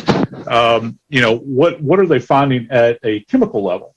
And so the ME will run what's referred to as a standard panel, and that means that they're going to look for drugs of abuse. They're going to look for any types of drugs that may be prescribed, see what those levels were. And this is the big unknown here. We don't know a lot about his medical history, as we probably shouldn't. I mean, he's a private citizen. He has, if he has some kind of medical condition, that's something that the family would choose to release or not. But the medical examiner will have that information, and on balance, they'll examine all of that based upon what they saw at the scene, and of course, what they're going to see from a toxicological standpoint, and that's very important. And that can take several weeks, as been indicated in the press releases. Yeah, we're hearing possibly 10 to 12 weeks. We can dive a little bit more into that timeline there, but there has been reporting that Saget has had COVID-19 recently, and there's also indications that some people suffer from blood clots with that. All of this, of course, speculation, but looking at this, there's still a lot of unanswered questions. That 10 to 12 week realm, though, is that pretty accurate? Do you think it could take less time? Well, it all depends on exactly what types of tests they're doing. If they're looking for things like blood cultures and those sorts of things, that can take a bit more time. But for a standard panel, if you're talking about drugs of abuse and all these things that we normally look for, that's a bit on the longest side, if you will.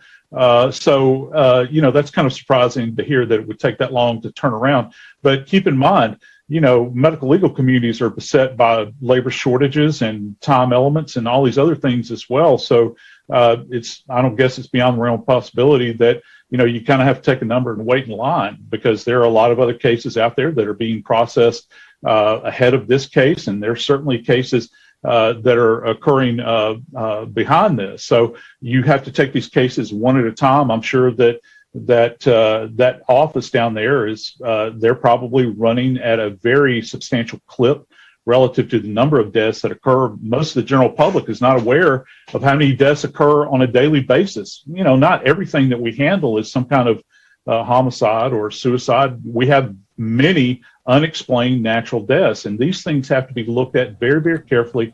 They have to take their time and be very careful about the things that they say and the things that they do moving forward. Right, absolutely, especially for someone who is so loved. So people are going to be watching this story and they want to know what comes next. So we'll keep our eyes on any of the results that come out of that toxicology report. Joseph Scott Morgan, thanks for being with us here on the show. Talk to you soon. You bet, Daytona. Have a good day. Very good conversation there, and we'll be continuing to follow any reports on what the medical examiner will say, what led to the cause of the death of actor and comedian Bob Saget on Sunday afternoon. I'm Andrew Kraft. Thanks for being with us. Well, there were a lot of fireworks on Capitol Hill today. The CDC director, Dr. Rochelle Walensky, and Dr. Anthony Fauci testified in front of a Senate panel. Fox's Lauren Blanchard has more on what went down today on Capitol Hill.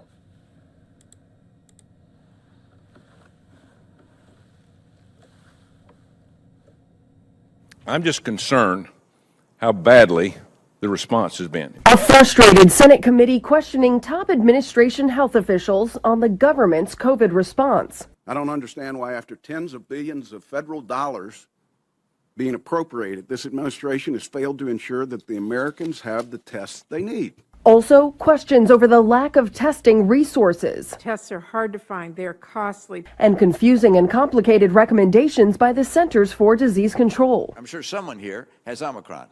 Are we all exposed and therefore need to get tested? It is if you are exposed to an individual with known, if you are in a period of 15 minutes at a time or a total of 15 minutes over a 24-hour period, in a situation where you come into close contact. The hearing turned personal between frequent critic Senator Rand Paul and Dr. Anthony Fauci. The anger that's developed with you, Dr. Fauci, is that you don't want to give us advice.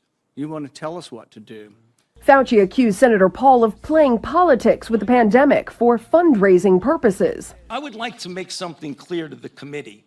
He's doing this for political reasons. The White House was asked if the CDC will recommend people use N95 masks. They say until the CDC updates its guidance, a well-fitting mask is the best choice. In Washington, Lauren Blanchard, Fox News. Lauren, thanks so much for that update. What we want to do now is play some of the hearing. You can see the exchanges between senators in the room and Dr. Fauci and Dr. Walensky as well. Dr. Fauci, it's disappointing for you to suggest that people who dare to question you are responsible somehow for violent threats. Realize that by attacking me, you're attacking the one member who actually has suffered from violent attacks. I was at the ball field today. Steve Scalise almost died. I was 10 feet away from a staffer who was shot in the leg.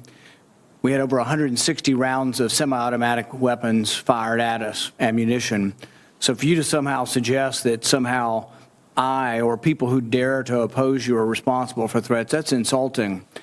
The person who shot at us and almost killed Steve Scalise was a rabid supporter of Bernie Sanders. But the one thing you'll find if you look at the record is that not one of us accused Bernie Sanders of being responsible for that. So this is the kind of ignorant sort of personal attacks that you've engaged in. You engaged in these attacks with fellow scientists. Not only was it 3 scientists from Harvard, Oxford, and Stanford that you chose to malign, 50,000 scientists and medical doctors signed this petition. And what they wanted was something that most Americans think is pretty reasonable. It's a different kind of approach. Instead of saying that everyone is the same and everyone should get the same treatment and everybody ought to just get vaccinated, what it did is it said that the death rate for this disease is extraordinary in the risk being different according to ages. So if you look at an 80-year-old, it's at least 1,000 times greater death rate than it is for a 10-year-old.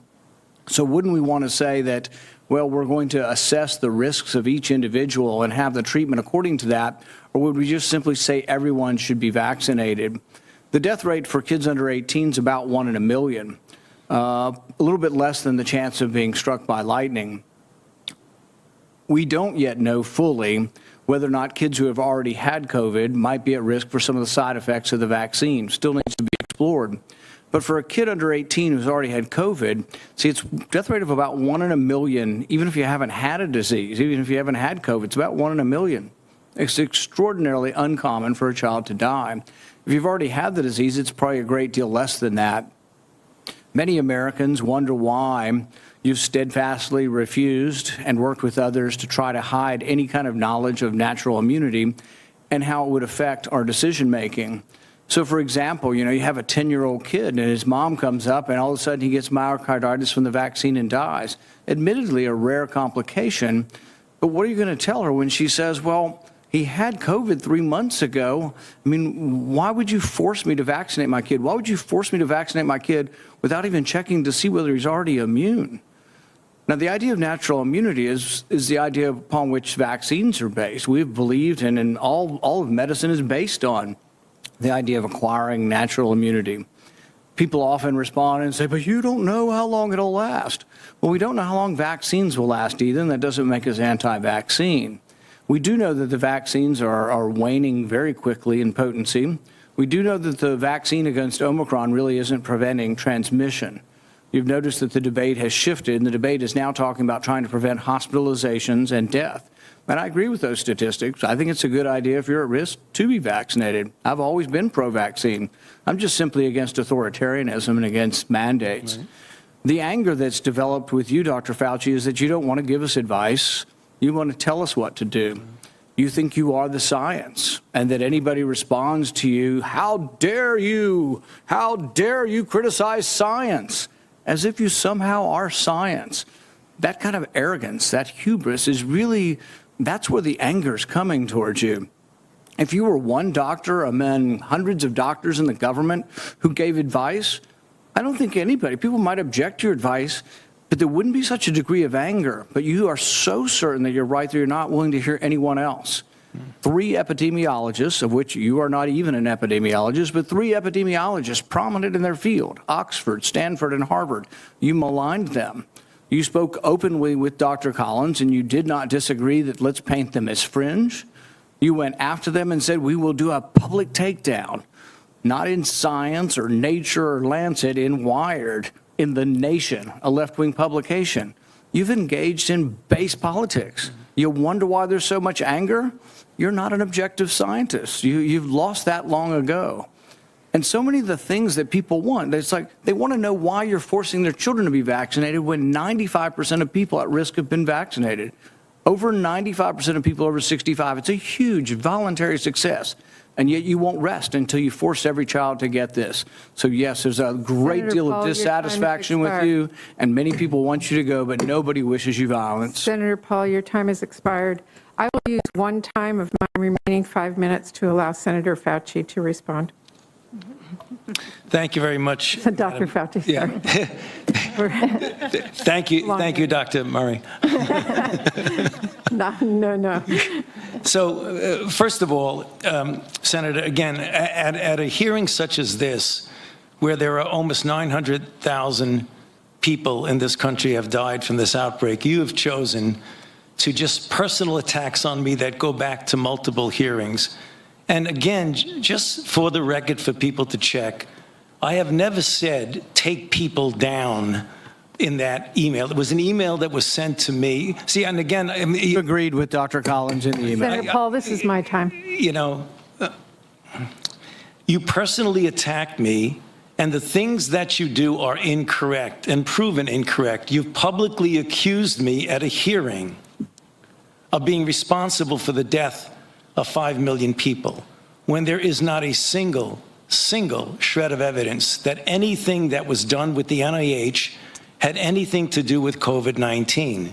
Okay. You talk about things like gain of function. Dr. Fauci, I'm going to let you respond continually, but I think you have responded, and I appreciate. Okay, I appreciate the time. Thank you very much, Madam Chair. But I just want to say, I'm actually stunned by the amount of misinformation.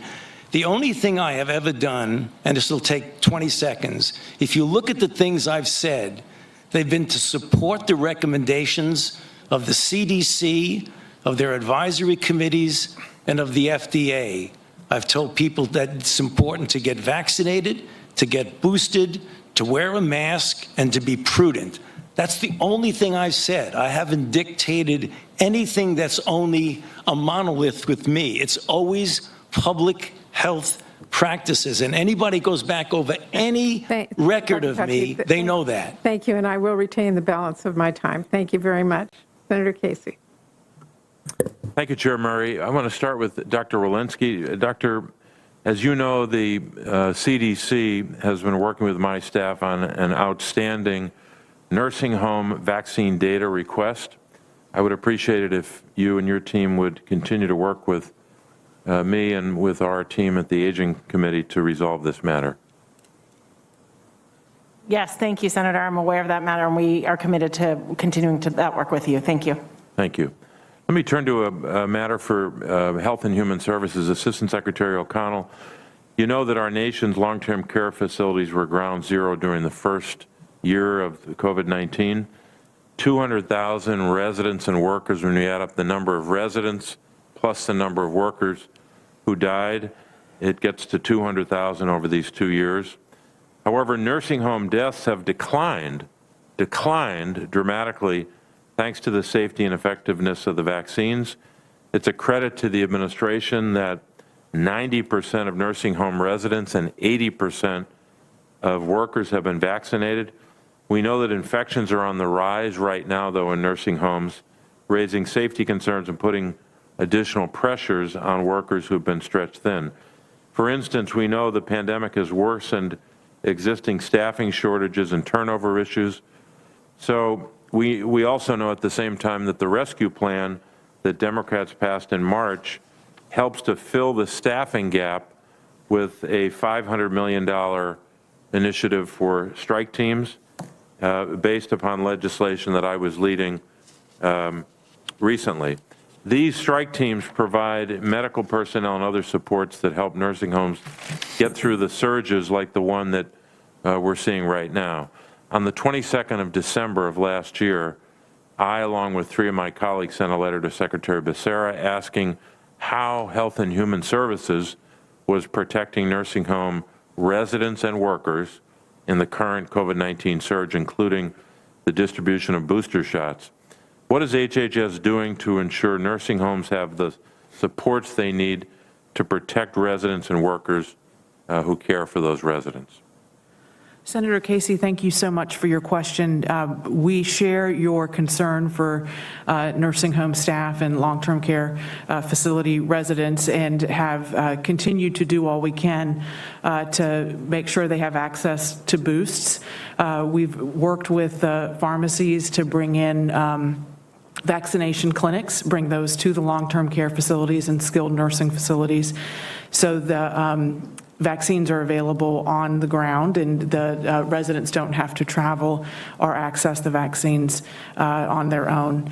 In addition, ASPR has been sending since the beginning of the pandemic, or since the beginning that these tests were available, 2.8 million tests per week to long-term care facilities across the country. We know how important it is that they're able to surveil any disease in their facilities, and having access to these tests is one of the ways they can stay on top of where they are. So we share your concern and we'll look forward to responding to your letter. Thanks very much. Senator Burr. Thank you, Madam Chairman. Ms. Woodcock, I know you said a while ago that you're excited about what RADx accomplished, and I think we all are. But FDA issued revised guidance stating that it would focus its review efforts on at-home test and point-of-care COVID test applications from developers with the capacity to manufacture more than 500,000 tests per week within 3 months of being authorized. Why did the FDA move the goalpost at this particular time and suggest to companies that can't ramp up to that manufacturing that they're not going to get an accelerated EUA pathway?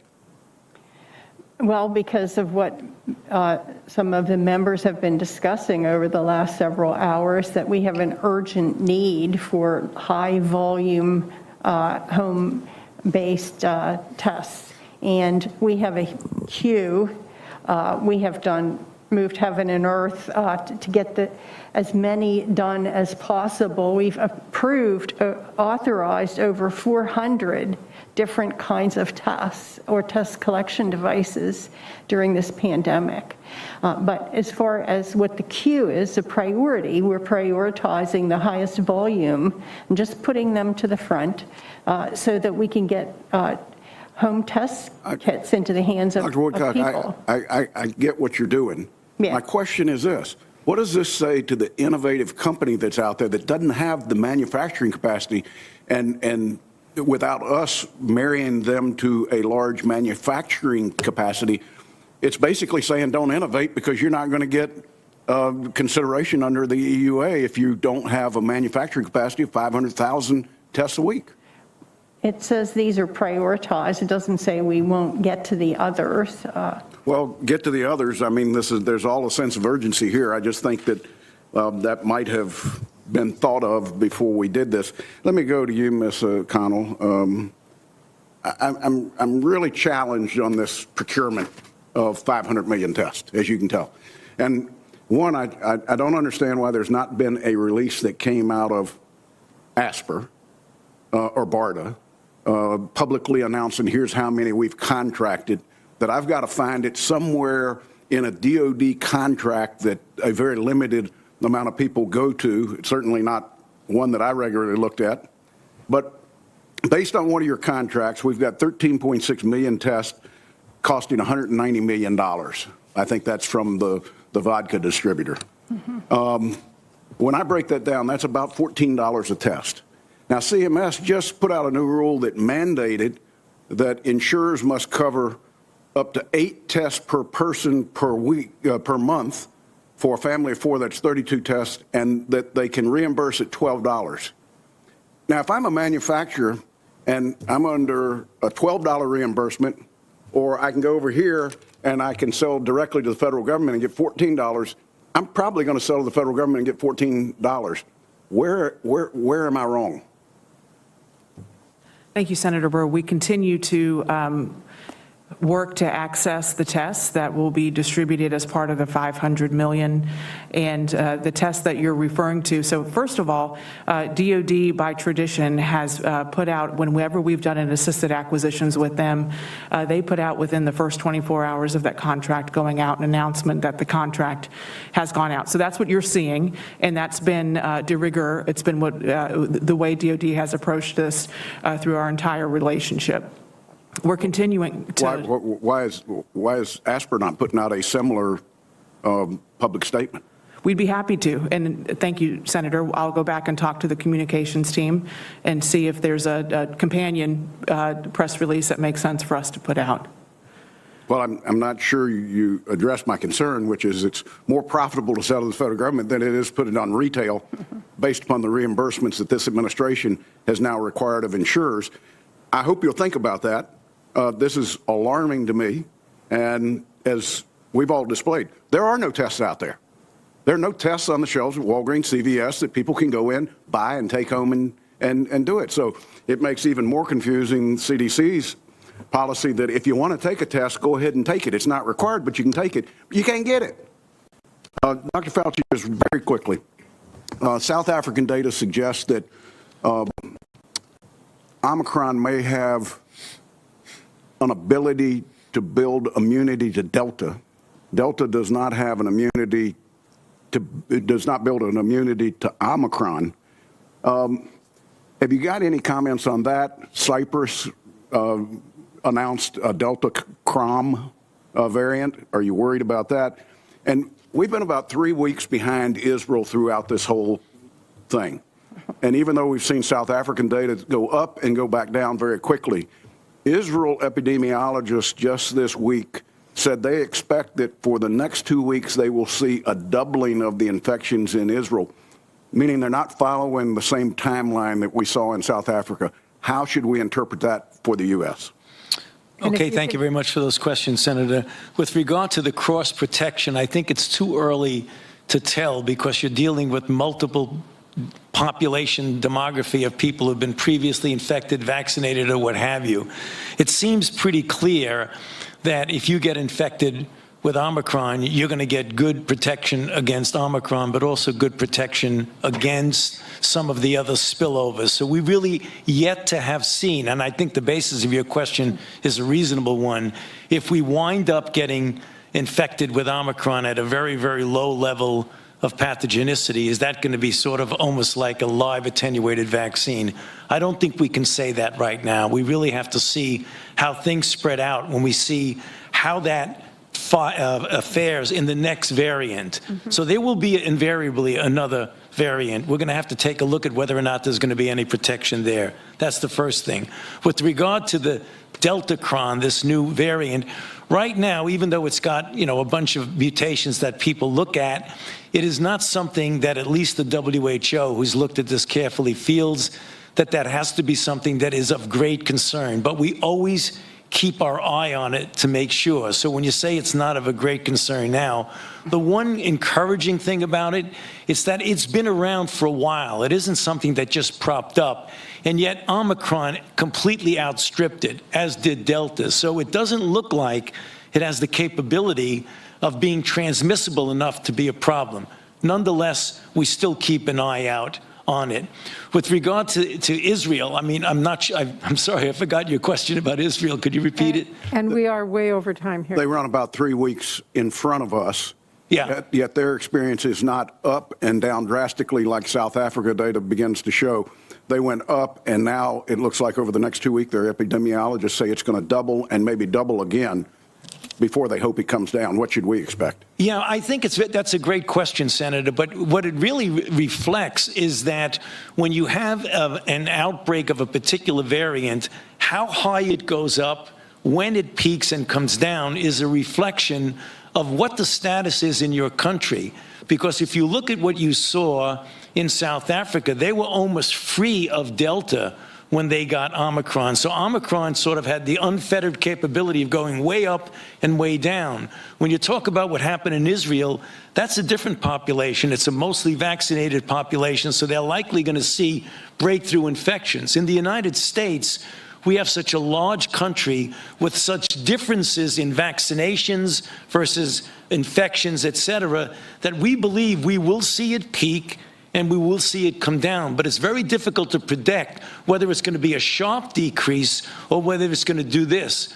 Our own feeling, and I believe that Dr. Walensky feels the same way as I do, that it's going to vary depending upon where in the country you are, how much infection you had previously, what the level of vaccination is. So we may see a peak up and down in some regions of the country and a peak up and doing this in other regions of the country. Thank you. Thank you very much.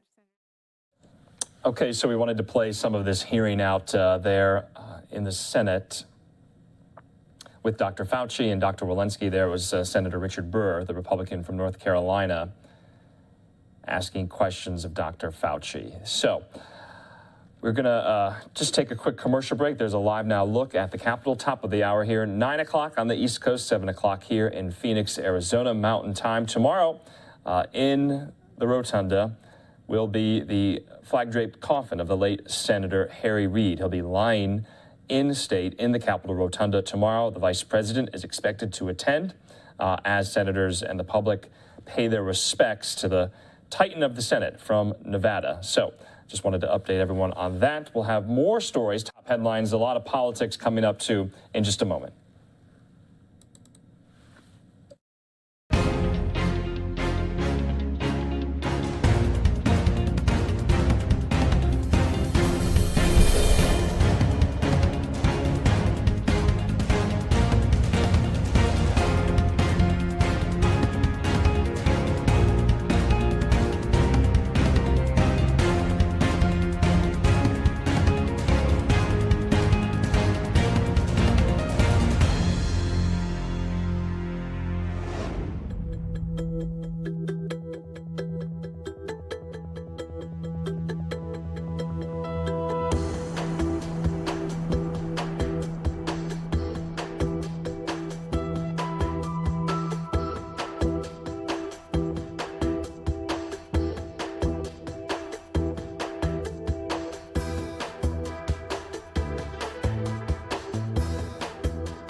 Welcome back here to Live Now from Fox. I'm Andrew Kraft, and thank you for being with us on your Tuesday night. We have a lot more stories left to get to, including what President Biden was up to today. He was down in Atlanta talking about voting rights, and of course, everyone on Capitol Hill is talking about what will Democrats do about the filibuster in the Senate. Do they have the support to carve out and reform it? Fox's Madeline Rivera has more on the president's visit today in Atlanta.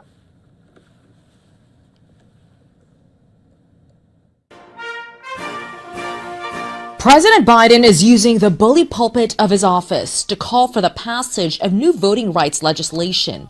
While he addressed voters in Georgia, his remarks Tuesday are mainly directed towards lawmakers in Washington, where the fate of two bills are unclear.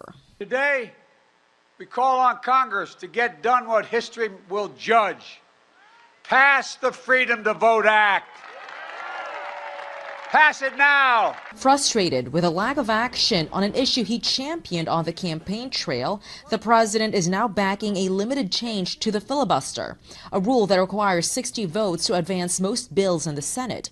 But the move is facing resistance from moderate Democratic senators Kyrsten Sinema and Joe Manchin. We need some good rule changes to make the place work better, but getting rid of the filibuster doesn't make it work better. Republicans are blasting Democrats. Several are accusing Senate Majority Leader Chuck Schumer of flip-flopping on the filibuster. He tried to preserve the measure in the early 2000s when Democrats were in the minority. Fast forward to now, and these same Democratic leaders are the ones that are now singing a far different tune. At least 19 states have passed voting reform laws since the 2020 election, Georgia among them. Our bill makes it easy to vote and hard to cheat. Senator Schumer is setting next Monday, Martin Luther King Day, as the deadline to either pass voting legislation or consider whether to change the filibuster rules. In Washington, Madeline Rivera, Fox News. Madeline, thanks so much. Let's head now out to Fox 13 in Tampa. Their political director, Craig Patrick, takes a closer look at what these pieces of legislation will do to reform voting and elections around the country. Well, President Biden just made his case for changing voting laws and for suspending the Senate filibuster rule to get that bill that would do that to a vote. Fox 13 political editor Craig Patrick joining us now again to explain, Craig, the proposal and the challenges it will face in getting passed. Oh, sure, Chris. This is a very, very steep challenge for President Biden, and he's caught in the same kind of squeeze that he was over the Build Back Better plan, in the same sense that even within his own party, there are moderates who say that the president is trying to do too much or more than they are comfortable with by trying to suspend or temporarily suspend the filibuster rule in order to get it to a vote. At the same time, you have progressives within the Democratic conference who are saying that the president is not pushing for enough and they want much more than what he's proposing. And for that reason, a number of advocates, progressive groups, actually did not show up for the president's remarks in Atlanta for that reason. But let's start with exactly what the president is calling for. Last year alone, 19 states not proposed, but enacted 34 laws attacking voting rights. And now, Republican legislators in several states have already announced plans to escalate the onslaught this year. Jim Crow 2.0 is about two insidious things: voter suppression and election subversion. The Voting Rights Act of 1965 banned racial discrimination in voting. And among other things, states that had a history of discrimination had to get approval from the feds before making any changes to their voting laws to ensure those changes don't discriminate. But in 2013, the Supreme Court ruled that unfairly punished states based on what happened in their past, and with that weakened that federal oversight. Well, President Biden now wants to restore that oversight with a different formula that he expects to hold up in court. But only one Senate Republican, Lisa Murkowski of Alaska, supports this. The other Republicans say it gives the federal government too much power over the states. And that means mathematically they have more than enough votes to defeat this through a filibuster. That rule requires 60 votes instead of a simple majority to advance most legislation to a floor vote. They've made exceptions for spending bills and judicial confirmations. And now President Biden and leading Democrats want to make a one-time exception to restore that federal anti-discrimination oversight when states change their voting laws. When we were in power, 34 Democrats expressed opposition to doing away with a legislative filibuster. So what has changed? They're in power now. Yes, each party tends to change their position on the filibuster based on when each party is in power at any given time. And that's because both parties use the filibuster to their advantage. Now that Republicans are using it to hold up Democrats' priorities, Democrats now want to suspend it. And when Democrats used it to hold up Republican priorities, Republicans wanted to suspend it. We have to get rid of what's called the filibuster rule. Well, those efforts to suspend the filibuster from both parties have mostly failed through the years because of holdouts from the party in power who want to keep the filibuster. And this time, Arizona Democrat Kyrsten Sinema and West Virginia Democrat Joe Manchin are two of the key holdouts. The filibuster is what makes the Senate hopefully work when it's supposed to work. So Manchin hasn't ruled it out, but publicly he keeps reiterating his strong support of maintaining the filibuster, which is one reason why this is a very heavy lift. Another, you have Sinema and Manchin drawing so much attention, but they're not the only ones. Democrat Mark Kelly of Arizona also says he is undecided on whether or not to suspend the filibuster rule. John Tester has raised some concerns about this as well, as have some other Democrats. So they have a lot to work through here. So just the possibility of getting beyond a filibuster and suspending it may be a very steep challenge for President Biden, and then trying to pass it, and specifically what does pass, that's another question altogether that one way or the other will likely be answered within the next couple of weeks. Yeah, sounds like it. Craig, what other changes are progressives trying to make to our voting and election laws?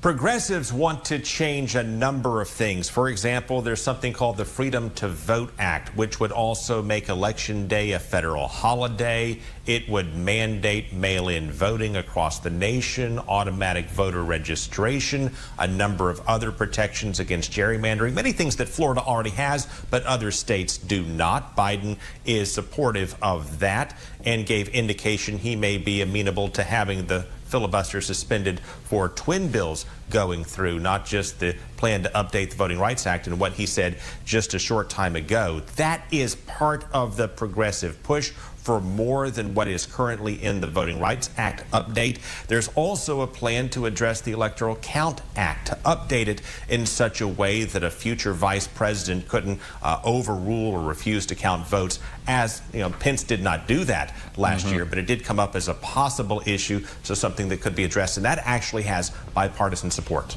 Okay, but the other stuff, very controversial, would come down to a split Senate, and that's why they're looking at suspending or trying to suspend this filibuster rule to possibly get all of this stuff up for a vote. All right, Craig Patrick. Yeah, not impossible, but very hard to do. Very hard to do. Thanks, Craig.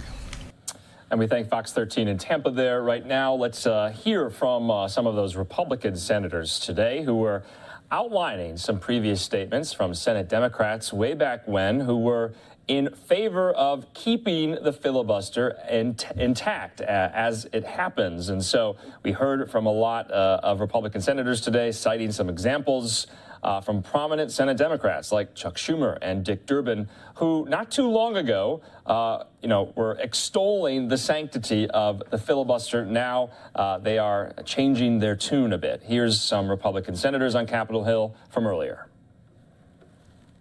The Senate ought to not act rashly by changing its rules to satisfy a strong-willed majority acting in the heat of the moment.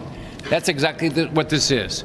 Chuck Schumer is scared to death of his primary. He's doing everything he can to make sure that AOC does not run against him. He's going to go as far to left as possible, and he's mad that he can't get this done with 50 votes. We're going to do everything we can to make sure the filibuster lasts because it's good for the American public.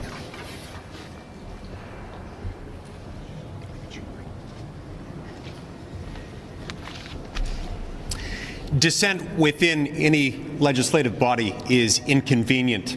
It's inefficient. Those who express differing viewpoints are a nuisance.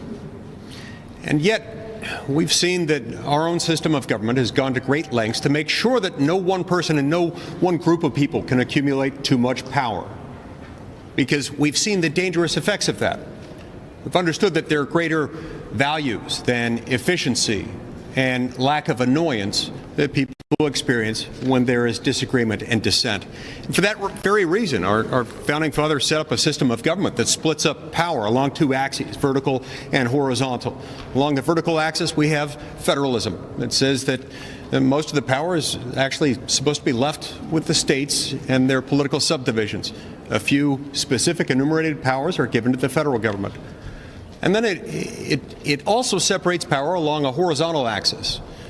Within the federal government, we've got a branch that makes laws, a branch that enforces them, and a branch that interprets them. But within the legislative branch, our branch, it's split up even further. The House and the Senate. And then the Constitution goes on to say that each of those houses will have the ability to make their own rules. The Senate rules echo what's found in the Constitution. They echo it by making sure that no one group of people and no one person can accumulate too much power, even when they have a simple majority behind them. That's because so highly do we value dissent and the benefits that it brings to society that we want to protect it. So these Senate rules, while not directed by the Constitution themselves, were promulgated pursuant to constitutional authority, and they reflect the very same values. What the Democrats are trying to do right now is to undermine each of these things.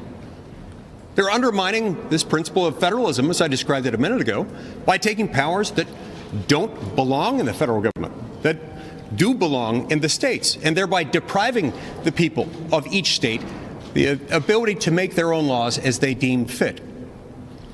They're also trying to suppress the Senate rules, to undo them, because they're inconvenient, because dissent is difficult, and disagreement can be a nuisance.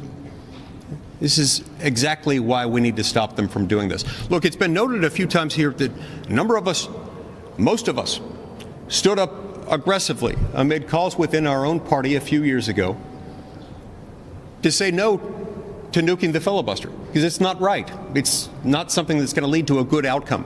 Something that's going to lead again and again and again to a whiplash, a back and forth, further uncertainties in the status of the law if we were to undo the filibuster. And if we were to break the rules of the Senate in order to change the rules of the Senate simply because we couldn't get enough support to change them consistent with the Senate rules, we'd be doing great danger, not just to the Senate as an institution, but to the interests of the American people.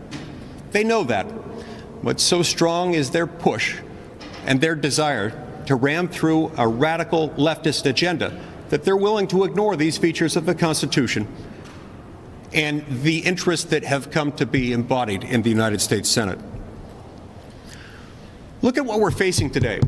In the House of Representatives, constituents can't even get in to see their elected representatives. They can't even get in there. And now in the Senate, they want to silence our dissent within that body and break the rules of the Senate in order to change it, in order to shove through bills that would fundamentally change the balance of power within our republic ordained and established by the U.S. Constitution. We've heard other material quoted from Senator Schumer.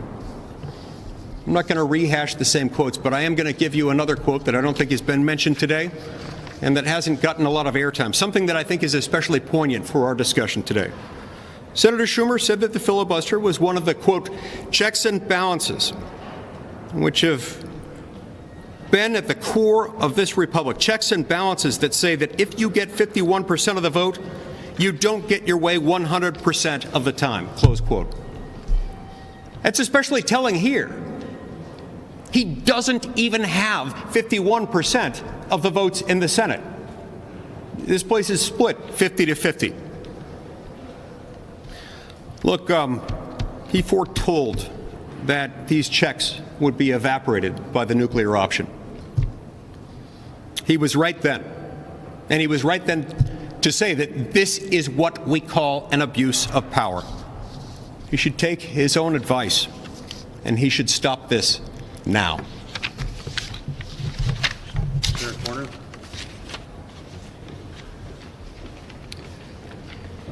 The goal of our voting laws ought to be to make it easier to vote and harder to cheat. He asked the American people what they think about our voting laws, particularly in the November election just passed. The Pew organization, a nonpartisan polling organization, polled the American people, and they said 94% of them said it was easy to vote. 94%. I dare say you can't find a topic on which 90% of the American people agree. but they agree that 94% said it was easy to vote.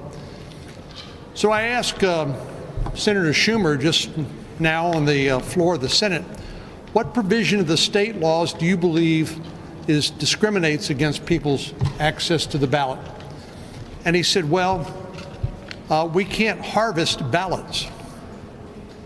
Ballot harvesting is a mechanism by which a political activist, say a campaign worker, can go to a place like a nursing home and assist the residents in filling out their ballots and then collect the ballots and then come provide them to the election clerk. As I describe it, I think you can see the opportunities for fraud and mischief. And many states, some states allow ballot harvesting, but many states prohibit ballot harvesting. And the Democrats want to mandate ballot harvesting in all 50 states. They also, by the way, want to eliminate voter ID, which is one of the most broad bipartisan ballot integrity measures that exist. People have to use your ID for every other purpose you can imagine, and most Americans on a bipartisan basis believe you should be able to identify yourself with a photo ID in order to cast your ballot. Finally, I think Senator Moran made a really important point. We've talked a lot about the filibuster. Most Americans probably haven't thought about the filibuster much until this discussion. Maybe they still wonder what exactly it is and what purpose it serves. But the filibuster is designed for a very important purpose, and that is to ensure that we do something that doesn't come natural, which is we actually work together. It forces us to work together and build bipartisan consensus for good public policy. It also slows down the process and allows for fulsome debate so that anybody and everybody of whatever view they may have can contribute to the debate and we can make good decisions that will endure. What really the Democrats are arguing for by blowing up the Senate rules is a purely partisan process by which our laws are passed, which, as others have pointed out, would change, let's say, in 2 years when there's a new majority. So there's a good public benefit to maintaining the 60-vote bipartisan requirement when it comes to passing legislation, and the Democrats are threatening to blow that up strictly for partisan political gain and no other reason. All right, time for a couple of questions. Senator Levin, I've got a question for the group and then one maybe for you, John Cornyn, or for Senator Moran, who both addressed this point. For the group, since you've all said it was so important, I'm just curious, how many of y'all would commit to not touching this 60-vote threshold in the next Senate should Republicans retain control and this Democratic effort not succeed? Well, I think, I don't know that we have time for everybody to answer that. Well, it was very clear in the very immediate past where we were on this. I think Senator Tillis pointed out that when we controlled the White House, the Senate, and the House, that the Republican president on around 36 public occasions called on us to change this rule. We didn't change it. We signed letters at the time. We've had opportunities to do this in the immediate past, and I think, frankly, the opportunity to discuss the merits of having one of the two bodies of the Congress have a slightly more difficult way forward, it will be helpful in sustaining that in the future. And then a question for you, Senator Cornyn or Senator Moran, because you both addressed this point. Talk about the filibuster as a tool that allows for debate, allows for the opportunity to work with the other side, come to consensus, come to agreement on things. But it doesn't require that. You can filibuster from your office and never talk to somebody who's putting forward something you're filibustering. Should it require you to have those kinds of conversations in some format that you're saying it allows you? Senator Cornyn? Well, yes, there's a lot that happens here in the United States Senate that doesn't happen on the Senate floor. We're constantly talking to one another, eating meals with one another, talking to each other on the phone, sending text messages to each other. So there's a lot of different ways to communicate these days with your colleagues and to try to identify what the problems are that they have concerns about. You can hotline a bill, people can impose holds, then it gives you an opportunity to identify who the senator is who has objections or changes that they want and to negotiate those. But yes, I think one of the most important things about the 60-vote bipartisan requirement is that it forces us to do something that doesn't come natural, but which I think the American people benefit from immensely by providing, by passing laws that will stand the test of time and enjoy broad support. Senator Brand, do you want to add anything? Yes. Senator, setting aside the 60-vote threshold, which I understand is a very touchy subject, I've had conversations with a number of senators over the years, including some who've spoken today, who are not happy with how the Senate operates. We hear that from both parties. Is there a circumstance where you think it would be appropriate to talk about the rules, the notion that there's fewer amendments voted on, that there's more one-person holds on nominees, all of these things that contribute to the frustration of individual senators? When and where can you talk about it, debate it? Well, one, I think the senators are the problem, not the rules. Two, I also think if you're going to change the rules, that change should be focused on the long-term functioning of the Senate, not temporary partisan advantage. For instance, in 2016, when I was the chair of the Rules Committee, our whole conference had a conference discussion on the Republican side about would we generally be supportive of a rule change to take effect in the new Congress that would eliminate the 60-vote threshold to get on a bill. And we decided we would. I went to Senator Schumer, who was the ranking member of the Rules Committee. I said, here's a proposal we think would help if we got on bills, but we understand you'd be reluctant to do it now, so we're prepared to change the rules now to begin in the next Congress. When Democrats start making proposals like that, I think you'd have a reasonable reason to assume that they're interested in the long-term functioning of the Senate rather than the short-term advantage of the moment. And I don't hear any of that discussion going on. Yes. Thanks, Senator. Are you making a distinction at all between the filibuster as a general 60-vote threshold and then carve-outs for specific issues? And if you all are committing now not to supporting any change in the filibuster, does that also mean not supporting any carve-outs whenever you may have? Well, on the topic of the carve-out, I agree with Senator Manchin on this.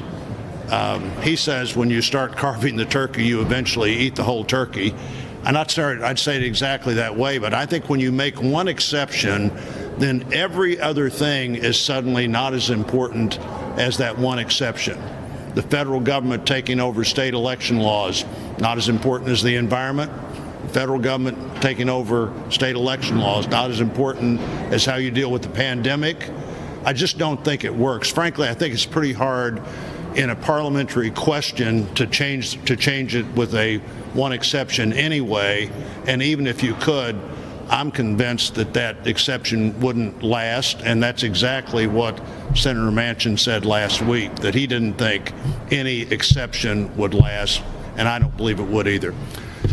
Maybe the last question. Yep. When is this for Senator Cruz? I didn't see you raise your hand when asked if you would keep the 60-vote threshold.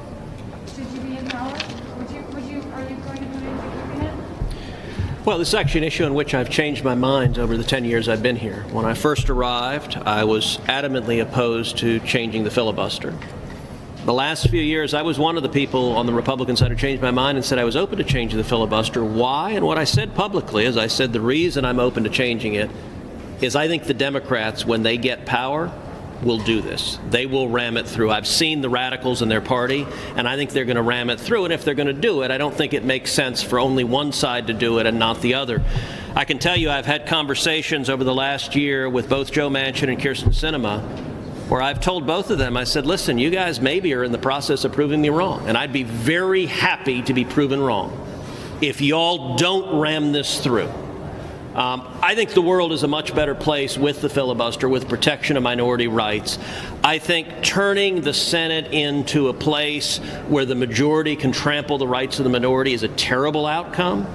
And the reason I have gone back and forth on this particular issue is I've seen the rise of the radicals in the Democratic Party. And, you know, it speaks volumes there were, 27 Democrats who signed this letter saying they wouldn't change the filibuster? I would encourage all the reporters here, every one of those 27 Democrats, you ought to be asking them today, are you a hypocrite?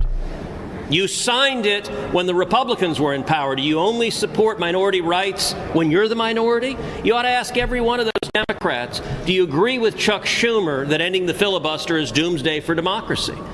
And if Manchin and Sinema hold, and I hope and pray that they do, it will protect this institution. And if the Democrats protect this institution, I think the Republicans should as well. And to be clear, we did. The Republicans had the White House, the Senate, the House. We had every ability to do exactly what Chuck Schumer wants to do right now, and the Republican Party didn't. This is a power grab, but it's not just a power grab. It's a power grab to enable a power grab. What Schumer wants to do it on is a takeover of elections. And, you know, it's interesting. The rhetoric the Democrats use on this is Jim Crow. You know, Jim Crow laws were written by elected Democrats, and they were designed to prevent the voters from voting Democrats out of office. That's what Schumer's trying to do today. This is Jim Crow 2.0 of Democrats once again trying to take away the ability of the voters to vote them out of office. It's wrong, and it's an abuse of power. And then, 60 senators, this is all really about the divide in our country right now and how you handle it. Our country's also divided over how to handle the coronavirus. And it's sort of a glaring visual that many of the reporters here have masks. You all don't have masks. I know it's a personal choice. I'm just interested in why you all decided to appear together without masks. And we do know the COVID is going around here in Capitol Hill, and we know that. So I'm just interested in your decision. Well, listen, I think there's been wild hypocrisy from the Biden administration when it comes to COVID policies, whether mask mandates, where Joe Biden rightly said we shouldn't have mandates, whether vaccine mandates, where Joe Biden said we shouldn't have vaccine mandates. As far as I know, everyone here has been vaccinated, been double vaccinated, been boosted. And at some point, look, I do know Dr. Fauci's been all over the map on it. He said, yes, mask, no mask. He said, oh, I lied to the American people because they couldn't handle it. You know, at some point, the American people ought to be able to exercise their own freedom and make their decision. If you want to wear a mask, God bless you. You can wear a mask for the rest of your life. That's your choice. But other people ought to be able to have the right and choice not to wear a mask. And by the way, on the question of hypocrisy, you just asked, you people at the podium are speaking without masks. Just once, I'd like to see a reporter say to Joe Biden when he stands at the damn podium in the White House without a mask, Mr. President, why aren't you wearing a mask? Just once, I'd like to see you say to Jen Psaki, the White House press secretary, when she stands at the podium with no mask, Ms. Psaki, why don't you have a mask? The questions are only directed at one side, and I got to say, the American people see the hypocrisy. Thank you all. Senator Blunt. Okay, fiery words there from Senator Ted Cruz talking about mask wearing in the Capitol. We know that scores of lawmakers have tested positive for COVID-19 as the Omicron variant seems to be making its way quite rapidly through the halls of Capitol Hill. We're going to take a quick commercial break. When we come back, we're going to hear the other side of the aisle, Senate Democrats today, talk about all of this. We'll also get some more updates out of voting in New York City. There are hundreds of thousands of undocumented immigrants in New York City. Well, they now have the ability to vote in municipal elections. More on that in just a moment.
Welcome back here to Live Now from Fox. I'm Andrew Kraft, and we just want to hear from some of senators on the other side of the aisle, Senate Democrats, as they talk about what they want to do with these pieces of voting rights legislation. Also, what's going to happen to the filibuster there in the Senate. Here's Senate Majority Leader Chuck Schumer.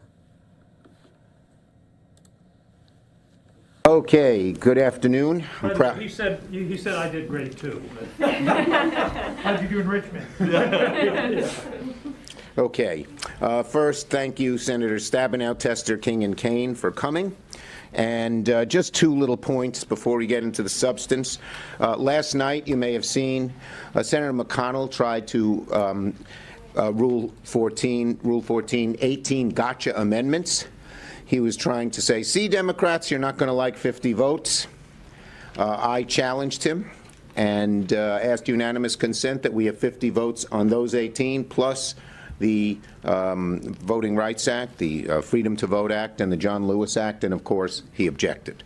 So we're not afraid of 50 votes. We want 50 votes, and McConnell's gotcha activity didn't quite work. And then this morning, I was on the floor and I saw Senator Cornyn with a big sign. It said 94% of the people thought voting was easy in 2020. So I guess Senator Cornyn believes that the big lie that the election was jaundiced is false. Because if you say 2020 went well, you're saying two things. You're saying Trump's big lie is wrong, and you're saying that 2020 was fine. Why are legislatures changing it all across the country? Our argument is not that 2020 wasn't a fair election. We believe it was. Our argument is what they're doing now is going to make 2022 a very unfair election. So, we have a revolutionary idea. When you make it easier for people to cast their ballots safely, Americans turn out to vote. That's what our history showed. Of course, it's not what Donald Trump says. He says the election was stolen from him. It wasn't. He lost 7 million votes. He said that there was fraud. But John Cornyn's sign says, oh, no, the election was good in 2020.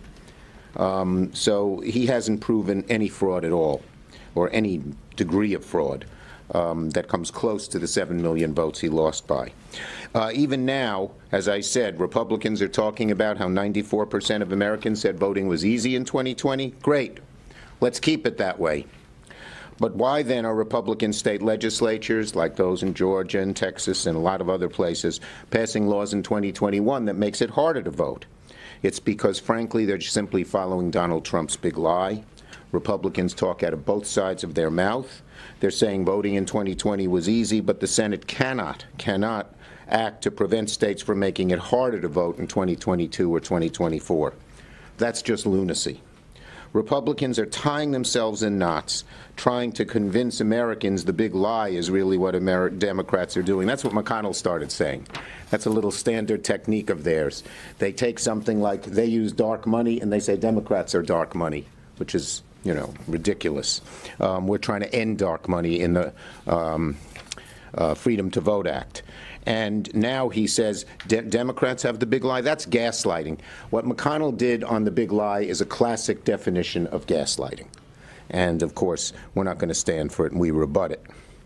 Americans are seeing what's happening across the country. They see in states like Georgia it's a crime to give food and water to people waiting in lines at the polls, and Senator Warnock reminded us that in the minority areas the lines are much, much longer than a lot of the white suburban areas. Americans see states like Texas, Iowa, Montana having reduced polling locations and hours.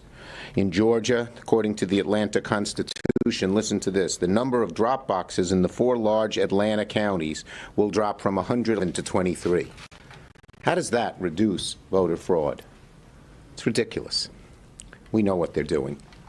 They're making it harder to vote, particularly for people of color, for young people, for disabled people, for people who live in urban areas. Okay? One of the justifications that they used in Georgia is the boxes are no longer helpful. This ignores the fact that 300,000 voters used them in 2020. 300,000. So, we in the Senate are going to pass real solutions. We're going to work to pass real solutions that go to the heart of the problem. The John Lewis Voting Rights Act and the Freedom to Vote Act. And every senator is going to have to make a choice. plain and simple, about how to preserve our democratic republic. We had a very sobering, even frightening discussion today with two professors from Harvard who wrote, what is it, How Democracies Die, Levitsky and another nice man, Ziblatt? Yes. Ziblatt. And it was sobering. And the Republican Party is moving in that direction right now, at least according to their research, like other parties that have abandoned democracy in other parts of the world. With that, let me call on Senator Stabenow. Okay, we just wanted to show you Senator Chuck Schumer, the majority leader, really go after Republicans who have criticized his actions on voting legislation and reforming voting rights and election law writ large across the country. They say that is an overreach. And of course, Democrats like Chuck Schumer, they want to reform the filibuster in order to make that happen with just 51 votes and not 60, because we know Senator Joe Manchin, the Democrat from West Virginia, is opposed to any type of filibuster reform or doing away with the filibuster. Senator Kyrsten Sinema, the Democrat from Arizona, also very skeptical and has reservations about that as well. We just want to end kind of some of these voting rights stories with a story out of New York City. And I just want to say that I had misspoken before the commercial break. A new law went into effect today in New York City, allowing non-citizens to vote in municipal elections there in the Big Apple. Now, these include, permanent residents, anyone who has been here with valid documentation for at least 30 days or more. Fox 5 New York's Matt King has this story.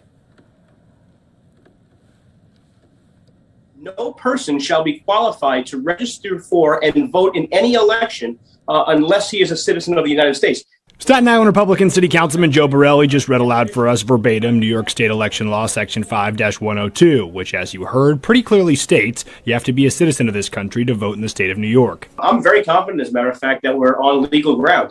That snippet of law forms the basis of a suit brought by Borelli and other state Republicans in Staten Island Supreme Court last week to block a law passed by the city council allowing the 800,000-ish non-citizens in New York City to vote in city elections. The law that was passed in the city council is unquestionably unconstitutional. We fully expect this mayoral administration and the Board of Elections to implement this law as it was passed. New York Immigration Coalition VP of Policy Anu Joshi stresses the amount of thought, time, and legal research that went into constructing and then passing the Our City, Our Vote law. This is not something that's been done with haste. Joshi, Mayor de Blasio, Mayor Adams, and evidently the majority of the city council found it completely legal within both New York State's and the United States Constitution for the city to decide who can vote not for governor or president, but in city elections. These are New Yorkers who live here, who are raising their kids here, who give back to their neighborhoods in countless ways. Before we can even have the policy argument of whether you think this is right or wrong, we have to acknowledge that this is founded in state law. In a statement issued over the weekend, Mayor Adams wrote,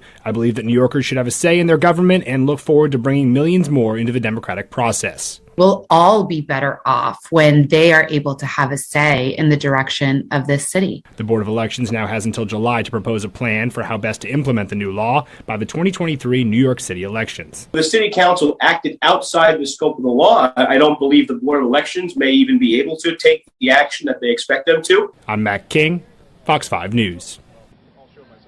Mac, thanks so much for that update there. We'll see how that all plays out. But over 800,000 non-citizens in New York City now have the ability to vote only in municipal elections. Of course, the new New York City Mayor, Eric Adams, in that statement in favor of that, of course. So we're going to take a quick commercial break. We'll have more top headlines on this Tuesday night. I'm Andrew Kraft. Thanks for choosing Live Now from Fox for your go-to source of live, raw, and unfiltered news from around the country.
Welcome back here to Live Now from Fox. I'm Andrew Kraft, and of course, just wanted to make sure we got to this really cool news coming to us this morning. The U.S. Mint said it has begun shipping quarters featuring the image of poet Maya Angelou, the first coins in its American Women Quarters program.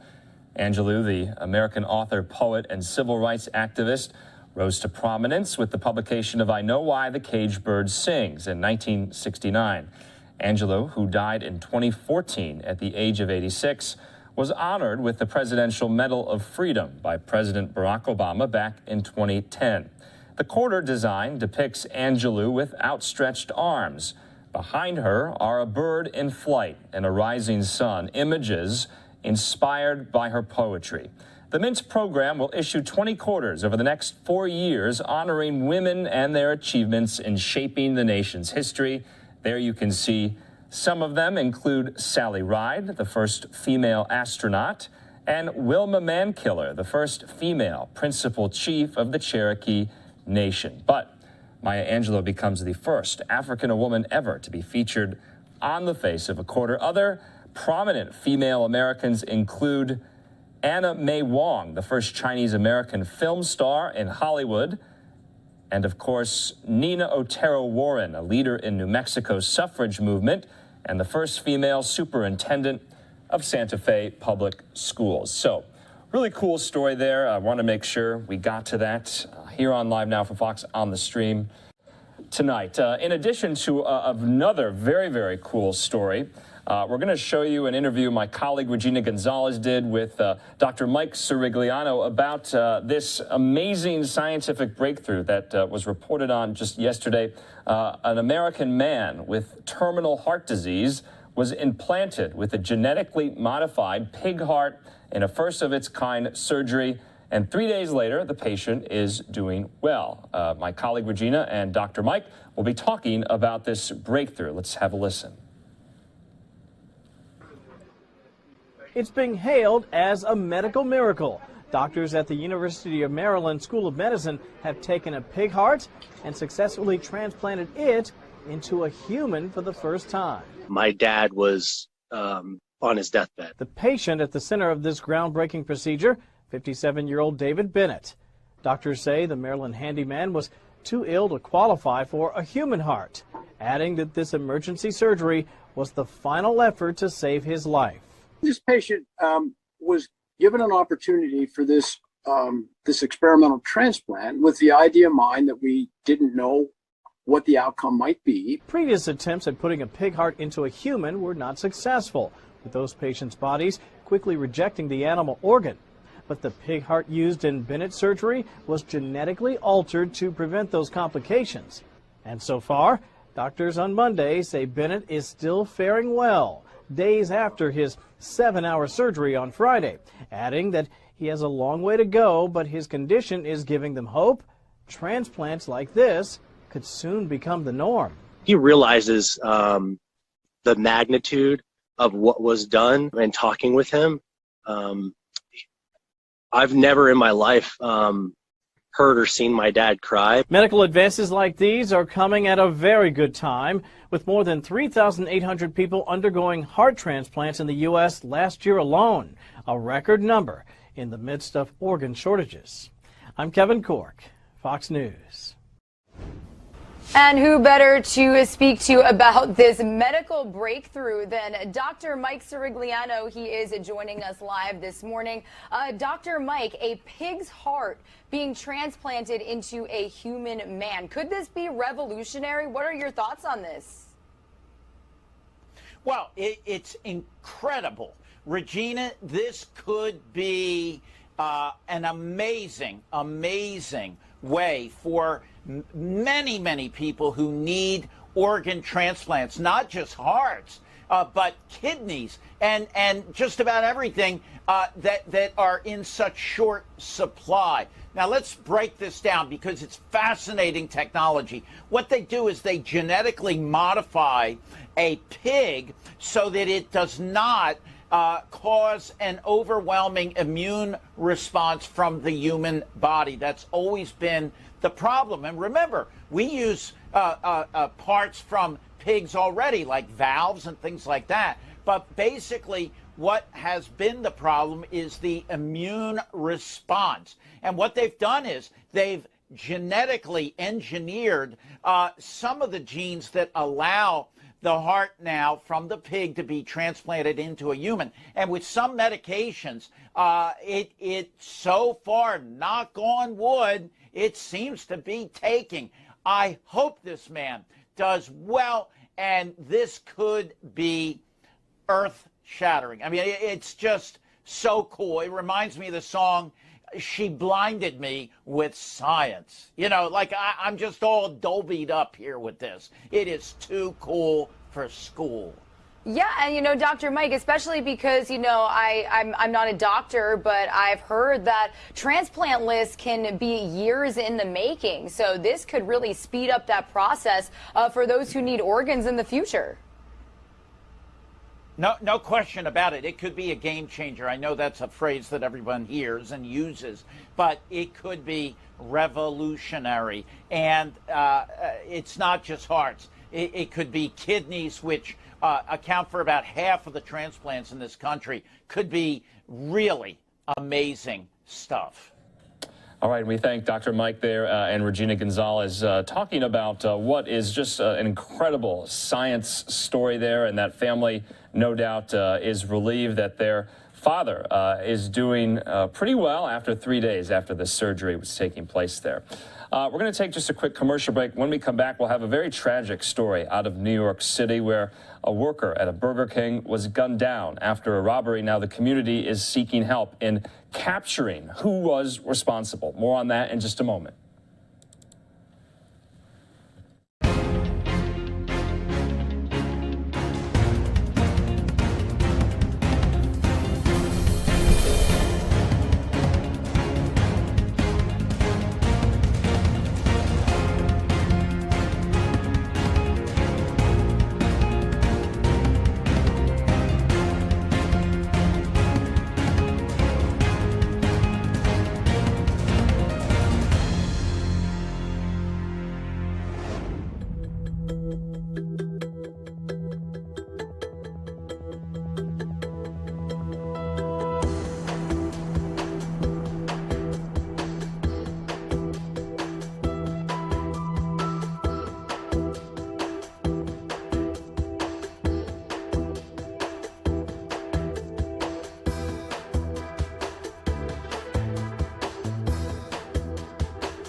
Welcome back here to Live Now from Fox. And of course, I just wanted to make sure we got to this very tragic story where a rally, and we're going to show the rally, was held today in front of an East Harlem Burger King where a teen worker was killed in an armed robbery. The group Save East Harlem is holding this shooting response event in front of the restaurant. And 19-year-old Crystal Byron Nieves was at the cash register on Sunday morning when an armed man came in to rob the restaurant.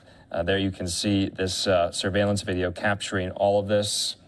He fatally shot her in the torso before taking off west on East 116th Street. EMS rushed Byron Nieves to Metropolitan Hospital, but was too late to save her life. And there she is, such a beautiful soul, lost too soon. She was only 19 years old. So far, no arrests have been made in the case. The NYPD released this surveillance video footage of the suspect. He's described as a man with a dark complexion and slim build. He was last seen wearing a black mask, all black clothing, and possibly carrying a black plastic bag you can see there. Mayor Eric Adams was scheduled to deliver remarks at today's rally. A GoFundMe has been set up to pay for her funeral costs. And we were learning as well today that that robber just took about $100 from the cash register and shot her on his way out of the Burger King. So right now we do want to play out the rally that was held today. Remember, this was all happening in East Harlem in New York, uptown, on Sunday. To a senseless, fatal shooting that took place in this Burger King right behind us Sunday morning. A 19-year-old young woman was brutally murdered as she came to work Saturday with all intentions of making it home to her family. But that didn't happen. We stand here today to let our community know and beyond that we will no longer tolerate any acts of violence in our community. We are working diligently to reduce all shootings throughout our city. The crisis management system is working day in and day out to reduce all shootings. When a shooting like this happens, it affects us in ways that we can't even fathom. So I want to thank everyone for coming out here today to stand with us and denounce gun violence. We have to make sure that things like this do not happen again. And we can do that. I'm going to say that again. We can do that, but we have to come together to make sure that stuff like this doesn't happen again. We should not be standing here today. That's right. That's right. There's so many issues that we're dealing with in our community that's plaguing our communities, but who better to fix those issues but us?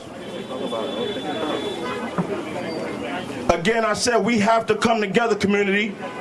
It doesn't matter if you're from the Bronx, Queens, Brooklyn, Harlem. We are one community, one black and brown community.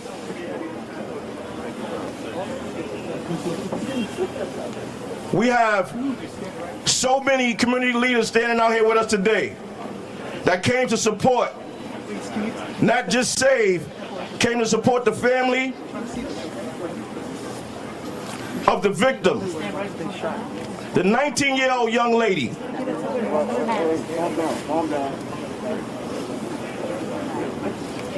We must do better.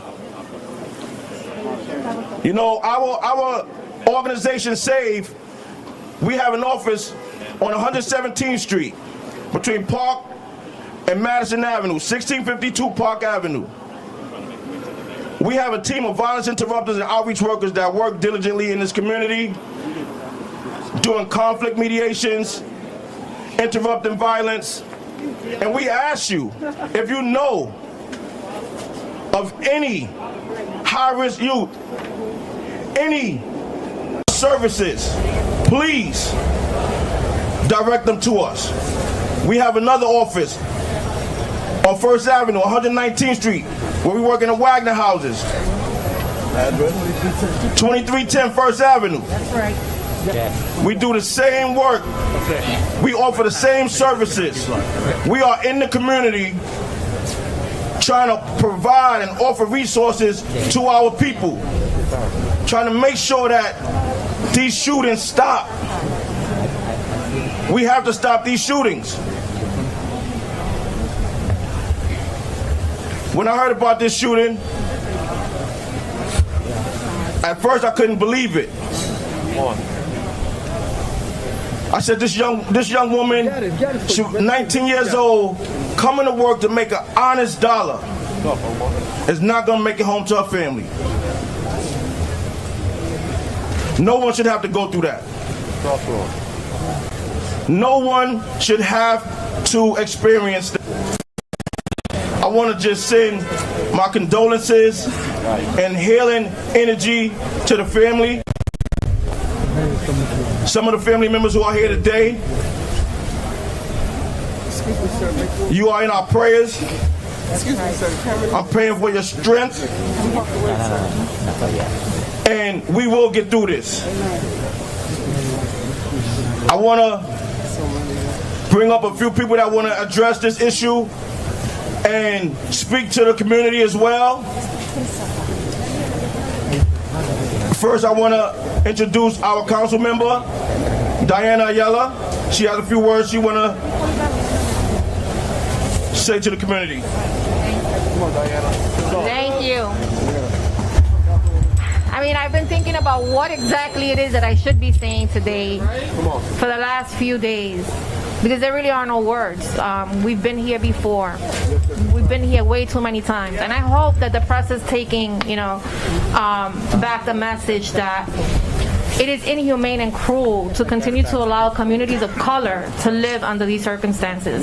There are a lot of issues that contribute to gun violence. Right. That's right. Poverty. That's right. The preconditions. Lack of funding, lack of resources, lack of work. I don't know what happened here the other day. I don't know what motivated this, but I know that it is not new to my community. And I will tell you that as the council representative for this district, when I was voted in 4 years ago, 3 days later, my own son was almost shot and killed in front of our building because he got caught in the middle of a gang dispute.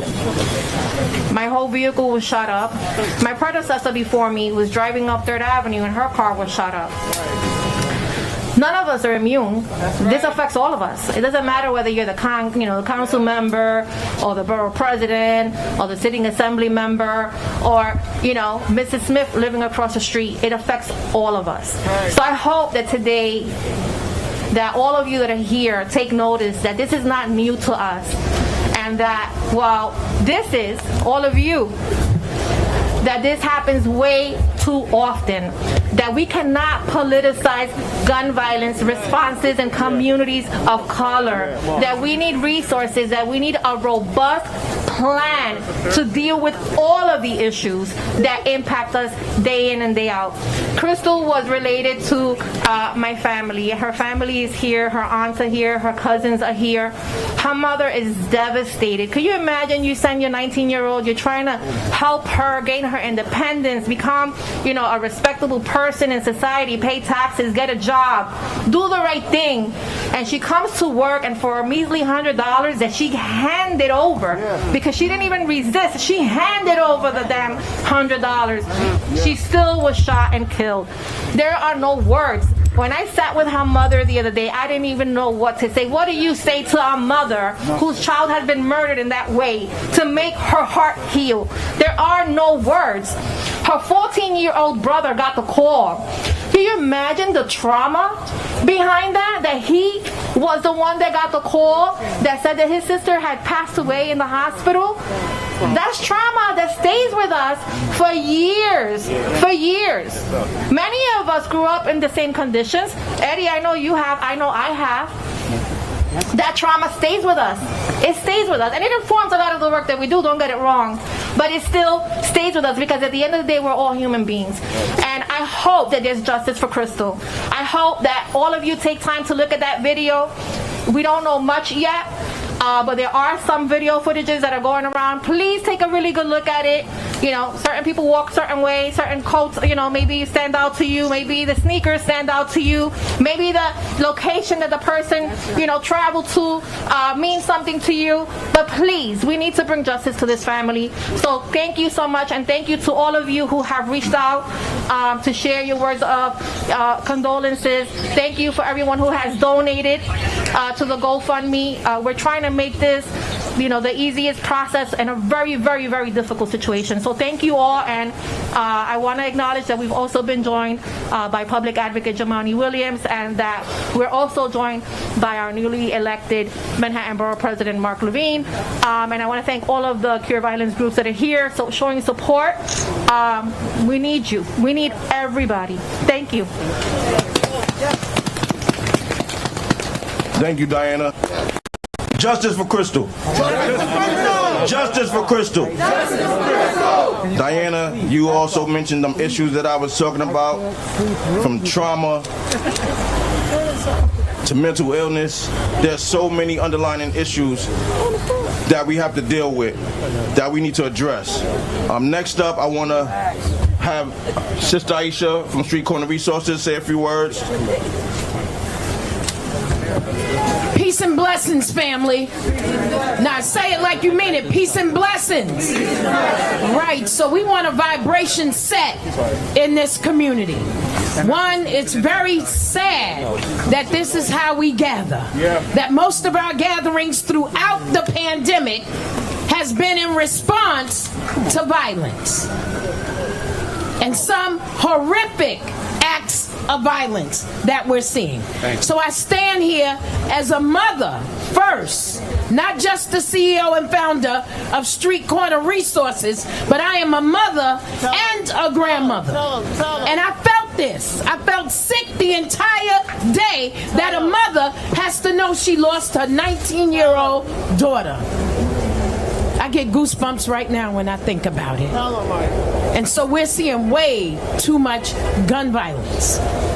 So I just want to say while I'm here, one, I thank every elected official that's standing on this ground with us, but we're going to mix it up to make sure that the crisis management system, those of us that do the cure violence work, that is on the ground, giving our spirit, our soul, our heart, our grind every damn day to try to stop violence. So I just want to check in with the crisis management system and say who's in the house. I know that SAVE is in the house because they put this together. Somebody say SAVE. SAVE. Right, I see Guns Down, Life Up. Guns Down, Life Up. I see Life Camp is in the building. Somebody say Life Camp. Right, I see Man Up is in the building. There you go, I see CDC is in the building. CDC. Right, and if I'm missing anybody, call your set. King of Kings, that's right.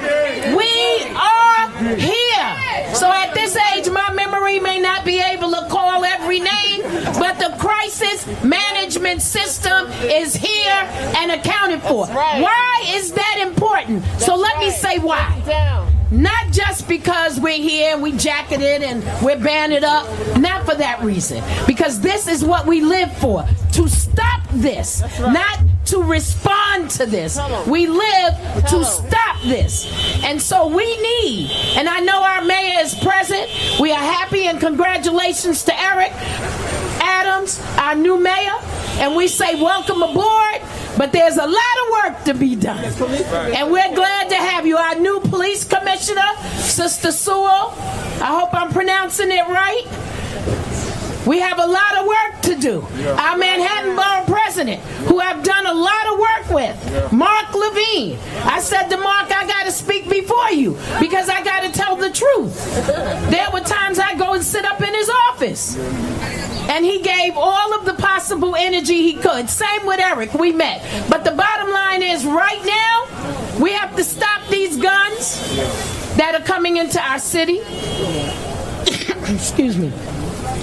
We have to make sure that every single resource, from education to mental health to every single thing in our community, including lighting and safe buildings and heat and hot water and go-to places for our young people who are threatened with violence. And even if they're not, if they're traumatized, they have a place to go. That's right. So I'm saying that this year should be different than any other year in this city. That's right. Different. The expectation is that our mayor, our commissioners, our community, because you are not voiceless. Our crisis management system and our parents that we are all giving to the change that we expect to see. We don't want to have to bury another young woman. We don't want to do that. Say, we don't want to do that. Wait, say it like you mean it. We don't want to do that. Thank you. We don't. So my name is Aisha Sekou. I'm the CEO and founder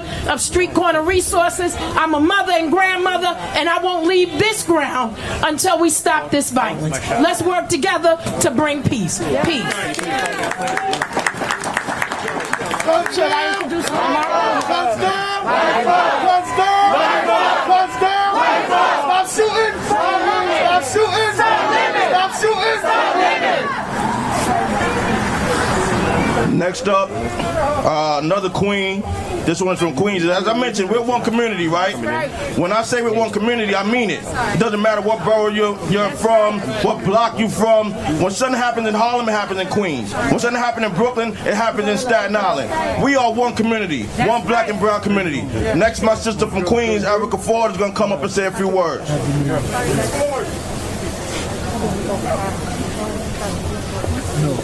Peace, family. Peace, peace. Aisha kind of said it all, but the only thing that I want to say is we definitely are going to work. That's right. Right? And when we say that we're going to work, you know, a lot of people are doing the chatter, right? Eric is saying this, and Eric is saying that, and Eric is doing this, and Eric's going to do that, and Eric's going to do that. Well, if you don't like anything that you hear Eric is saying, then get up and come in these streets and do the work. Right. Because our children are dying. And it is going to take each and every one of us doing our piece. That's right. Doing our piece. Doing our piece to resolve the question of violence in New York City. We've been out here for the last 7 years, the New York City Crisis Management System. There's a site in every borough. Join it. Let's take these guns off these streets. That's right. Next week, January 15th, is the 12th anniversary of Peace Week. It is our time to take personal responsibility to make peace a lifestyle in this city. That's right. We have the power to make change. We have the mayor that's committed. So let's go to work together and let's do this. Because our children don't deserve to die. That's right. They don't deserve to go in these jails. And so when you talk about trauma, right? Because it is trauma that has somebody, as our councilwoman talked about, pick up a gun and use it as the resolution to the pain in their heart. That's right. So when you hear our mayor talk about emotional intelligence, that is what we are talking about. Changing the mindset and healing the souls of our people. That's right. Because we can't just lock everybody up. That's right. Because these are our children. It didn't work. Because in Bayside, there's no gun violence. Because there's resources. Right. After school program. In Howard Beach, there's no gun violence. That's right. Because there's resources. That's right. And what we're saying is level the playing field, invest in what works, invest in our children's heart, invest in our children's soul, and let's stop this gun violence in our city. That's right. Peace is a lifestyle. Peace is a lifestyle. Peace is a lifestyle. Peace is a lifestyle. Peace is a lifestyle. Peace is a lifestyle. Peace is a lifestyle. Thank you, Erica Ford, the great Erica Ford. One of the things that gets highlighted often is shootings. And especially when we respond to shootings, look at everybody that's out here today. One of the things that don't get highlighted is the work that we do, that Erica and Aisha was talking about. So when we do these interruptions and we do these mediations, nobody really knows about it. But we are on the ground doing this work day in, day out. We, the crisis management system, we are on the ground. Boots on the ground every single day. This work does not stop for us. And when we ask, because I often do, when we ask, the community to step up, step in. That's because this is our community. That's right. See, we know it's ours. That's right. But we ask the people that's in the windows, we ask the people that do that chitter chatter that she's talking about, that's not doing nothing but talking about it, to get involved. Because if we all get involved, then we'll all make a difference. Next, I want to bring up our Manhattan Borough President, Mark Levine.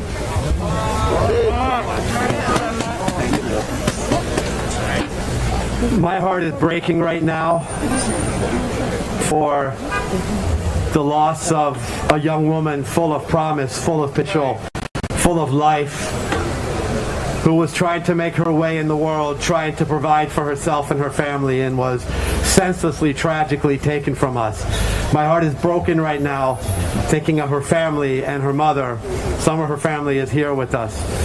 But I am drawing strength from all of you, from the unity of this community, from the leaders of people like Erica Ford and Aisha Sekou and Omar Jackson, who are showing us that there is a better way. Leaders like Jamani Williams, who has been an outstanding voice in tackling the scourge of gun violence. Leaders like Diana Ayala, who are we lucky to have you as our representative. Could you join me in an applause for Councilmember Ayala? And we are sorry that this tragedy has touched your own family as well. And up-and-coming leaders like Assembly nominee Eddie Gibbs, who's here as well. Christine Nieves, Crystal's mother, I believe is watching us, and she speaks Spanish. So if you allow me to say a few words briefly. Cristi, queremos que usted sepa que aquí tienen el apoyo, el amor de una comunidad entera que llora por usted y su familia. Tenemos los corazones partidos. Mis más sentidos pésames de aquí y de toda su comunidad, por muy difícil que esto sea. Aquí tiene apoyo de toda una comunidad que sabe que ninguna madre debería pasar por lo que usted pasó, ningún papá, ningún hermano, ningún primo que están sufriendo. Sepa que aquí tiene amor y apoyo de parte de todos. This gringo does speak a little Spanish, yes.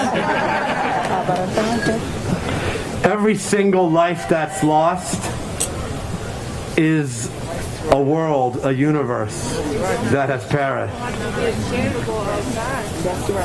But it grieves me to say that this is not the only loss that this community has experienced. In East Harlem last year, there were 62 shootings. No society can accept that. This city does not accept that.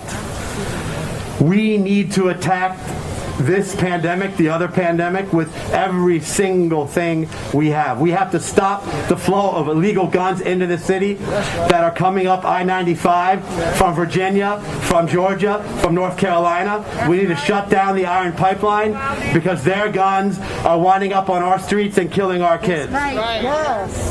We have to invest in strategies that are proven to work. Crisis management has been proven to work.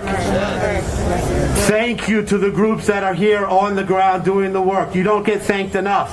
You need resources from the city. We need to invest in the services that are proven to make communities safer. We need more after-school programs. That's right. We need more youth development programs, more job training programs. That's right. We need more public health programs. These things make us safer. And we need absolute unity. All of us, elected officials, community board members, faith leaders, regular people in this community, law enforcement, all of us together to put an end to this pandemic, to create a healthier community. We must do this for Crystal and for everyone that we are losing in this city. So I will close by asking you to join me at Omar's chant, Justice for Crystal. Justice for Crystal. Justice for Crystal. Justice for Crystal. Thank you. Thank you, Mark. Thank you so much. Thank you, Mark. Congratulations. And we appreciate you. We know you get it, Mark. Thank you. Next is our public advocate, Jamani Williams.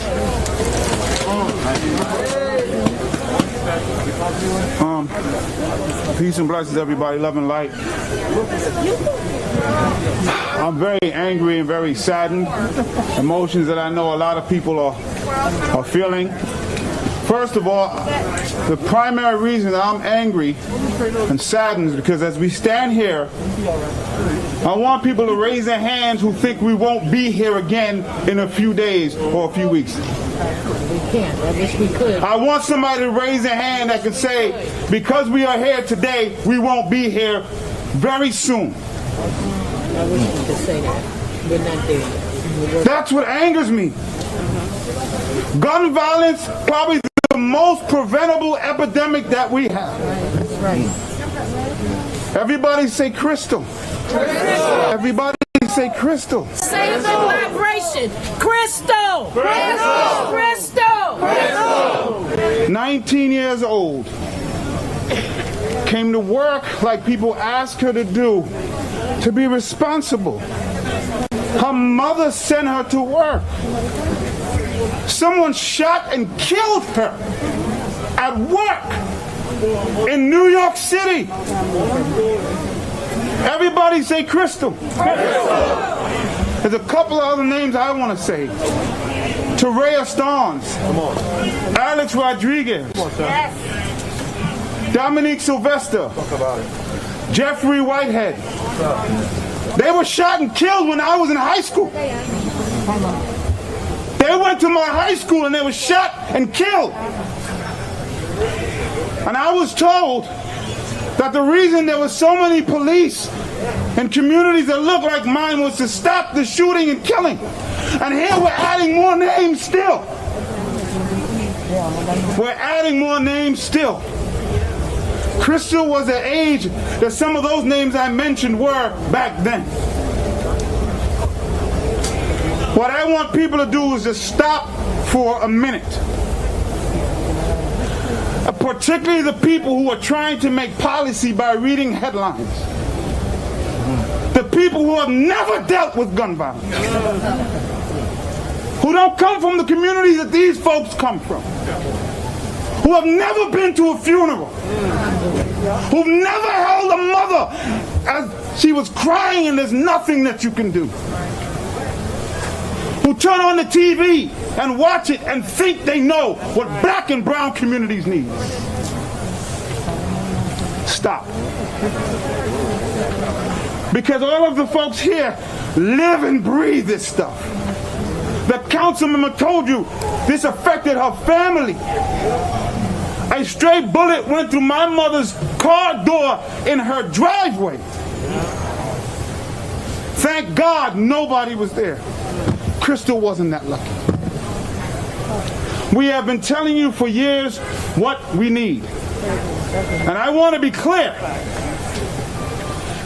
Almost everybody understands the role that our law enforcement plays. That man should not be on the street. I don't care what anybody says. He should not be on the street. I'm thankful the mayor's here. I'm thankful the commissioner's here. Thank you. They have a role to play. But what we have found is if you put all of the resources and all of the structure in their hands, it fails to produce safety in our communities. And what pisses me off more is people now looking at 2018 and 2019 to compare the safety we had then.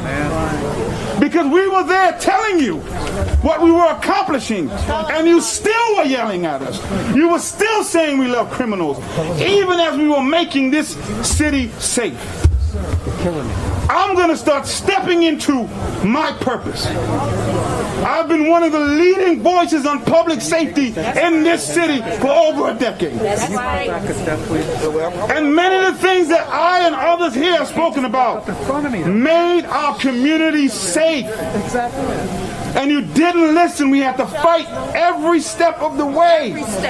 Every step of the way. The difference between 2018 and 2019 is a global pandemic. That's right.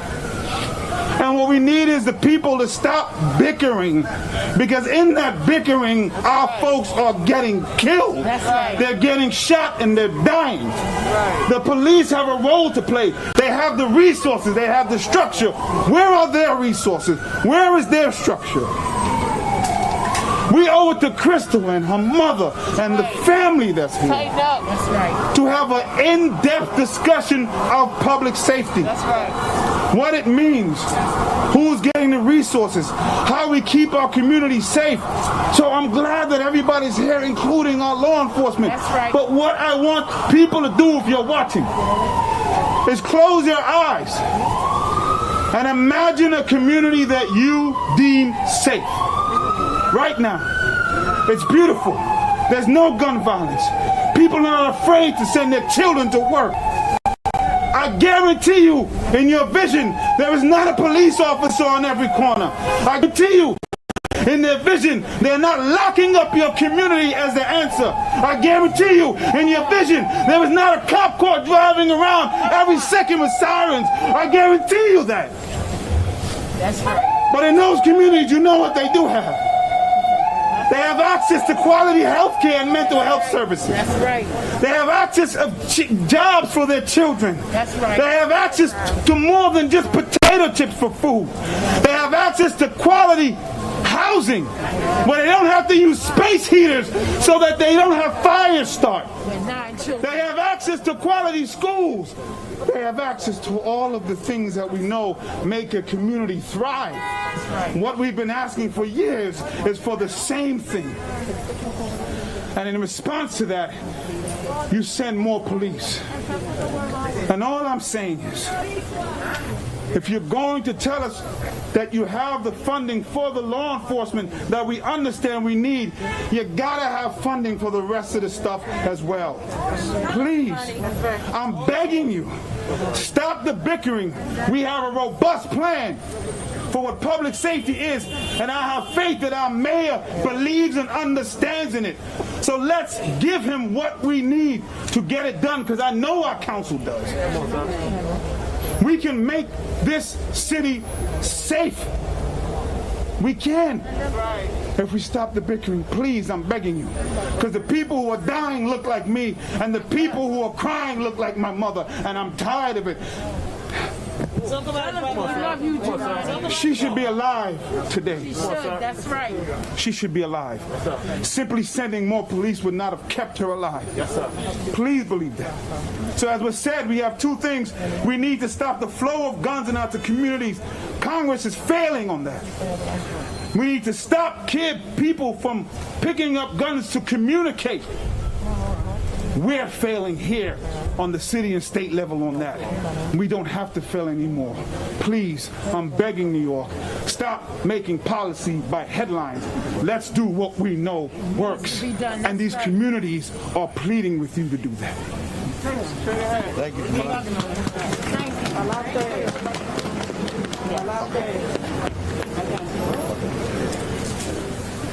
Thank you, Jamani.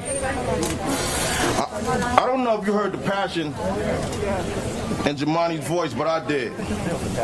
Yes, I heard it. I felt it. You know, community. I keep coming back to community. East Harlem community. We're responsible. We failed Crystal. We failed Crystal. And we're still failing while this animal is out on the streets. That's right. Justice for Crystal. You know, often our elected officials get criticized, but when, you know, Diana, who I work with, I don't countlessly, like, we work together, and I know her story. I know her passion. When every single time Jamani speaks, he speaks from the heart, and I know his passion. Marco, I'm just really getting to know, and I see he understands it. Let's stop criticizing. Let's stop blaming and pointing fingers. Let's step up and let's step in. I'm gonna keep saying it. Let's intervene. Let's get in between all this stuff that's happening, because a lot of us know what's going on. That's right. So again, accountability. We failed Crystal. Speaking of elected officials, I want to ask our district leader, Edward Gibbs, to come up and say a few words.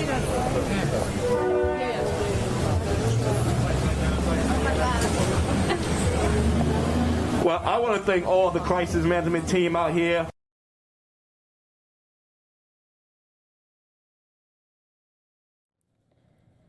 All right, that was the latest out of New York there. A Burger King worker killed.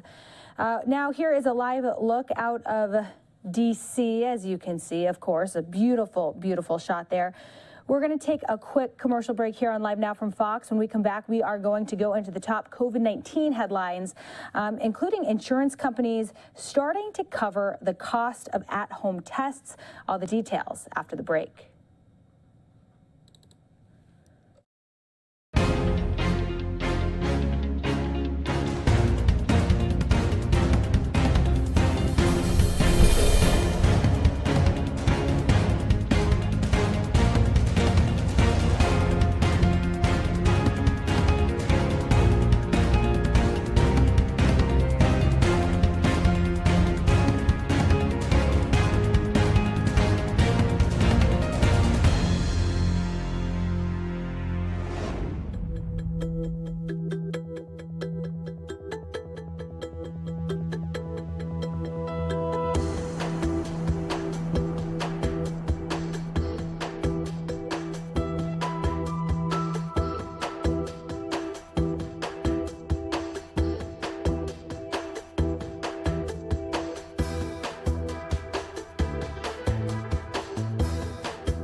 Welcome back to Live Now from Fox. I'm Melissa Brennan. Insurance companies will start covering the cost of COVID-19 at-home tests as Omicron cases put a strain on hospitals nationwide. Fox News correspondent Jonathan Siri has more from Atlanta. COVID-19 hospitalizations have hit record levels, according to new data released by the U.S. Department of Health and Human Services. More than 145,000 people are in the hospital across the country, a number that has doubled from 2 weeks ago. Several states, including Massachusetts, are now deploying the National Guard to help overwhelmed hospital staff. There's no question at this point in time that staffing remains an enormous challenge for many of these providers.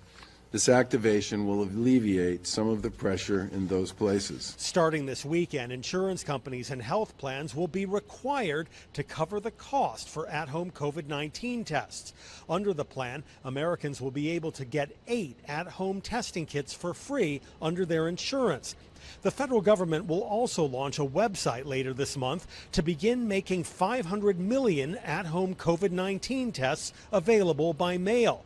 The at-home tests will be crucial for school districts that are currently open for in-person learning. We want to be really clear that schools are our top priority for access to these over-the-counter tests. Meanwhile, students in Chicago will return to the classroom Wednesday after the teachers' union struck a deal on COVID-19 safety. The nation's third largest school district will provide KN95 masks to all students and staff, and additional health screening will be conducted through the end of the school year.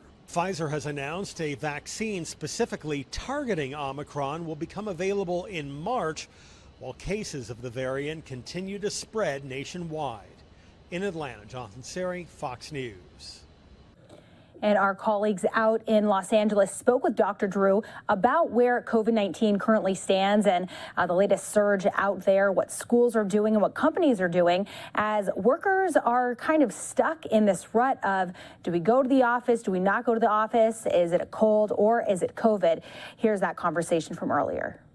You're watching Fox 11 News Special Report. Welcome, everyone, to this Fox 11 Special Report on this Monday. I'm Marla Tejas. Alex has a night off, and as you can see, I am joined by our friend, Dr. Drew, tonight. Happy New Year. Happy New Year. Pleasure to spend time with you guys, as always. Yes, I wish we were talking about something other than COVID, though, Dr. Drew, because my goodness, a shocking milestone today in the COVID pandemic. Los Angeles County has surpassed 2 million confirmed cases. Just over 43,500 new cases were reported today. Another 13 deaths were reported. And for the first time since February, hospitalizations topped 3,400. This is specifically for LA County. Now, to help people get tested and help them avoid those long lines you see out there, LA County announced a new take-home test kit program. Starting today, residents of the county can pick up a PCR test kit at one of 13 county-run sites. Take that test home, then return it, and you do not need to make an appointment. Results should be available within a day or two of returning the kit. You can find those locations by going to our website. We've posted all the information there, foxla.com. And then this good news from the Biden administration. Private insurance companies will be required to cover up to 8 home COVID-19 tests per month. People will be able to either purchase home testing kits for free under their insurance or submit receipts for reimbursement. This starts Saturday. Dr. Drew, this sounds like good news, and certainly it is, but it's a matter of getting your hands on a test these days. Yes, it's a little bit late. Let's be fair. We've been talking about this for 18 months, but thank God they're here now. The kids are going back to school. It'll be an important thing for them. And, I got to tell you, my experience with Omicron, which I'll get into a little more later, it's a little bit nefarious when it comes to testing. Some people are only positive on particularly the antigen test for very short periods of time. So if you have a suspicion you've come down with something, it's important to get tested very, very quickly. Right. And you want to make sure then that it's the PCR test that you're receiving for a more accurate result. The PCRs last longer there, and they're more accurate. But the antigens have been doing pretty well, but not perfect, that's for sure. And look, anything suspicious these days, Omicron is so contagious that you can pretty much bet on it being Omicron. Okay. Yeah, in LA County, it's now pretty much driven out Delta. It's 85% of all those sequence cases. Okay, long lines today at LAUSD COVID testing sites. Students hoping for a negative result before they can return to class. But many of those results won't even be ready before the semester begins tomorrow. The testing rush comes as 62,000 LAUSD students and staff have tested positive for COVID in just this past week. We have our Phil Schuman. He's live at a testing site in Pacoima with the latest. Phil, how'd it go today? It went well. Long lines of testing just shut down an hour ago. With all the learning loss last year, everyone agrees it's been vitally important to keep the schools open. The LAUSD going in alone and requiring a negative test before in-person learning resumes tomorrow. Remember, it was pushed back a day to allow time for more testing. All these decisions made by adults during this pandemic, but when it comes to schools, it's to benefit students, whether you're a senior or a kindergartner like Adrian.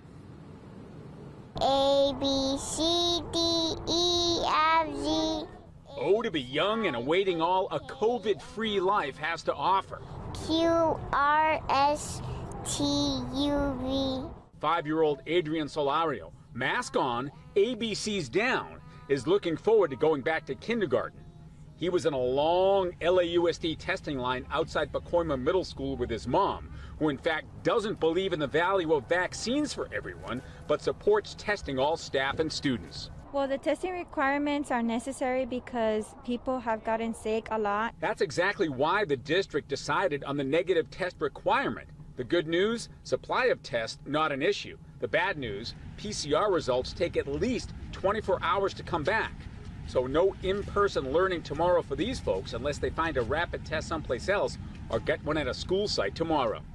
Well, we were overseas, so this is the only day that we have to come and do it. It's the only day we have available. I'm not scared about anything. That's why I just stay calm about everything.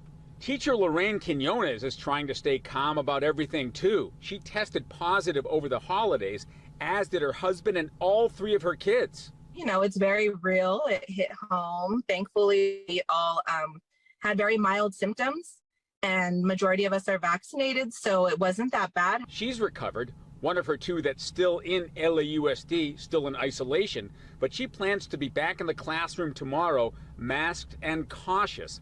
Another example of the reality of an unpredictable and now very contagious virus. We just have to all be very aware as far as spotting symptoms, listening to our kids and our students, how they might be feeling, and making sure that we're all doing our best to stay home if we're not feeling well.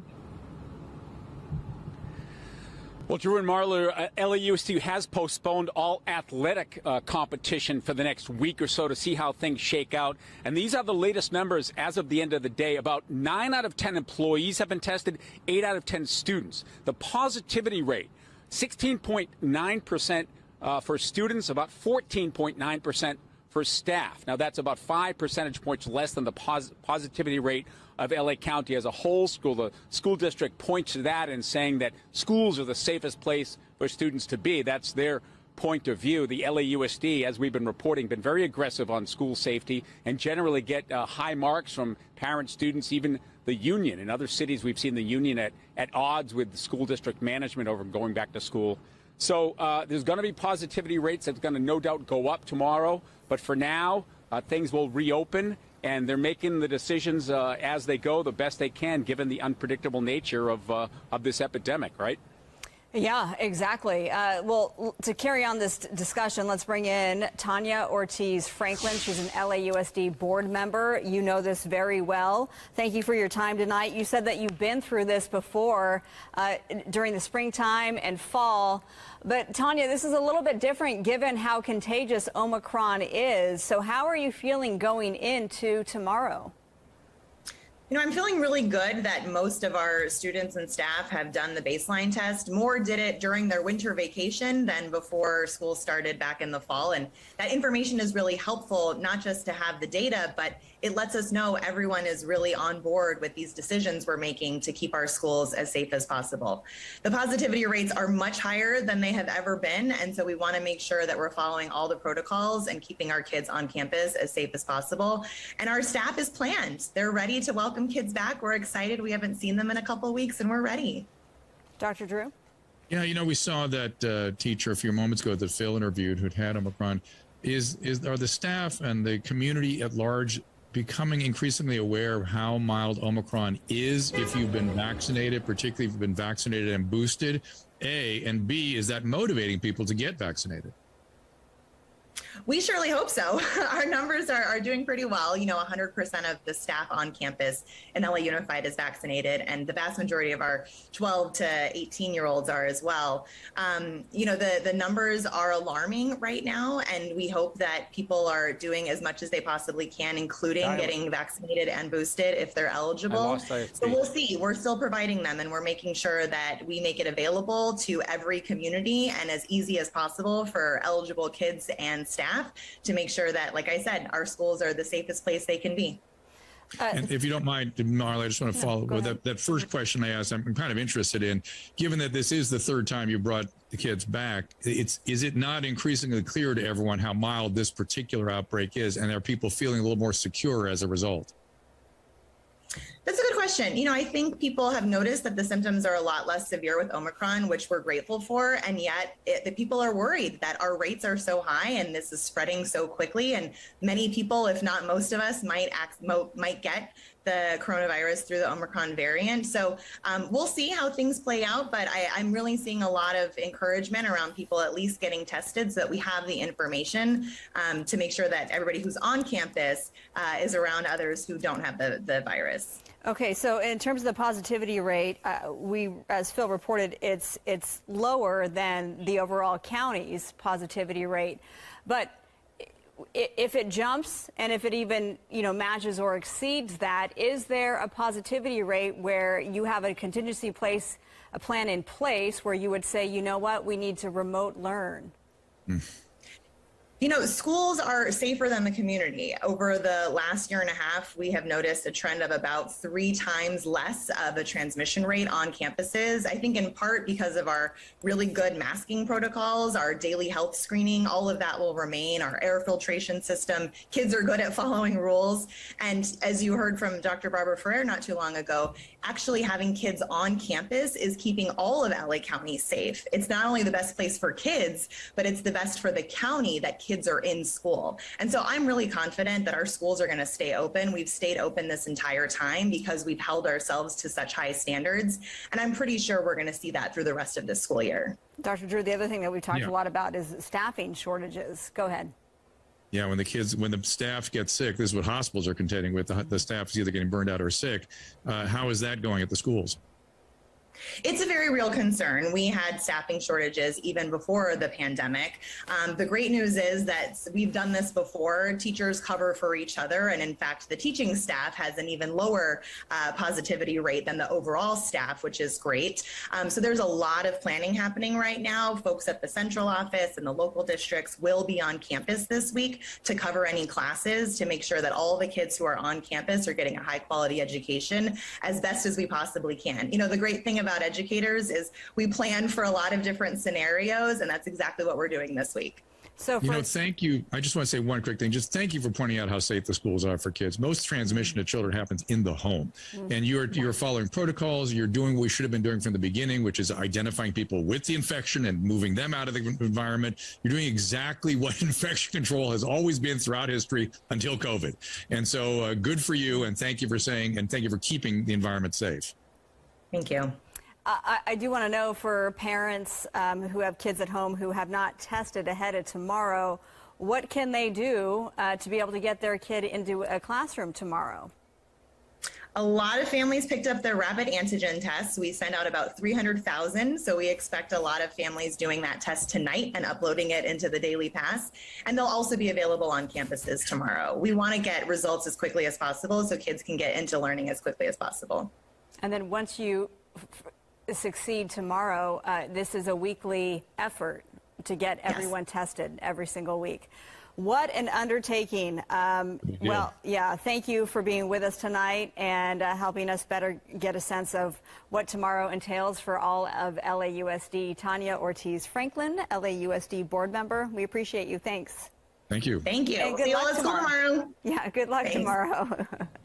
A great conversation there by our colleagues out in Los Angeles. And of course, Dr. Drew talking about how COVID-19 is affecting the Los Angeles area and the greater California state. Moving on now, a Republican senator is accusing the Biden administration of using taxpayer money intended to provide COVID-19 tests to deal with southern border crisis. Instead, now this comes as the country endures a critical shortage of the tests. Here's Fox News congressional correspondent Chad Pergram with the story. Can't find a test? Congress allocated more than $80 billion for testing. But GOP Senator Susan Collins says the Biden administration diverted test funds. Our staff's investigation found that $850 million out of the testing budget and another $850 million out of the allocation for the stockpile were instead used to deal with the crisis at the southern border. Senators from both sides admonish CDC Director Rochelle Walensky and Dr. Anthony Fauci for inconsistent messages about boosters, quarantines, and isolation. Health Committee Chairwoman Patty Murray says her constituents are frustrated in year 2 of the pandemic. Tests are hard to find. They're costly. Bipartisan senators showered the duo with an avalanche of criticism. People across the country are worried this will be another year of uncertainty. The communication efforts are a mess and have only made things worse. Now, I admit it. I'm at the end of my rope. The hearing featured yet another round of verbal jousting between Kentucky Senator Rand Paul and Fauci. There you go again. You just do the same thing every hearing. That was your response. Senator, you are incorrect. Almost everything you said. Well, no, you deny, but the emails tell the truth of this. No. Fauci accused Paul of putting him in danger. What happens when he gets out and accuses me of things that are completely untrue is that all of a sudden that kindles the crazies out there, and I have life threats upon my life. But Paul wasn't the only one who challenged Fauci. You do more damage than good when it comes to educating the public on COVID. Well, I believe that's a real distortion of the reality. But perception is reality. Yeah. And you're hurting the team right now. Fauci was later caught on a hot mic, muttering about Marshall after questions regarding his financial disclosures. What a moron. Congress often reflects society. COVID cases at the Capitol are now spiking. More than 70 members have now tested positive, nearly 30 members since before Christmas, nearly a dozen in just the past few days. On Capitol Hill, Chad Pergram, Fox News. And moving now to Chicago, of course, here on Live Now from Fox, we have been bringing you all of the coverage live out of Chicago about the Chicago Public Schools. The latest, the dust-up between Chicago Public Schools, the teachers and their bosses. Now, it is over for now, but nobody is particularly pleased how everything ended up. Of course, students were out for a few days, teachers were out for a few days, as the teachers union and Mayor Lori Lightfoot went head-to-head on what should happen as COVID is surging in the greater Chicagoland area. Here's the latest on where that stands. I'm pleased to report that the Chicago Teachers Union House of Delegates voted to end their work stoppage. Chicago public school teachers are back in their classrooms today after their union's leadership approved a deal to end their week-long walkout. It's not a perfect agreement, but it's something that we can hold our heads up about. That we felt like it was as much as we could get right now. With this deal, the union was able to get an increase in weekly COVID testing for students and metrics for when individual schools can decide to go remote. The agreement also includes several items CPS agreed to before the walkout, such as providing KN95 masks and allowing schools to bring back health screeners if they'd like. But absent from the proposal are several of the union's biggest demands. Remote learning until next week, requiring students to opt out of testing rather than opting in, and metrics for a district-wide shift to remote learning. Some union members are not satisfied with the deal and are frustrated they gave up 4 days of pay for so little. One teacher reportedly told a reporter for the Chicago Sun-Times, "I just paid $3,200 for 2 KN95 masks." The union's vice president wasn't happy about the deal either, calling it pathetic that teachers had to walk out to get the very little that they did, and slammed Mayor Lori Lightfoot for not giving up more. Why would anyone be happy about sacrificing pay for face coverings? This mayor is unfit to lead this city, and she is on a one-woman kamikaze mission to destroy our public schools. The proposal still needs to be approved by the full union membership, and that's expected to happen as soon as tonight. If it goes through, Mayor Lightfoot says she's hoping there won't be any more disruptions to schools, at least for the rest of this school year, clearly leaving the door open to potentially another standoff with the union this fall. In Chicago, I'm Garrett Tenney, Fox News. And of course, this issue isn't just in the Chicago area. Education is being hit all over the country, and few industries have faced the negative effects of the pandemic like education has. Fox News senior national correspondent Rich Edson looks at what the numbers are currently telling us. A superintendent in Boston had to teach a 4th grade class. New Mexico is working to raise salaries, and school boards are cutting standards and increasing pay. School districts across the country are reporting major teacher shortages, full-time and substitute, as the Great Resignation hits education. I'm not a teacher anymore. Goodbye and good riddance. Woo! I have been so unhappy. It's unfair to me, and it's unfair to the students in my class. I quit teaching. Yesterday was my last day. It was very bittersweet. More sweet than better, though, I will say that. The Department of Labor says in November there were 320,000 job openings in local education. A year ago, there were fewer than 210,000. And there are also concerns as teachers leave, there may be fewer interested in education. Beth Philemon spent a decade as a choral teacher in Tennessee and North Carolina. She left the classroom 2.5 years ago to earn a master's in business. and says this pandemic only made a bad situation worse. You can't fathom the physical toll, the emotional toll, and the financial toll. I know we'll continue to see more and more people not even pursue teaching as a career. One expert says there have been unfounded warnings about mass teacher shortages before, and concerns about large-scale exits now may also be exaggerated. We now have empirical evidence to suggest that teacher attrition was actually lower in the first year to the second year of the pandemic than it had been in the year prior. So the shortage that was discussed did not pan out. Some experts say any teacher shortage would be worst in specific hard-to-fill areas, like special education. Also, those Labor Department numbers show an increase in hiring in state and local education from the same point a year ago, perhaps showing teachers are leaving one school district to only work in another. In Washington, Rich Edson, Fox News. So this begs the question, what can you do from home? Is there anything you can do from home? Of course, the wintertime, flu season, there are a lot of illnesses that usually hit us this time of year. So what can you do by treating COVID-19 at home? Some say that while symptoms of COVID and the flu are similar and include fever, chills, head and body aches, and of course fatigue, the only way to tell them apart, of course, is to test. People with mild COVID-19 symptoms are encouraged to isolate, stay hydrated, monitor their temperature and breathing, and get plenty of rest. Healthcare professionals say if you haven't gotten your COVID-19 vaccine or booster or your flu shot, there is still some time to do so.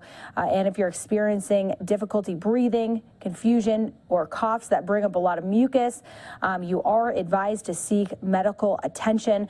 Of course, at-home COVID-19 tests can be found all across the country. It just depends on what stores, hospitals, doctors' offices near you have them. But again, the only way to tell if you have COVID-19 doesn't matter if you think you have the flu. The only way to know is if you test.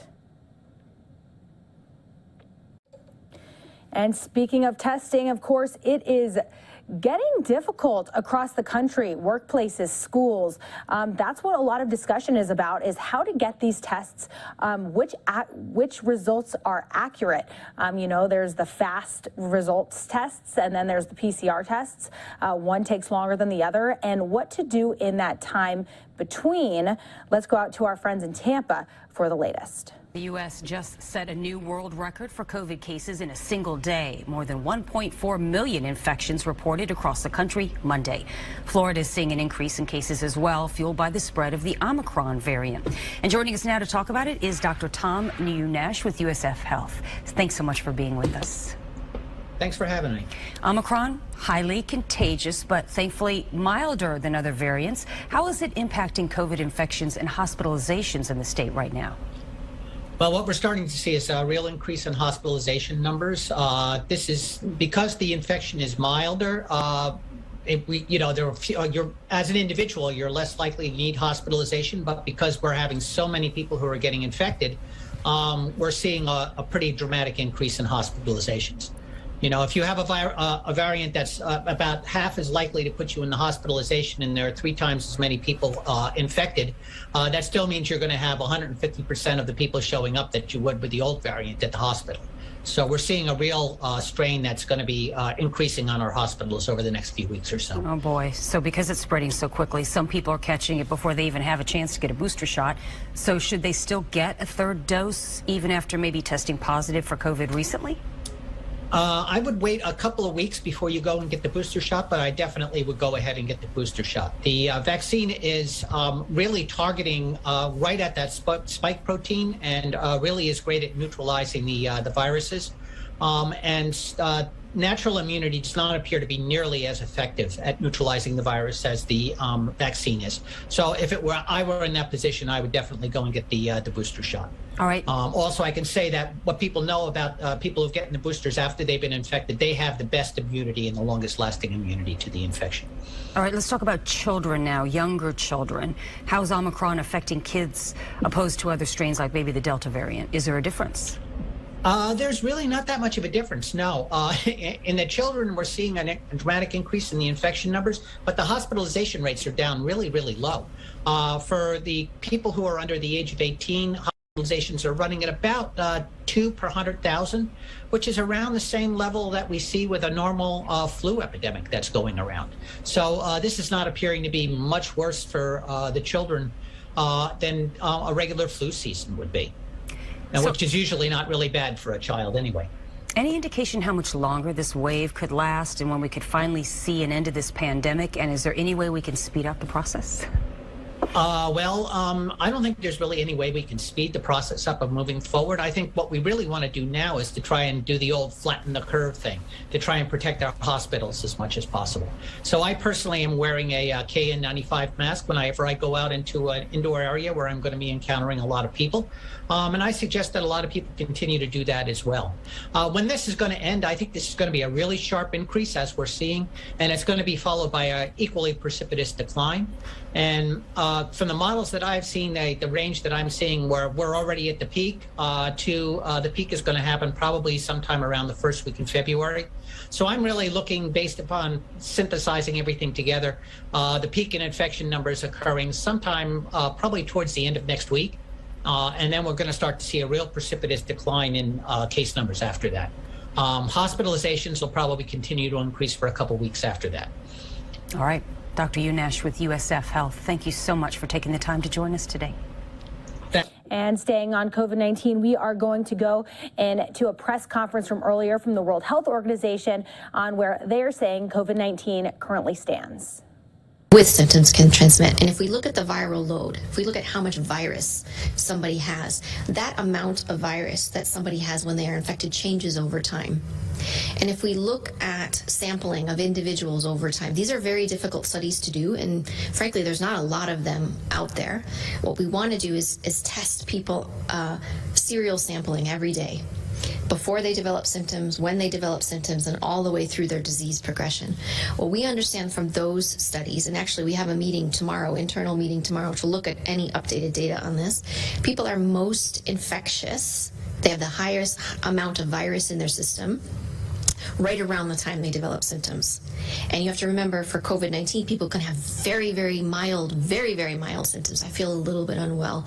I mean, I'm feeling tired, or I've lost my sense of taste, or I have a headache, or I develop a fever. It's right around that time, about 2 days before, and through the first 5 to 9 days, about the first 5 days, people are most infectious. And then it decreases with time. If you are severe, if you have a severe form of COVID-19, you can transmit the virus for up to 3 weeks. And there are some populations, immunocompromised patients, that can transmit even further. But the highest viral load is right around the time people develop symptoms. And I think that's important because that has implications for isolation of cases, and it is critical that we still isolate confirmed cases as well as quarantining of contacts. Because our goal as a global organization and to try to bring an end to this pandemic is to not only reduce the severe end of the spectrum, but also to reduce transmission. So that's a really, really good question. And so if you have a high viral load and you infect somebody, you may need less virus for me to infect you, for example. And that setting becomes really, really important, because either you breathe it in and it goes into your lungs, or I deposit those particles on you. The droplets are the larger ones, and they tend to fall more quickly, but the aerosols can move further. And again, if the space has poor ventilation, it can move beyond that conversational distance. So it's a great question. And I think for many viruses, it's hypothesized that depending on how much virus you're exposed to for how long, that can affect your likelihood to get infected. In other words, my chances of having an infection are very much increased if I'm exposed to a lot of the virus, but also the severity of the disease you experience. And this is why often we thought in Ebola, for example, that health workers had a much higher death rate when they got Ebola than very often the patients they were treating. And you'd imagine it should be different because they're generally better off, they're generally, have better general health profile, they have access to care. And a lot of that is thought to be to do with the exposure dose, that they're exposed to very high doses or through an injection, and the virus is directly inoculated into the body and not just contaminating the skin or a wound. So the dose you're exposed to, and that can be increased by just the route by which you're exposed or the timing. And Maria said, if you're in a room for an hour with someone who's excreting virus and you're inhaling viruses over a long period of time, then clearly your exposure dose can be very high. And you can I suppose it's pretty logical for most people. The reality is the more viruses that get through the gates at one time, the more likely it is your system gets overwhelmed. Your immune system needs time. It needs time to detect the virus. It needs time to react to the virus presence. It needs time to build up the antibodies and generate a response. It's like anything. If someone invades a country, they want to do it by stealth, and they want to invade before the defenses are able to push back.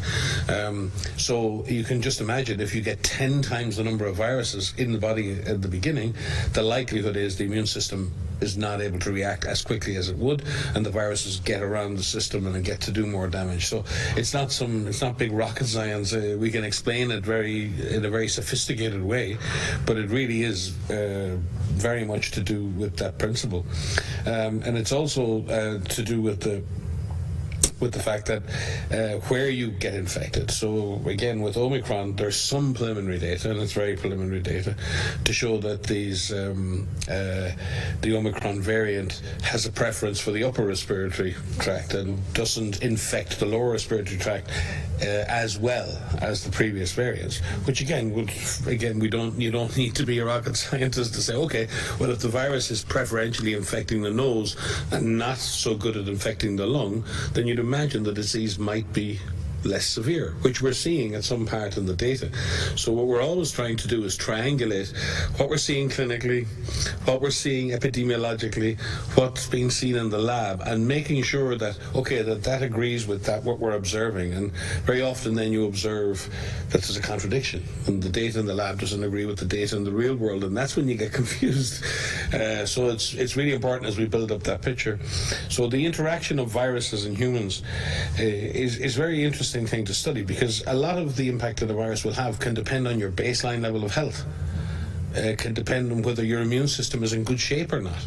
It can depend whether you've had a recent infection and had your immune system somewhat suppressed by that fact.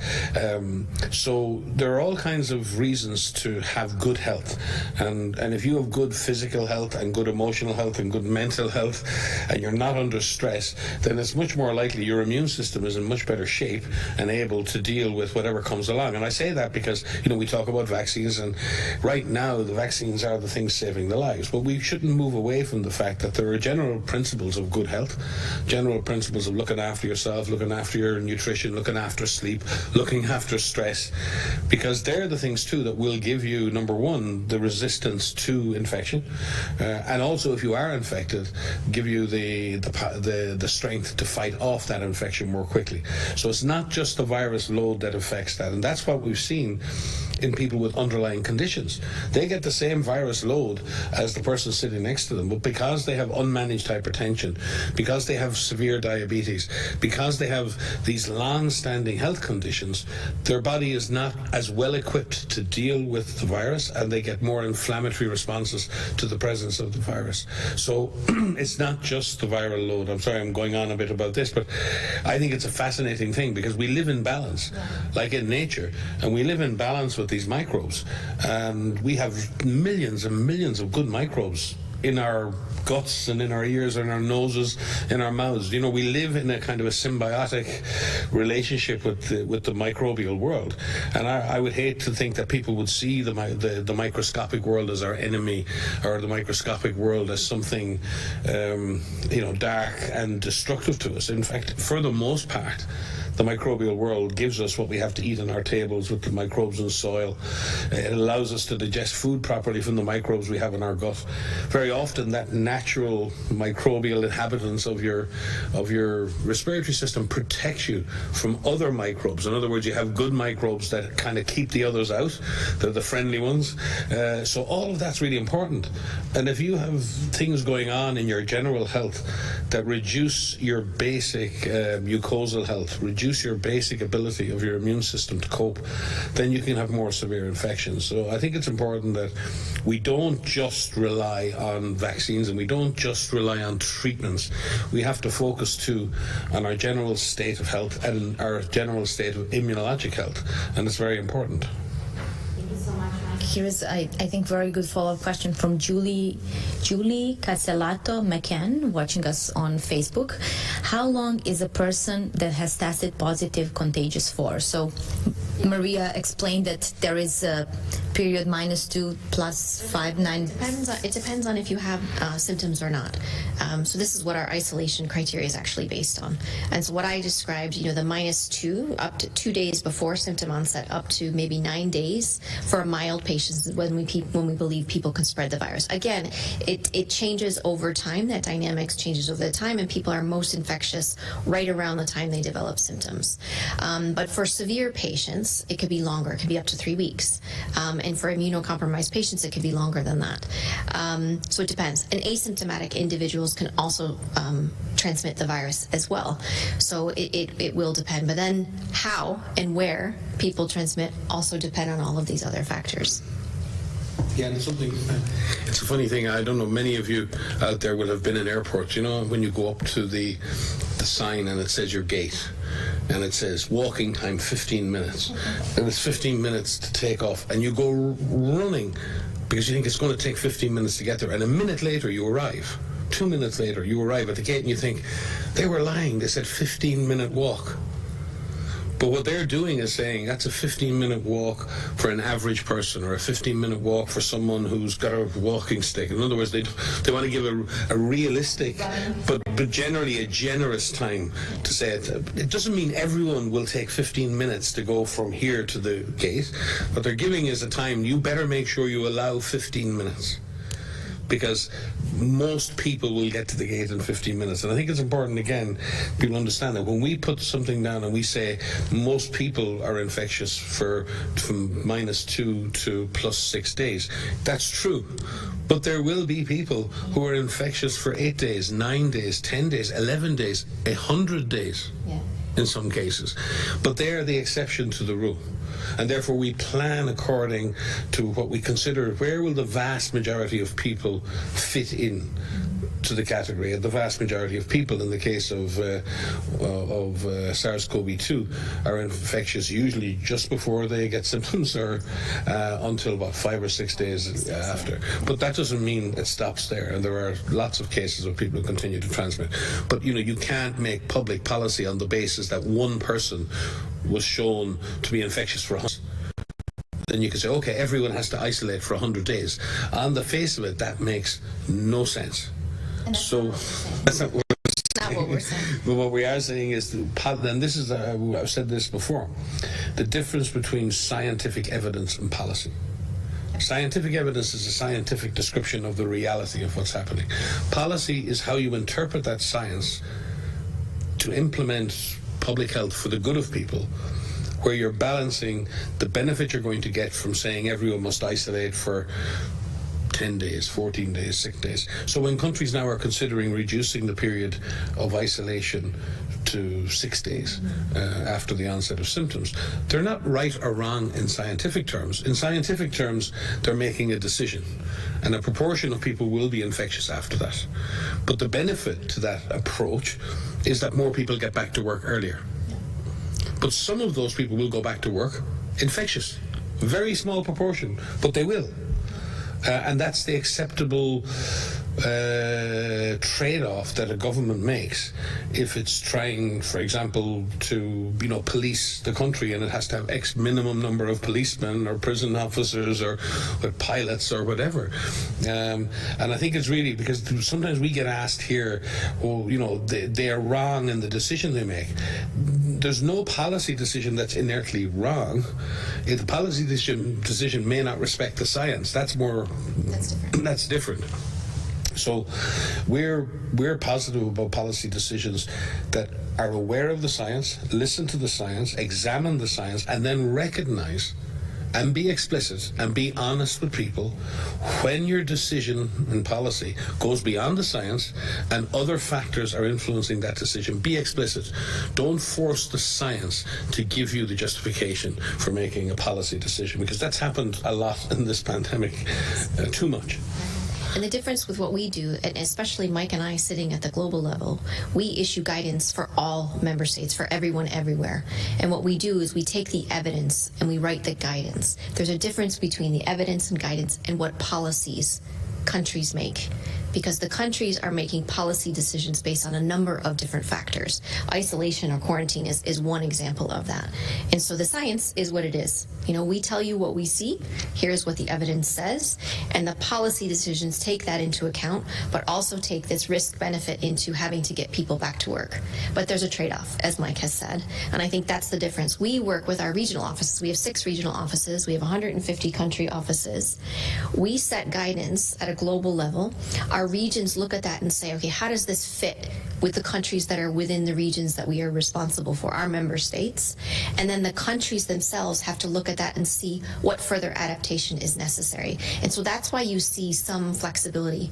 And what we aim to do in our guidance issued at a global level is provide those options that countries can use, those considerations that countries need to take into account when setting the policies.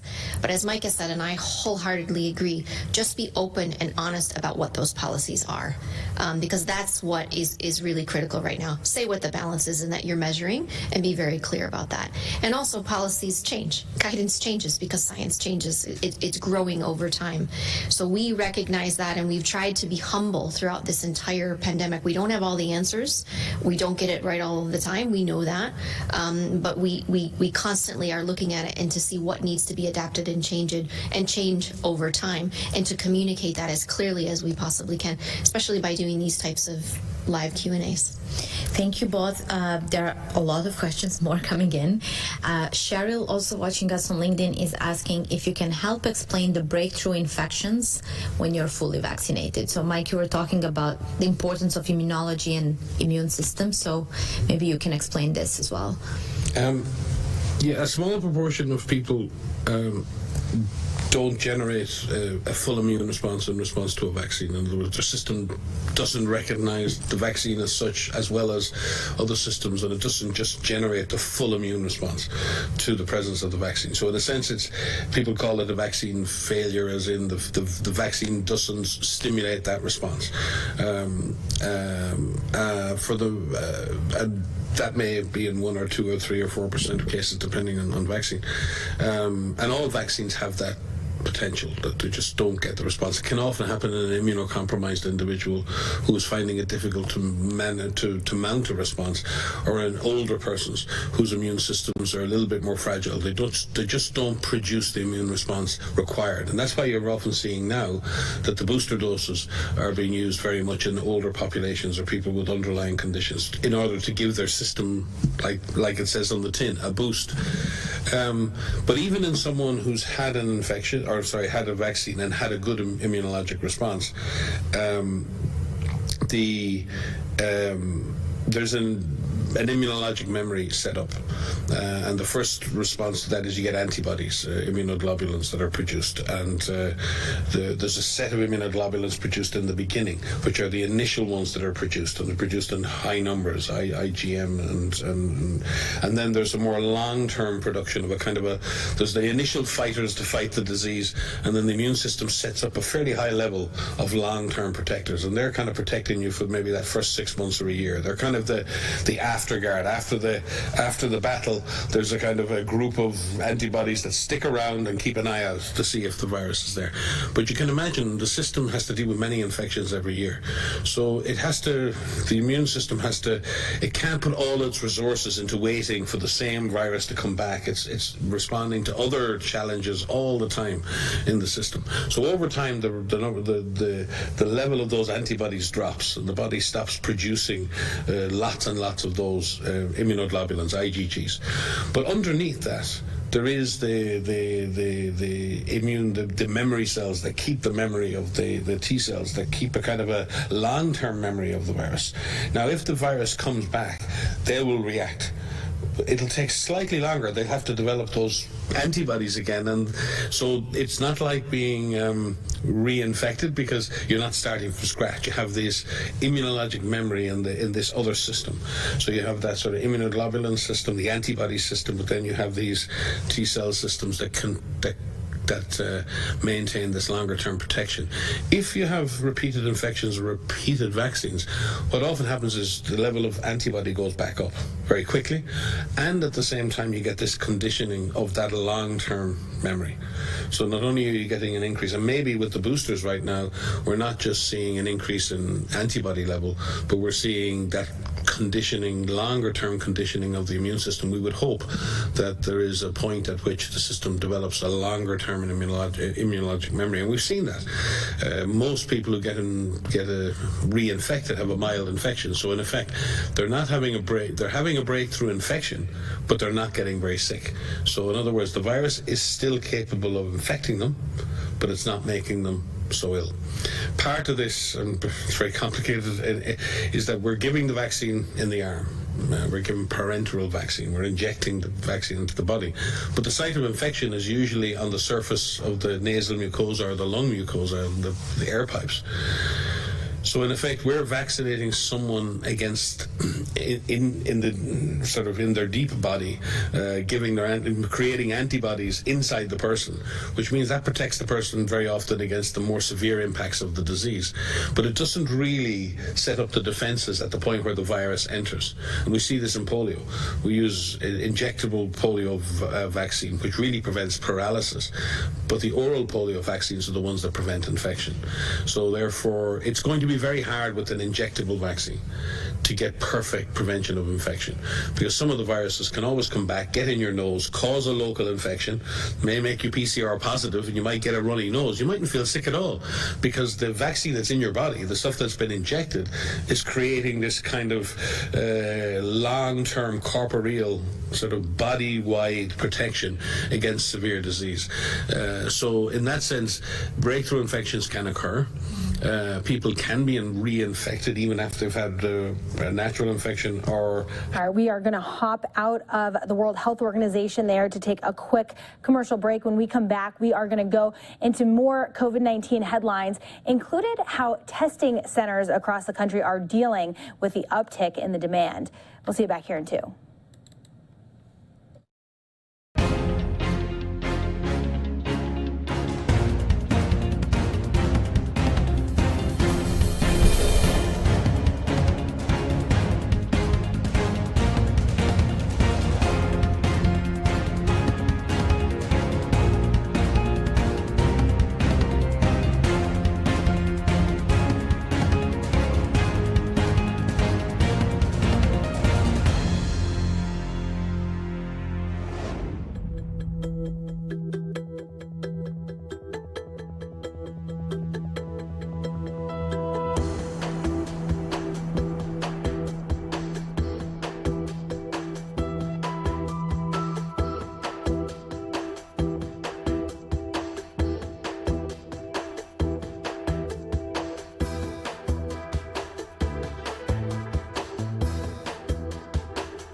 Welcome back to Live Now from Fox. I'm Melissa Brennan.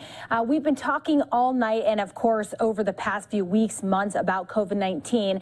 And as COVID cases surge, it's made a big impact on testing sites all across the country. Our very own Christy Larson talks more about how these sites are handling testing demands. Here's her conversation. COVID testing sites across the country are seeing long lines, especially as our surge continues on. We are joined here today with Dr. Carmen Hill Macoba. She is the Chief Nursing Officer with Embry Health. And let's just start with what you guys are seeing around the Phoenix, Arizona area as far as testing goes. Well, really, since Thanksgiving holiday, we've continued to see an uptick in the demand for testing. This week, we tested over 43,000 in a day, which is our highest volume to date. And so each day we incrementally see the testing demand increase. So with that being said, you know, when you guys are seeing a number of people showing up to these lines, what have you guys been doing to help accommodate for that demand for testing? So we've been doing a few things. We did transition around New Year's to supervised self-swabbing. And that actually helps us to utilize our staff a little better and to be able to service more people at the same time. We've actually had significant hiring blitz so that we're looking for up to 500 new employees to help us with this surge. And we've also been working with several of our stakeholders to try to reconfigure traffic and car flow and things like that, because that's also been a challenge. Now, I want to point out, too, something that's not just something Embry Health's been going through, but a lot of other testing sites as well have seen some trouble with keeping their employees around because maybe they've been exposed or infected with COVID-19. So how have you guys been dealing with that? I know that sometimes you'll push people to other testing locations so that they can still get tested. It just might not be where they signed up to go.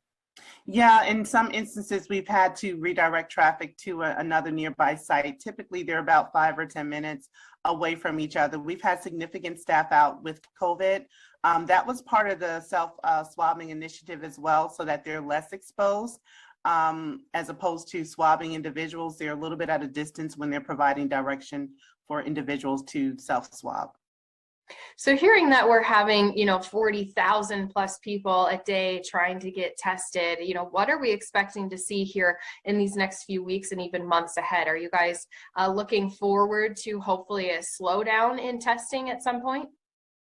I do believe that there may be a slowdown, but I don't think it's anytime soon in the next coming weeks, just because we still have people coming back from travel, kids that are in school.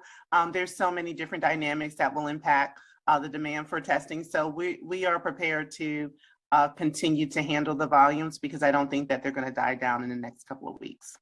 So what needs to be done then to help maybe decrease this surge? Is it just let it kind of ride its way through? Well, I do, it is a good thing that people are testing, but I do think that it's important for us to continue to talk about vaccines and other things that will help in decreasing COVID exposures, wearing masks, 6 feet distances, so that we can sort of get our arms wrapped around this time frame. Yeah, I know a lot of people are still trying to do what they can to stay protected. Even if they're vaccinated, they're still out there wearing masks. And I'm sure that's something that you're encouraging everyone to continue to do. Yes, continue to wear masks. This new variant is highly contagious. And so it's really important that we take those preventative measures to stay healthy, and wearing a mask, making sure you stay 6 feet distance when you're in crowds, like the social distancing is super important. Now, hearing that you guys are, still trying to handle all of these amounts of volumes of demand for testing, trying to get more employees recruited, let's talk about that. You said you're looking to hire at least 500 more people. What are those jobs going to entail, and how soon are you hoping to fill those roles? So we have administrative positions and also positions for people to direct people to self-swab. So we'll be training individuals. So really anyone who's really interested in really being a community advocate and helping towards the cause should definitely apply on our website. We do have some live interviews that we'll be conducting as well at some of our sites, which they can go to our website and get any information on that. So we're willing to train individuals who haven't had experience in this sector. Yeah, I know a lot of people still looking for some different jobs out there, so this could obviously be one. But for those who maybe have a job, but they feel like they need to be tested, any kind of reminders for people who are going to be going through those COVID testing lines? Very important that when you're in the line, please wear your mask. The employee will tell you to lower your mask to help you direct you for self-swabbing, but it's important that we have mask wearing while people are in line. And we really appreciate everyone's patience and support, and make sure, you know, the courteousness to our employees is really key. And so we appreciate everybody's level of patience there.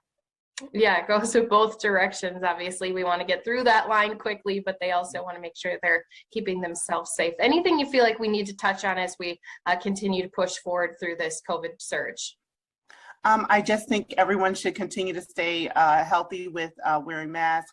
I know that we are trying to work some logistics through, because long lines can overflow into traffic and residential arteries that we're trying to prevent. So we're trying to problem solve as we're trying to serve the public as well. Yeah, a lot of folks trying to just work things out as they continue to see these problems arise. So we do appreciate you helping kind of give us some insight on how you guys are dealing and handling with this surge. Again, we do have Dr. Carmen Hill-Hakoba here with Embry Health. We appreciate your time today. Thank you so much. I appreciate you talking with us. Have a good day. All right, a great conversation there by my colleague Chrissy Larson. Moving on now, we are going to go into the business headlines of the world. A lot to talk about today. Here's your Business World Report.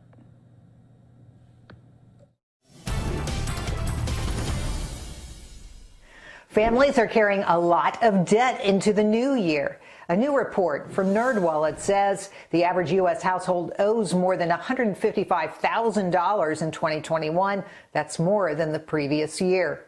And if you're looking for a better job to help reduce that debt, you might want to look into a career in cybersecurity or healthcare.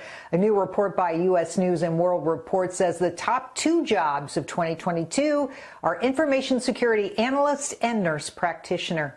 The ongoing pandemic and the growing number of cyber attacks are the big reasons why. We're learning more about the struggle retailers had hiring workers during the holiday season. A new report by Challenger Gray and Christmas shows retail companies added 684,100 jobs in the final quarter of 2021. That's 7% fewer than the year before. A wild ride on Wall Street Tuesday, but stocks finished higher. Investors were relieved after Federal Reserve Chairman Jay Powell eased fears about inflation and interest rate hikes. That's business. I'm Jerry Willis. And some top colleges are getting accused of price fixing. Facebook's parent company is requiring boosters for all employees. And of course, the Federal Reserve Chair is leaving his post early, as we just discussed. Here is the latest in Fox Business Briefs. The Fed Vice Chair stepping down. Richard Clarida is facing questions regarding financial transactions he made at the onset of the pandemic as a sitting Federal Reserve official. The second in command of the U.S. Central Bank will resign on January 14th, leaving roughly 2 weeks before the end of his term. A financial aid lawsuit pointing the finger at top colleges for price fixing. The new lawsuit accuses 16 elite schools, including Yale, Georgetown, Northwestern, Dartmouth, and more, of sharing formulas used to calculate a student's financial aid needs, a practice that is illegal and leads to price fixing. Lawyers say that more than 170,000 former students going back 18 years may be eligible to join the suit. Meta's mandate, the company is requiring boosters for workers and delaying the return back to the office. Meta Platforms is one of the first big companies to require the booster shot. This after delaying employees' return to U.S. offices to March 28th. After that, employees will need a deferral to keep working remotely. The U.S. Mint rolling out quarters featuring the late American author and activist Maya Angelou, the first black woman to appear on the coin. The quarter featuring Angelou is part of the American Women Quarters program. Angelou died 8 years ago at the age of 86. She was known for her lyrical prose and recognized internationally. For more stories, log on to foxbusiness.com. In New York, I'm CJ Papa. And during his Senate confirmation hearing for a second term, Federal Reserve Chair Jerome Powell said Tuesday that he expects a series of interest rate hikes this year as inflation threatens economic recovery. Fox's Madeline Rivera is in Washington with more on Powell's remarks as the country tackles rising prices and a tough labor market. Today, the economy is expanding at its fastest pace in many years. Federal Reserve Chair Jerome Powell is forecasting changes to monetary policy, saying the country no longer needs the economic support it received when the pandemic hit 2 years ago. Inflation now top of mind for Powell, lasting longer than what some economists had expected.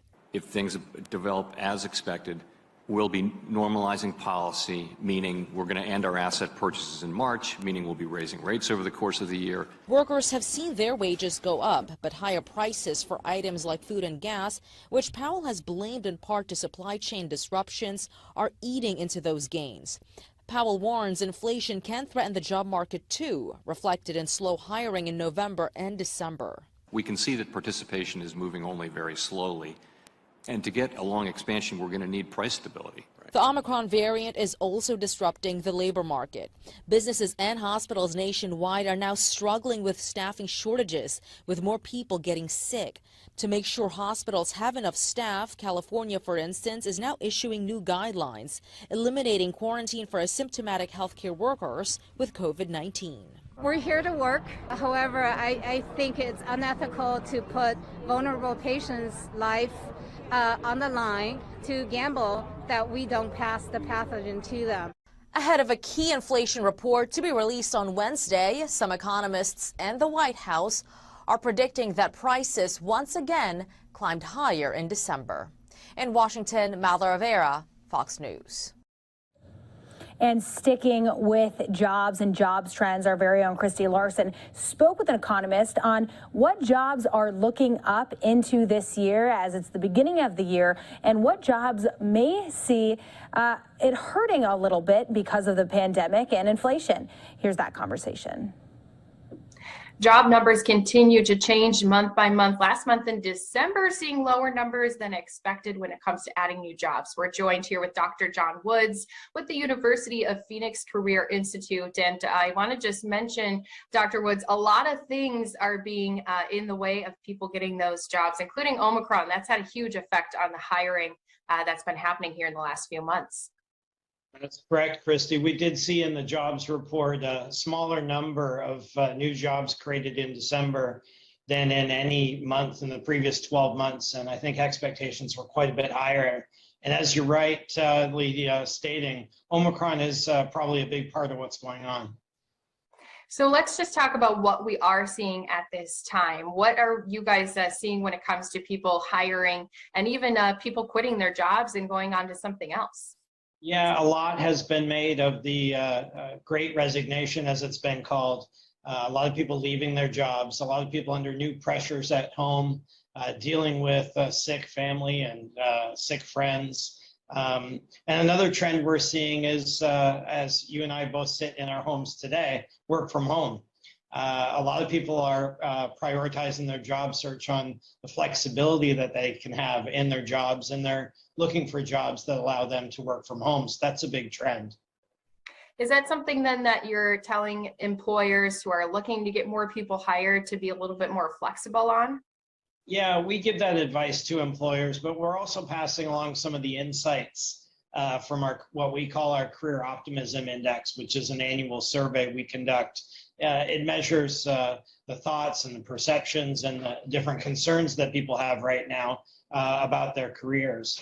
And despite some of the challenges people are having with their careers and the trends we've seen in the job report recently, nearly 3/4 of people are optimistic about their careers. And they look for a couple things for employers to help them, mentoring, guidance on career planning, ability to participate in upskilling opportunities. These are some of the things that we advise employers to extend to their employees to make them more satisfied, to make them feel more comfortable and more engaged.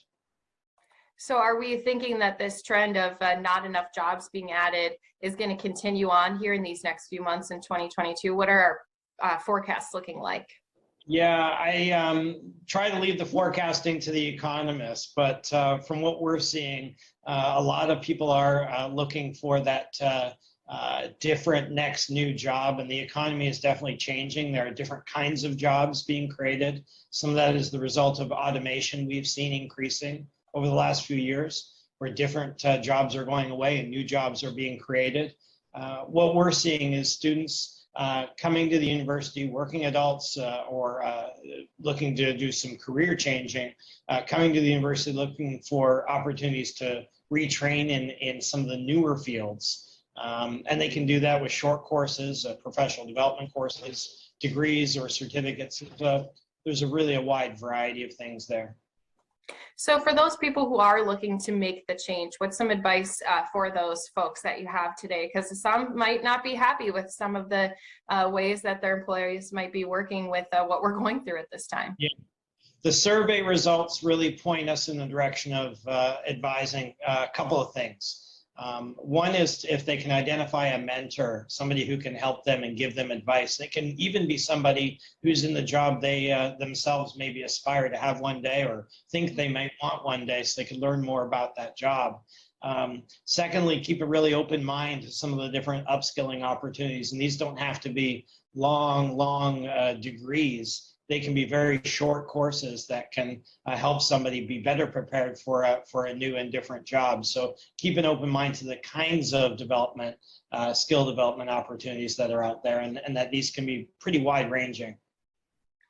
Do you think the power lays within those people who are looking for jobs at this time, or is it in the employers who are maybe have some very good benefits added to their job descriptions? I would say if you're looking for a job, one of the criteria you should look at is whether or not the prospective employer offers tuition reimbursement. I think the companies that are doing that are better able to upskill their employees and they're better able to attract and retain employees because of that benefit. So if you're shopping for a job, you might add to the flexibility or the ability to maybe work from home. You might add their perspective and their policies around upskilling and training and tuition reimbursement for those things.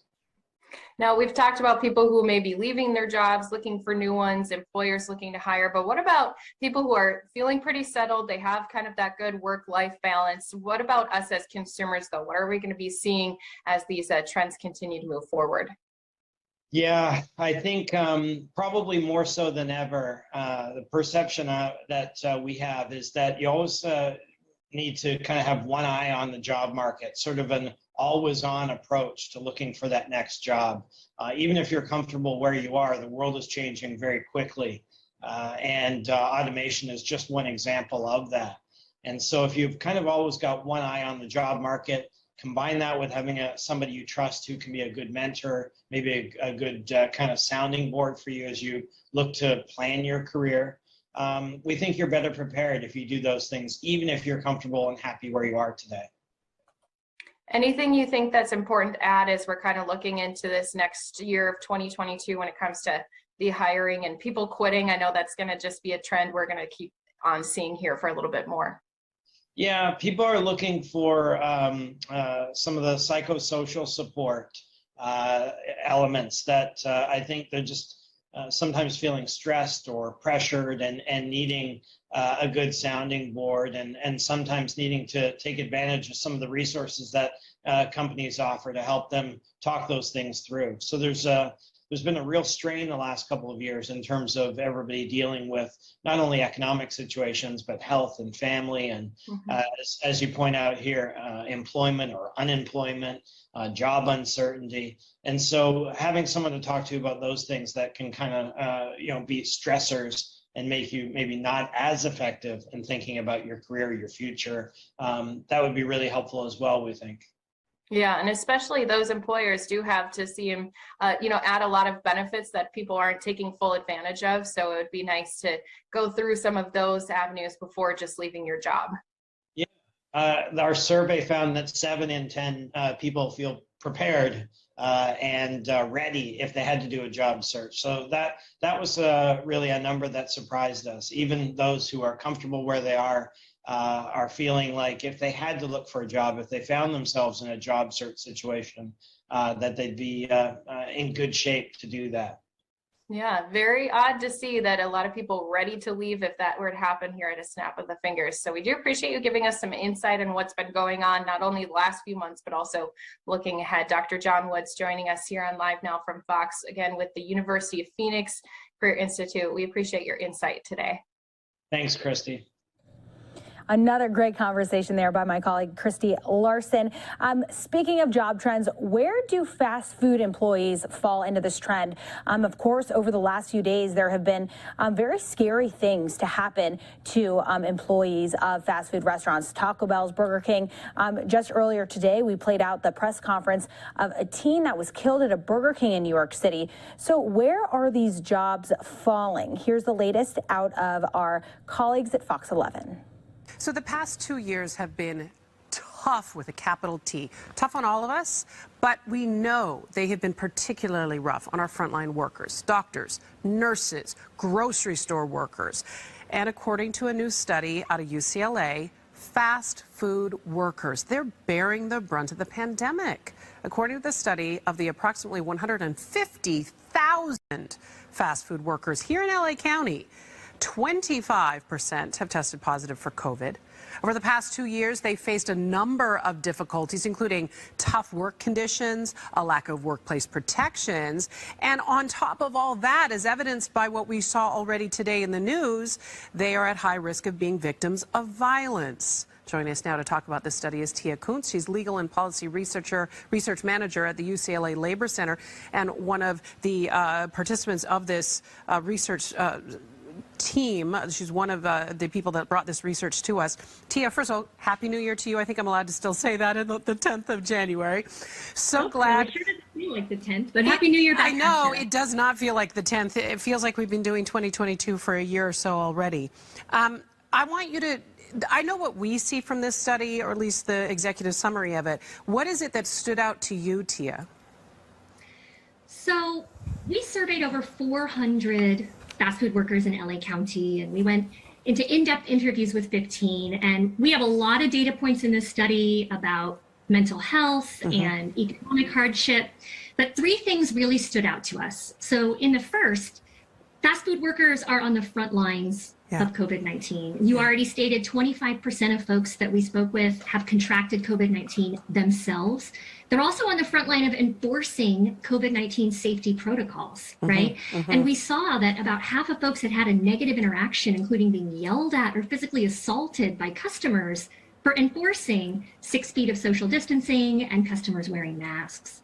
The second thing that we saw was a general lack of protection for fast food workers across the board. So that includes wage theft.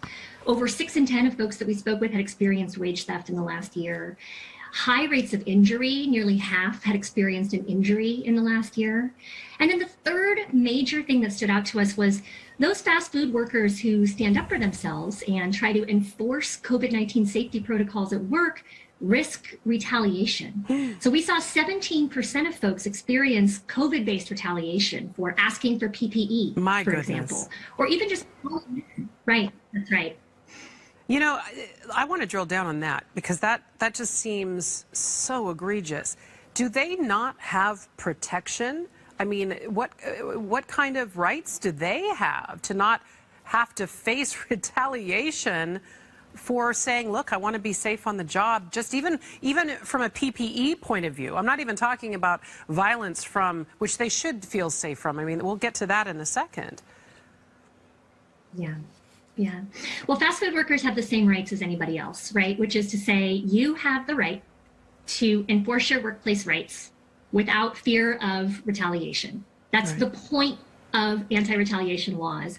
The problem is that a law is really only as strong as its enforcement. And what we see is that fast food workers, like many other workers, particularly in low-wage industries, experience retaliation or the fear of retaliation that really has a chilling effect on workers actually enforcing laws which are designed to keep not just themselves safe, but also the public safe. So actually our study was funded by the LA County Department of Public Health because we know that workplaces are vectors of COVID-19. Well, and we know how onerous that retaliation is, because not only does it affect that one person reporting, all of the other coworkers who hear tell of the retaliation are then likely to be muted and not willing to speak up, and then that behavior is allowed to continue and flourish, sadly. Were you surprised to the extent... I liken this to abuse. Yeah, yeah. Oh, pardon. I said I like to liken this to abuse. No, you're not. You don't have to. You're not wrong. You're not wrong.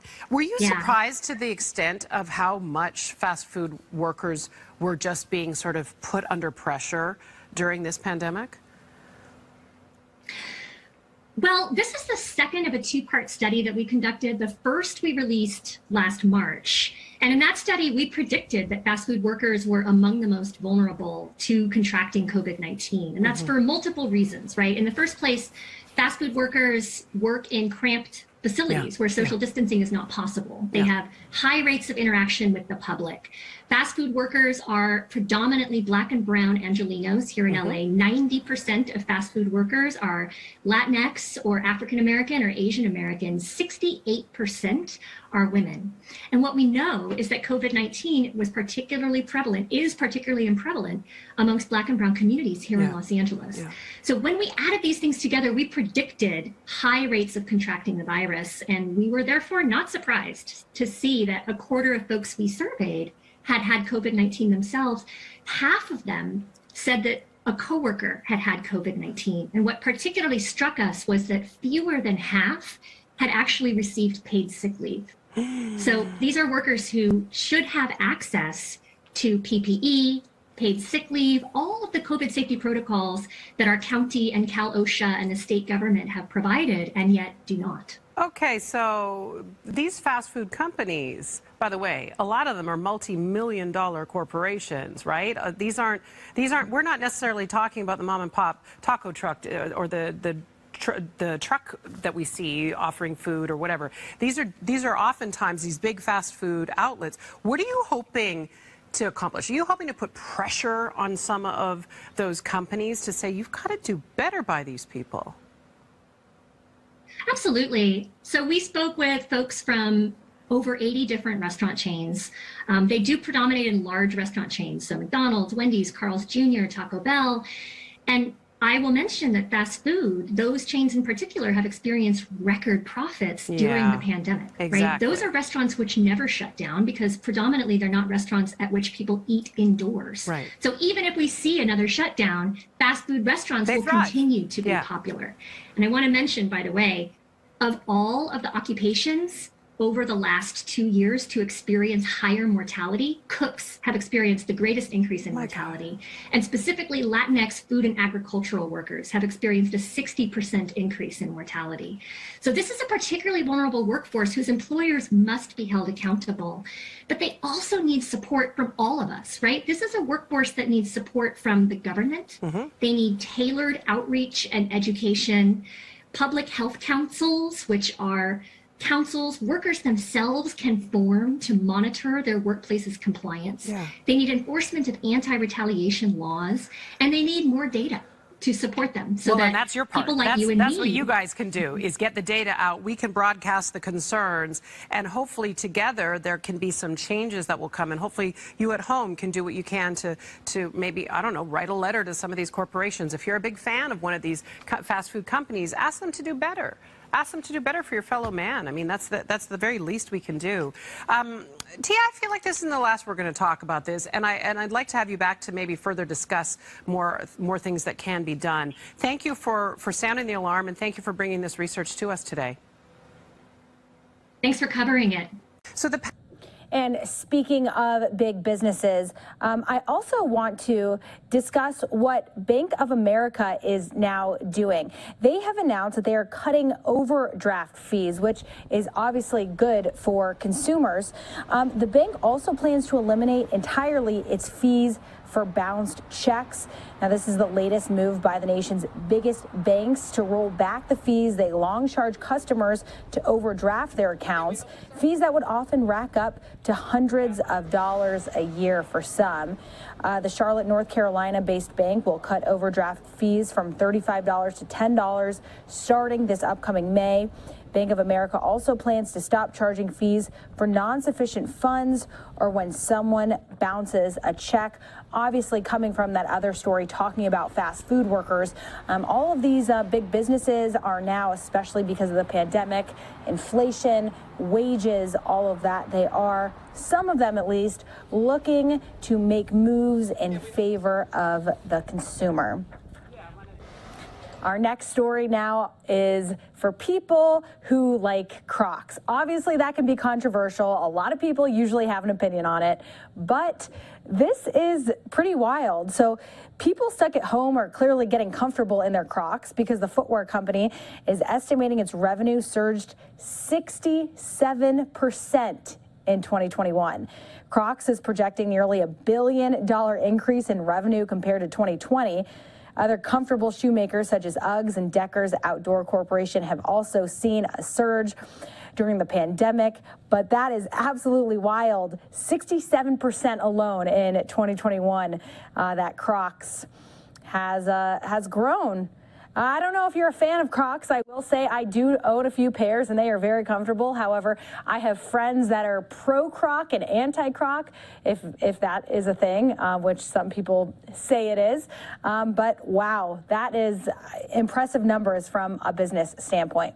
Here's another interesting tactic for some companies to save money. I don't know how I feel about this one. So hotels are finding it harder and harder to hire help, and they're now turning to tech for a solution. Guests at the Radisson in Sunnyvale in Silicon Valley may have noticed that hotel's newest employee is a robot. It's programmed to help the human employees fulfill tasks, making the guests' experience better. Now, this machine, most notably, can fulfill guest requests, maneuvering from the lobby all the way to the visitor's door, all by itself.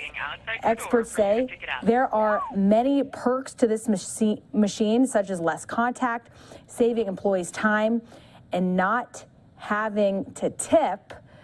I would probably go to see what the hype is about. Really interesting. But I hope this doesn't take away jobs from people who would normally work these jobs. But all for tech, all for innovation. I don't know. I don't know. I don't know what my opinion is on that, but very, very interesting stuff there. Now, this next story, I also don't know how to have an opinion on it. I am pregnant and I am expecting. And I like to think that I have somewhat of an idea of what I would like my birth to look like. Well, this Colorado woman was getting ready to leave work for her baby shower when her own baby just couldn't wait. So her coworkers ended up helping her give birth. Here's Fox's Carly Moore. She talked to the woman and her coworkers about this incredible birth story. Let's listen in. This tiny bundle of joy. Never in a million years felt like it was in a movie. Just 2 days old already has the story of a lifetime. Well, I called my husband and was like, I think that these are real contractions at this point. They're not Braxton Hicks anymore. I'm pretty sure I'm going into labor. You see, Jaleisha was at work at the Car Hop Auto Sales office in Lakewood when her co-workers unexpectedly became part of her birth story. A lot of screaming and a lot of, I don't want to say anger, but pain going on. But, you know, a lot of it was on my end just remaining calm, trying to keep her calm and trying to keep her breathing. We didn't have any towels. We're a business. We're not in the business of babies. Baby Jersey here is tiny, but healthy. I'm just very grateful that there was no complications. There are so many things that could happen in that situation, and everything happened perfectly, very quickly. Back at home, the mom of two is thankful for her coworkers. He stood up and did what he had to do and helped me out, and I really appreciate it because I don't know if she would have been okay if he hadn't. Mom, Dad, She's doing great. and the Car Hop crew won't soon forget. I mean, I might not put this on my resume, but on my resume of life, it certainly will be a story I will tell my kids, my grandkids. I don't know where this fits on a resume, but I'm gonna lock it away and hold it as like one of my most treasured memories. What a great story there. I don't know how I feel about that, but I am so happy that the baby is happy and healthy and mom and parents are doing well after that. Well, here is another happy story, especially if you like olive oil. So a half a teaspoon of olive oil may help prevent death from heart disease. According to a new study from the American College of Cardiology, consuming more than 7 grams of olive oil, which is approximately half a tablespoon, can lower a person's risk of death from cardiovascular disease, cancer, dementia, or respiratory illnesses. The long-term study also found that substituting margarine, butter, mayonnaise, and dairy fat with olive oil can additionally lower a person's risk of death. Researchers credit the positive results to the olive oil's antioxidant properties, and if you ask me, anything to reduce the risk of heart disease, obviously a step in the right direction, especially if you like to cook. That is something very, very good to know.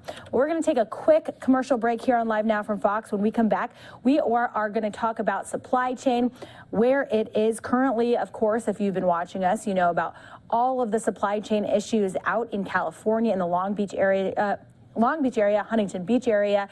Where is that? Are things getting where they need to go? All of that after the break.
Welcome back to Live Now from Fox. You are taking a look at our Phoenix studio right now. I'm Melissa Brennan. Thank you so much for watching with us. It is currently 10 o'clock here in Phoenix, Arizona, and of course midnight on the East Coast. I'm going to bring you out to some live shots from across the country. Take a look at this beauty. Absolutely gorgeous. I think that's San Francisco, the Bay Area. Lively. Love the view there. And of course, the White House out in D.C. We have these other live looks too. I'm not exactly sure where these are, but they are beautiful nonetheless. Of course, here, obviously somewhere on the East Coast, we got some snow on the ground, which we do not have here in Phoenix, Arizona. But let's go back to this view of the studio here. So exactly what you're looking at is you have an anchor, and this is what we do. We are live on Unfiltered.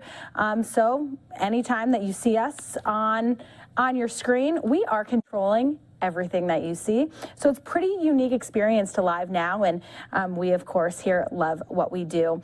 We are now going to go into the latest on the supply chain. Where is everything? Of course, weeks ago we were discussing over the holidays, especially as things are coming into the country, they are backed up for days, even weeks, of course, in the ports there.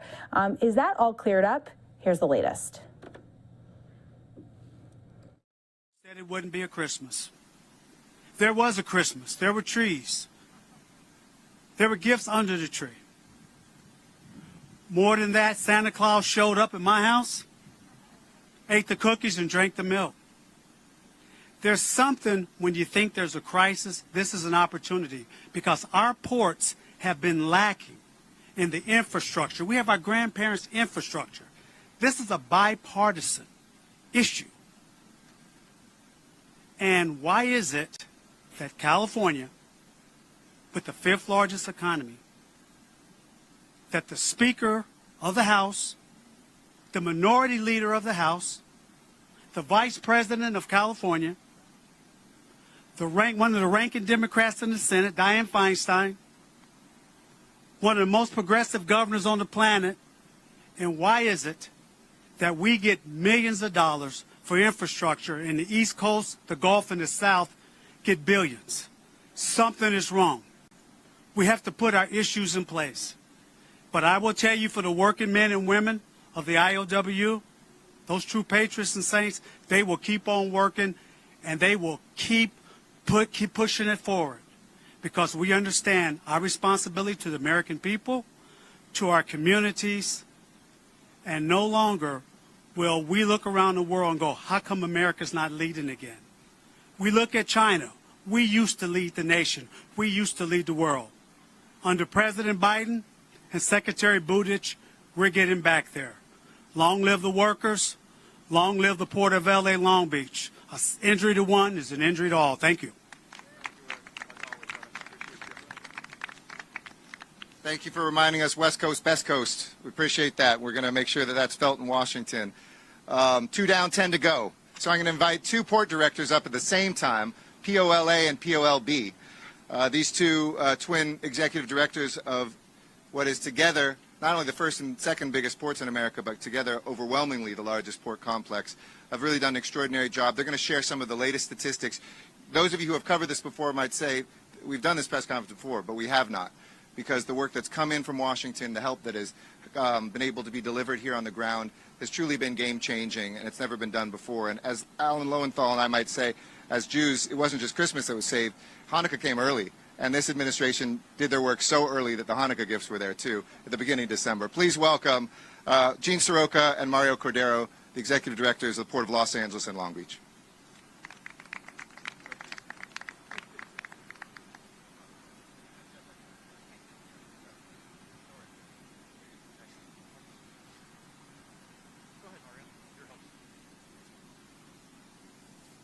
Thank you so much, Mayor. Welcome to the nation's largest port complex.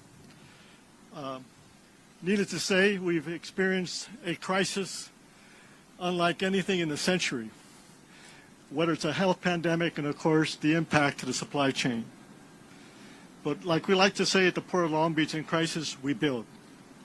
Behind me, you see the new Gerald Desmond Bridge, soon to be named the Long Beach International Gateway Bridge, the second tallest cable-stayed bridge in the nation.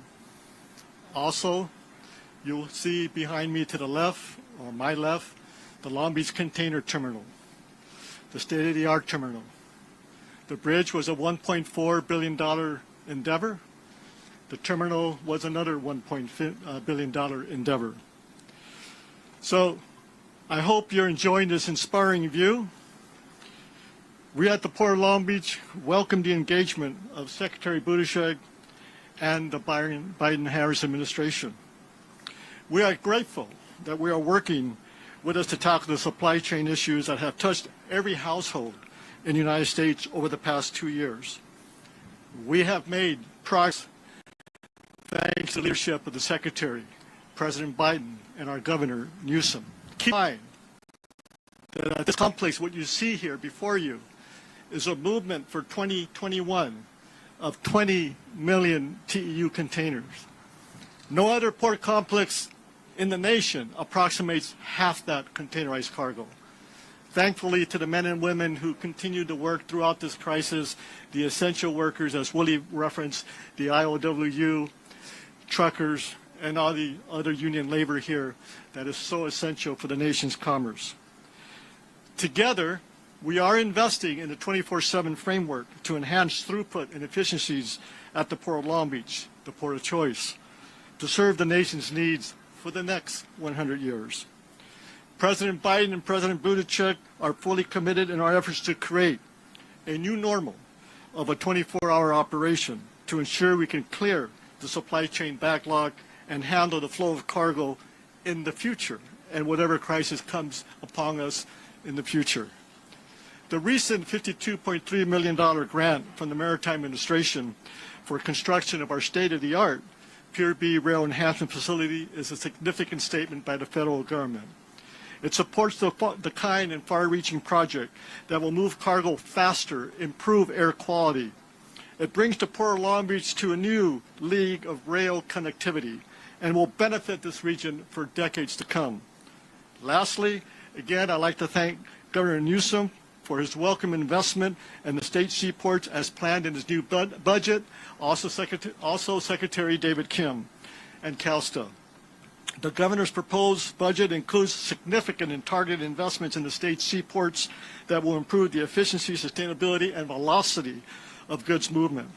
With a $2.3 billion designated for ports and supply chain related needs, the state of California will make a decisive step forward in nurturing the benefits of economic impact to the international trade and brings the state, again, to a 21st century investment. The state that's the fifth largest economy of the world.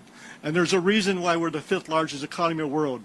This is a big factor as to why that is.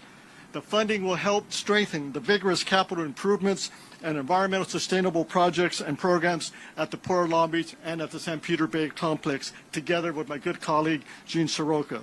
The day is good indeed for the Port of Long Beach, for the Port of Los Angeles, for the environmental progress that's been made here and the sustainable movement of cargo, and for the state of California. And again, Mr. Secretary, thank you and the Biden administration for making this happen as a collaborative partner with the state of California. Thank you.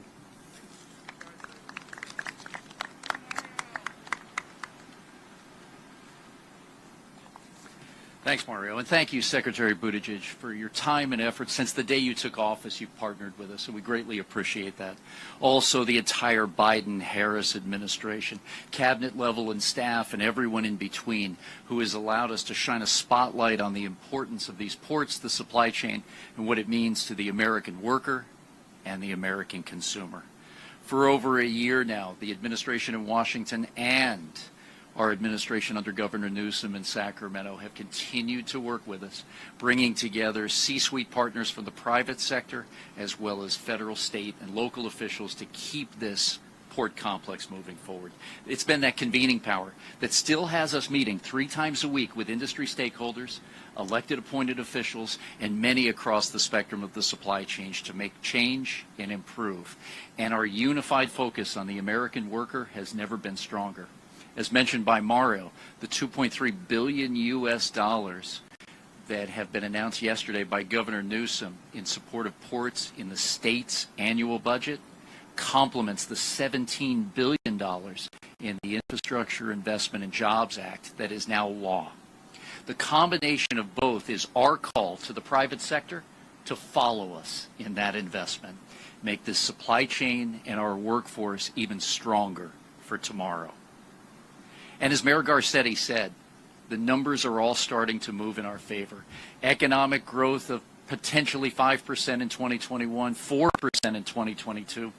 Retail sales 8.5% higher than they were a year ago, while inventories nationwide are as strong, if not stronger than they were before nightly newscasts shown helicopters flying over our ports and counting ships. The work that we're doing on the ground is paying dividends to the country and the economy as we look forward to the other side of COVID-19. In addition to all of that, there's one other number I'd like you to remember, and that's the $110 million in the state budget and other dollars we can leverage at the federal level along with private sector in the nation's first workforce training center specifically geared to the supply chain and goods movement located right here at the ports of Long Beach and Los Angeles. Mr. Secretary and honored guests, now it comes time to do the work. And we're on the ground and we're pushing every day, but we thank you for your unwavering support across the board. Thank you. Thank you, Gene and Mario. And for those of you who are keeping track, since we've had the fee threatened, which we've pushed off every single week, 60% of the backlog cargo has now been moved out of the port of Los Angeles. I'm sure there's a similar number in Long Beach as well. So thank you, Gene, for that extraordinary work. 4 down, 6 to go. We have next 2 extraordinary women who are part of our amazing county leadership. Our chair of the Board of Supervisors and the supervisor for this district. Both of them former members of Congress, also one a former cabinet member herself. Our chair, Hilda Solis, and the woman who termed that this complex is really America's port, not just the Port of LA and Long Beach, Janice Hahn, a former colleague of mine on the City Council, and we're so pleased to have them both. Please, if you can start with the chairwoman of the board, and then we'll hear from Janice Hahn next. Thank you. Thank you so much for the introduction. And I do wear 2 hats. I'm currently serving, representing the Board of Supervisors in District 1 and chair of the board for LA Metro. And on behalf of all the directors, I want to say thank you so much, Secretary Buttigieg, for being here with us today. And not just this one time, but so many times that you have reached out, extended a hand to help us, provide us with information and encouragement, and shown us the way that we can help to rebuild our country. And I really do want to give a big thank, and if I could, a big hug to our president and the vice president for all that they have done to keep Los Angeles County front and center, and to really help us restore this gift that we have here of the ports. Alongside all the men, working men and women that live and work here, this port, both Long Beach and Los Angeles, handle 40% of all incoming container goods for the entire United States. Who would have thought? That puts us on the map. We are who we are, but we know what we're doing. We know that goods movement has been a critical issue for both myself and for Supervisor Hahn. And in the past few years, especially regarding the 710 South Corridor, that freeway where LA Metro is in the midst of reimagining the corridor with sustainability and equity in mind and environmental justice. Implementation of a traditional highway expansion project no longer really meets our goals. The 710 South Freeway is a way now for us to look at how we can move people and goods more efficiently without displacing them.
and also worsening the pollution that has burdened that corridor.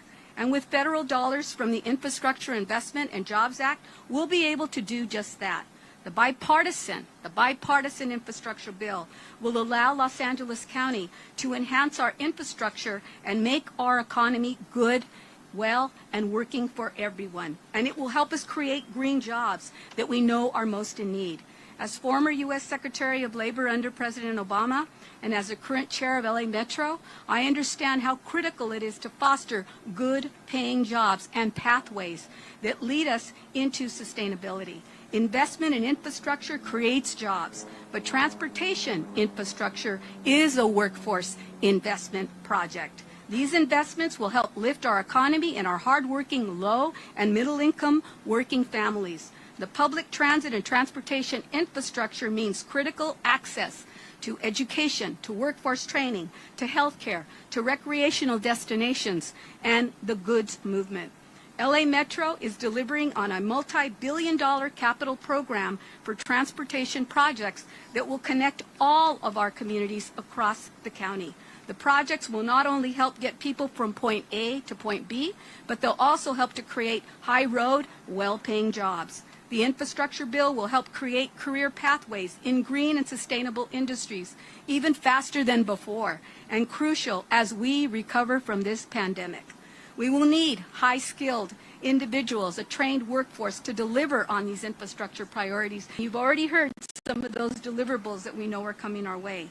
But through continued funding from the federal government, we'll be able to advance workforce initiatives like the partnership between my office and the electric bus manufacturer Proterra. If you haven't heard, that's a new industry that's growing, the electric bus manufacturer Proterra, which gives individuals from disadvantaged backgrounds job training and credentials in green manufacturing. We'll also be able to leverage funding from the state, which is seeing a massive surplus right now. And just yesterday, as you heard, Governor Newsom released a proposed budget which includes $9 billion for transportation projects across this great state. But more importantly, including $1 billion for projects right here in Southern California. We're going to leverage these funds and funds that we're going to leverage also from the infrastructure bill to electrify our fleets, capture and treat more stormwater, make it easier for residents to walk and bike through their neighborhoods, address pollution along corridors like the 710 South Freeway, and close the digital divide for communities of color. I'm so proud to stand here today with our Secretary of Transportation, along with all of my colleagues, to continue to support sustainable green infrastructure and good jobs for all Angelenos. I want to thank you and the rest of the Biden administration, Mr. Secretary, for your uplifting works on behalf of our communities. Thank you so much. And very briefly in Spanish, si puedo, por favor, quiero dar las gracias a todos también como supervisora del primer distrito y el condado de Los Ángeles y presidenta de la Junta de Metro. Quiero darle un bienvenido al secretario del Departamento de Transporte de Estados Unidos, Pete Buttigieg, que está aquí con nosotros para darnos ayuda para restaurar, mejorar la infraestructura a través de todo el condado de Los Ángeles. Gracias a todos los fondos de la ley de infraestructura, tendremos una economía más fuerte que nunca. Dicha ley no solo nos ayudará a mejorar el sistema de transporte público, pero también crear trabajos bien pagados, lo cual es muy necesario después del impacto de la pandemia. Y los fondos que recibimos de parte del Estado nos van a ayudar a cumplir esta meta. Ayer el gobernador Newsom dio a conocer su propuesta de presupuesto, en el cual $1,000 millones serán destinados aquí en el sur de California. Tantos los fondos estatales como federales nos va a ayudar a tener un sistema de transporte ecológico con autobuses eléctricos, cero emisiones, un sistema de aguas pluviales mejor y también comunidades con menos polución. Acceso al Internet que alcanza a todas las familias. Estoy muy orgullosa de estar aquí con el secretario y todos los colegas que están aquí para crear proyectos de infraestructura sostenible y ecológicamente. Gracias a todos ustedes y toda la administración del presidente Biden y vicepresidente Harris. Quiero dar las gracias a todos que están aquí hoy día. Muchísimas gracias. Thank you. Muchas gracias, Hilda Solis. It's so fun for me to serve with you, a former member of the Obama cabinet, on the historic 5 women County Board of Supervisors. So hello to everyone up high up here, and I just want to add my welcome, as everyone has said, to Secretary Buttigieg to LA County. Thank you for your work on behalf of our nation's transportation infrastructure, especially, as everyone said, on addressing the supply chain issues that we've seen here and around the world during this pandemic. I have represented our ports and our port communities for over 20 years, first on the LA City Council, then when I was a member of Congress, and now on the Board of Supervisors. And I know how important our ports are to our nation, and that's why when I was in Congress, I started the first ever bipartisan Congressional Ports Caucus so that I could elevate ports in our national dialogue and get them the federal resources that they need, and convince the rest of the members of Congress that if you want to talk about the economy and jobs, you have to talk about our ports. They're the backbone of our economy. And the men and women who move the goods are the backbone of the goods movement industry. And our ports are gateways to the world for American manufacturers, and they support millions of jobs. But, Mr. Secretary, for all of the good that our ports are responsible for, I also know that there have been some negative impacts. I represent the port communities of Long Beach, Wilmington, San Pedro, all of the gateway cities along the 710 corridor that Supervisor Solis was talking about. And while the rest of the country counts on our ports to make sure that their flat-screen TV is in stock for Christmas, the communities that I represent bear the burden of the congestion, the air pollution. For years, this area was even known as the diesel death zone. But it doesn't have to be this way, and you're showing us that we don't have to choose between clean air and good jobs. We can and should have both. We just need to invest in those solutions. And that's why this bipartisan infrastructure law is going to make such a difference in the communities that I represent. It's an unprecedented funding stream for projects that not only make our goods movement system more efficient, but lifts the burdens off of our communities. The law includes that $17 billion in funding for port infrastructure, including $52 million for building the on-dock rail right here at Pier B in Long Beach, so that containers get unloaded directly from the ships and right onto the rail. That's going to mean thousands of those containers are diverted off the dirty trucks and off our freeways and onto the Alameda corridor, which will be a big difference for the communities. And this infrastructure law also invests the $7.5 billion into a national network of electric vehicle charging stations. A lot of people think these charging stations is being used by commuters who happen to drive electric vehicles, but this is really the future of charging the zero-emission electric truck. But, you know, there's other transit projects that this bill will help us with. And in L.A., we hope to finally deliver that West Santa Ana branch rail that connects a dozen mostly low-income communities with a single-seat ride from the city of Artesia to all the way to downtown Los Angeles. And we need your help with that. Thank you, Secretary, for being here. Thank you for President Biden's leadership to accelerate the long-needed goods movement projects. And with this bipartisan infrastructure law and its investment in zero-emissions goods movement, our ports, our transit projects, we have a clear path towards a future with cleaner air, safer streets, and good-paying jobs. Thank you, Secretary, for being here. It's just been great. Thank you so much to both of our extraordinary supervisors, and Don't worry, Secretary, we'll be sending not only the West Santa Ana branch, we'll be sending the East Valley, San Fernando Valley line. We have like 7 lines that have come across your desk, and you're going to be well known in Los Angeles as helping build a new transportation infrastructure here. So we thank you in advance. Next, it's my great pleasure to introduce somebody who's not only a fellow mayor, but maybe my closest friend as a mayor in this country, somebody who's done an amazing job navigating this pandemic, who leads this port and the environmental justice issues the supervisor just brought up in our local communities, and really deserves so much. I know there are many jobs ahead in his career, one which is reflected here. Hopefully won't get political, but it is a great joy to introduce my dear friend and a great American mayor, Robert Garcia. Thank you, Mayor. Welcome to Long Beach, and of course to our Secretary. Very grateful. He actually this morning meeting not just with our port officials, but also with our labor representatives and members to talk about the issues that our ports are facing and around infrastructure.